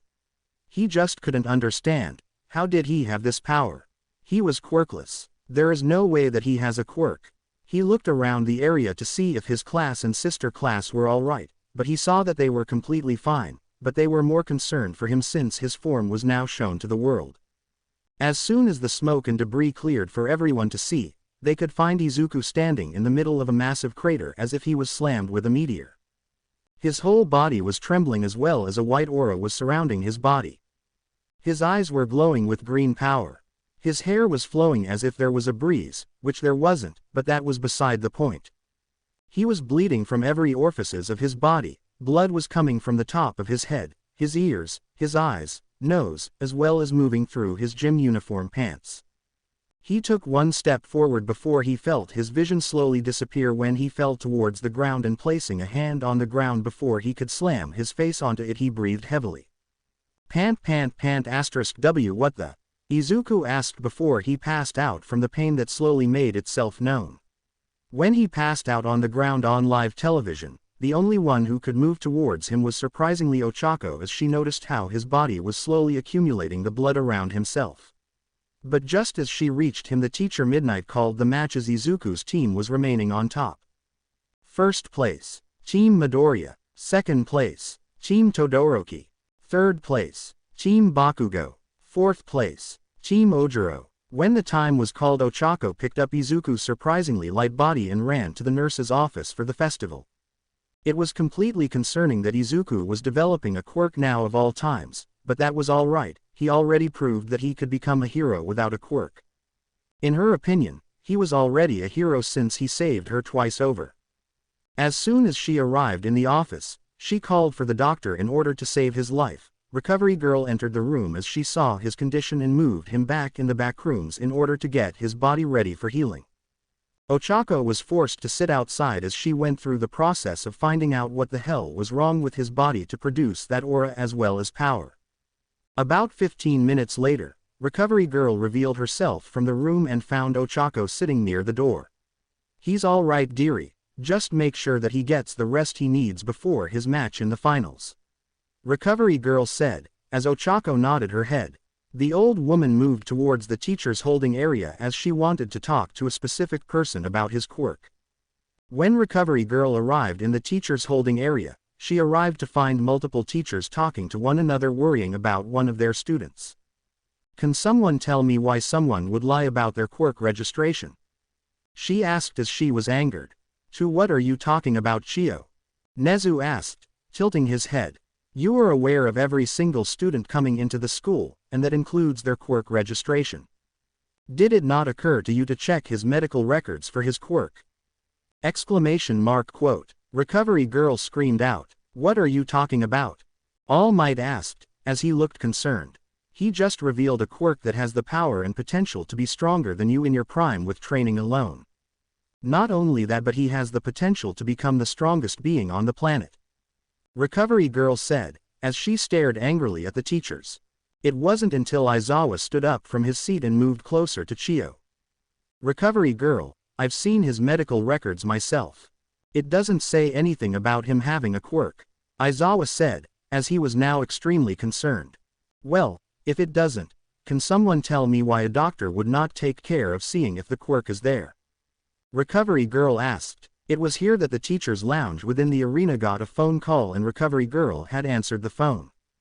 Hello, she asked before a woman's voice could be heard. Can someone tell me why my son just developed a quirk 11 years after he was announced quirkless because of his pinky toe joint? Question mark quote. An enraged mother called out through the phone. Ma'am, what are you talking about? That kind of medical checking for a quirk is completely wrong. We check for a quirk factor from their bloodwork.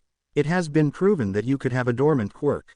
If it was checked properly, Chio said, as she slowly realized what was happening. Mrs. Midoriya, can you tell me which doctor gave your son that quirkless statistic? Chio asked as Inko responded. It was Dr. Kyudai Garaki. He went by the name of Dr. Tsubasa when my son was 4 years old. Back then he told me that they only found out if someone was quirkless based on his pinky toe joint. Is that wrong? Inko asked, as she started to cry. No. That isn't completely wrong, but it has been disproven to be false allegations if he were to give your son the quirkless status because of an additional joint in his toe. Did he even take blood tests? Chio asked. No, he only took the X-ray. Inko said, as Chio cursed internally. I will be his primary doctor from now on, I will talk to you later. Chio said, with finality. She heard a click on the phone and looked at the teachers of the school. Well, if that wasn't info gathering, I don't know what is. Nezu said, laughing hysterically. Izuku was standing in the line to get some food into his system as he was still trying to wrap his mind around the fact that he had a quirk. Out of all the times to manifest, his quirk decides to do so when he is in an extremely stressful situation and just decides to just up and make him explode from the power increase alone. He nearly died from the increase of power being released from his body, and he needed to take some time to analyze this new quirk of his. He was wanting to become a hero for the quirkless, but with how he released his quirk for the first time ever, he couldn't help but believe that others will think he hid his quirk from all of them. He knew from experience that he didn't have a quirk, so the fact that he developed one right in the middle of the chaos of the sports festival was surprising. He could only think about what his mother thinks at home about this new development. He wanted to test all the waters of this new power, as well as see what it can do. But as of right now, he needs to satiate his stomach since he feels like he hadn't eaten in months. Sitting down at a table all alone, Izuku uses this time to analyze his newfound quirk and tried to pull it out once more only to receive nothing. Sighing in frustration, he continued to eat his food as if nothing happened when someone placed their food tray on his table. Is it all right if we eat here? Uraraka asked as she gave him a smile. Izuku had no idea of what to do or talk about. He had the entire class of girls sitting near him as he ate his food. He couldn't think about anything to talk about other than listen on to what they were conversing about. He only found out that they were talking about the power-up he quite literally pulled out of his ass and were impressed with the fact that he hid it for so long. He mumbled out his reason for not having it out and caused everyone at the table to look at him like he was a deer in front of some headlights. Midoriya, what did you say under your breath? Momo Yaoyorozu asked concerned. I didn't have a quirk, that was its manifestation. I don't have the one joint in my pinky toe, so I was announced quirkless because of that. Izuku said, as Momo looked even more concerned.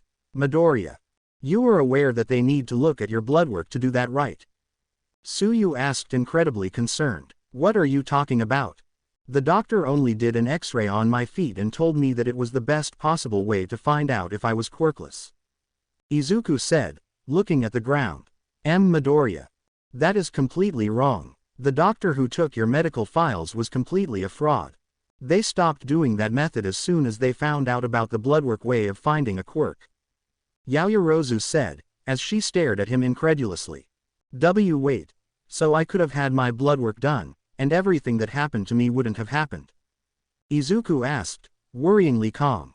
When the girls at the table nodded their head, Izuku pulled out his phone and looked up the doctor's name that he went to get his medical records from. And he was extremely surprised when he found out that the man was now either dead or missing. The most important part about it all was that his grandson went missing with him. I guess I can't call my original doctor now, Izuku said, mumbling. Jiro heard him and asked him about it before he showed them all the article about his missing doctor.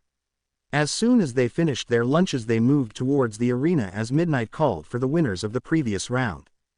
Hello everyone. The final round is about to begin. Midnight called out before some of the students called out to her. Mrs. Midnight, I want to leave the final round of the tournament. Isha called out, causing Shinso to look at her confused. Is there a reason why? Midnight asked, concerned. I just don't want to enter the hero course. I wanted to enter the business course instead. Isha said, jumping off the stage. Well, if that is done, is there anyone else who wishes to leave the stage? Midnight asked, before choosing a boy from Class 1B who was close to entering the tournament had it not been for Shinso. Alright, for this event it will be decided that it will be a battle royale. Whoever remains in the arena after everyone is finished fighting will be declared the winner of the sports festival. Midnight called out. As everyone moved to a certain area of the arena, Izuku looked over at Shinso who was to his right. You think you can try and brainwash some of the contestants beside me? Izuku asked. Well, I could, but then that would open them up for being taken out of the arena. Shinso said, as Izuku nodded his head. Could you try and take out Keikaku, Bakugo and Todoroki out of the fight? They are the biggest threats to the battle royale, Izuku said, as Shinso nodded his head. 3, 2, 1, fight. Midnight called out as Bakugo and Todoroki moved towards Izuku. As the bomber was extremely close to Izuku, Shinso moved in front of him before speaking to him. You know, for a blonde bomber, you really are stupid, Shinso said, as Katsuki opened his mouth and spoke. As if you, Katsuki screamed as he stopped in front of them with glazed over eyes. Walk out of the arena and move out of every attack thrown at you, Shinso said, as Katsuki followed each and every command. And just like that, Katsuki leaves the battle unscathed.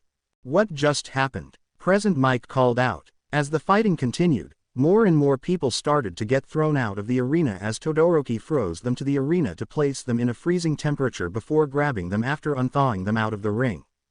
Soon enough it was down to 6 people in the arena: Izuku, Shinso, Todoroki, Uraraka, Momo, and Mina. As they all went to their sides of the arena, Izuku looked to his left and found Todoroki looking at him with a daring expression, and to his right he found Uraraka staring at Momo. Now that there are 6 people left. 3, 2, 1, fight. Midnight called out, as everything went up in ice and acid. Back in the teacher's lounge within the arena they were looking at Izuku as if he was stupid. Why won't he use his quirk? Vlad asked, confused. Did you forget what happened back in the other event? All Might asked, as Vlad promptly shut up. I must say though, he had to have learned how to use his quirk from his singular usage of the last fight better, Nezu said, pulling out a notebook. The teachers were watching the fight with expressive eyes, as they soon watched as Bakugo was basically told to leave the arena. They were confused as to who did it, but they all saw Izuku talking to Shinso before the battle started, so they believed it was from the boy with purple hair. The rest of the fights were going perfectly fine as the students were beating the other until they were knocked out or thrown from the ring. It continued until the last 6 students remained: Shinso from Class 1C, Izuku from Class 1A, Shoto from Class 1A, Ochako from Class 1A, Momo from Class 1A, and Mina from Class 1A. They soon watched as Midnight called for the fight to begin once more as everything went up in ice and acid. Izuku moved about to dodge each and every attack of ice thrown at him by Shoto. The boy was relentless with his attacks. But Izuku could tell that the boy was favoring his right side more than the left, and Izuku knew where to attack. The problem at the moment though was to get close enough to strike before getting attacked in return with a cold hand. Coming up with a plan on the fly, Izuku moved towards Shinso as the boy stopped what he was doing to see that Shoto was still in the ring. What are you doing using half of your power? Shinso asked, loudly, as Shoto gave him an angered expression. Are we not all strong enough to take you on without your full power? Shinso asked, teasingly. Shoto looked even more angered before taking a deep breath and running towards the boy. It was here that Shoto realized his mistake. As he got closer to Shinso he never looked to his left, and when he did, he found a fist making its way over to his face. As soon as Izuku punched him in the face, the boy opened his mouth and took a deep breath in before his mind was clouded by fog. Todoroki, walk out of the arena, Shinso said, as the boy did the same as Bakugo. And Todoroki is taken out of the fight. Present Mike called out. Izuku stood across from Uraraka, Shinso, and Momo as they stared at one another. Mina was taken out when Momo and Uraraka teamed up to take the bouncing girl out of the arena. 3 versus 1. I like those odds, Izuku said as everyone in the arena moved towards him. He ran towards them as well as he waited for their attack. First was Uraraka as she moved to place all 5 fingers on his body to take his gravity. He gripped her wrist and flipped her over his body and slammed her on the arena floor, but not before saying sorry to her face. He moved on to where Shinso was as he spoke about having a great quirk that he hid until now. Izuku stared at him confusedly, before knocking him out with a punch to the temple of his head. All that remained after he threw the boy out of the arena was him, Uraraka and Momo. He stood in the middle of the arena as Momo and Uraraka moved around him as if they were cornering their prey. Izuku breathed in heavily as he realized that his stamina was lowered to the point that he wouldn't last much longer in a fight of attrition. So he got into a meditative stance whilst standing and closed his eyes, relying on his sense of hearing. Momo began to create a weapon for herself and Uraraka to use against him so that they could take him by surprise. Izuku breathed in slowly as he slowed his heart. He wanted to see if he could activate his quirk without releasing a massive explosion unlike last time. Feeling for the energy needed to fight longer, he felt a massive well of power brimming to the surface as he placed himself in a somewhat crouched position with his hands at his hips, and he gained a focused expression on his face. A white outline covered the outline of his body as he faintly glowed, and Momo began to produce her weapon faster in order to combat him. The white outline covered his entire body as a small breeze moved about the arena, moving his hair. Opening his eyes, he looked at how there was small orbs of energy floating around the arena as he looked behind himself and found that he could see the auras of allies and enemies. Uraraka's aura was pink with black lightning moving about her hands primarily, whilst Momo's aura was mostly black with red lightning moving around her stomach area as well as arms and legs. As soon as he looked at himself, he saw that there was some green lightning moving about his arms, legs and body. It felt powerful, and he was slightly fearful of it. Shaking those fearful thoughts away, Izuku looked at his enemies who were now staring at him with slightly worried eyes, and Izuku got into a fighting stance.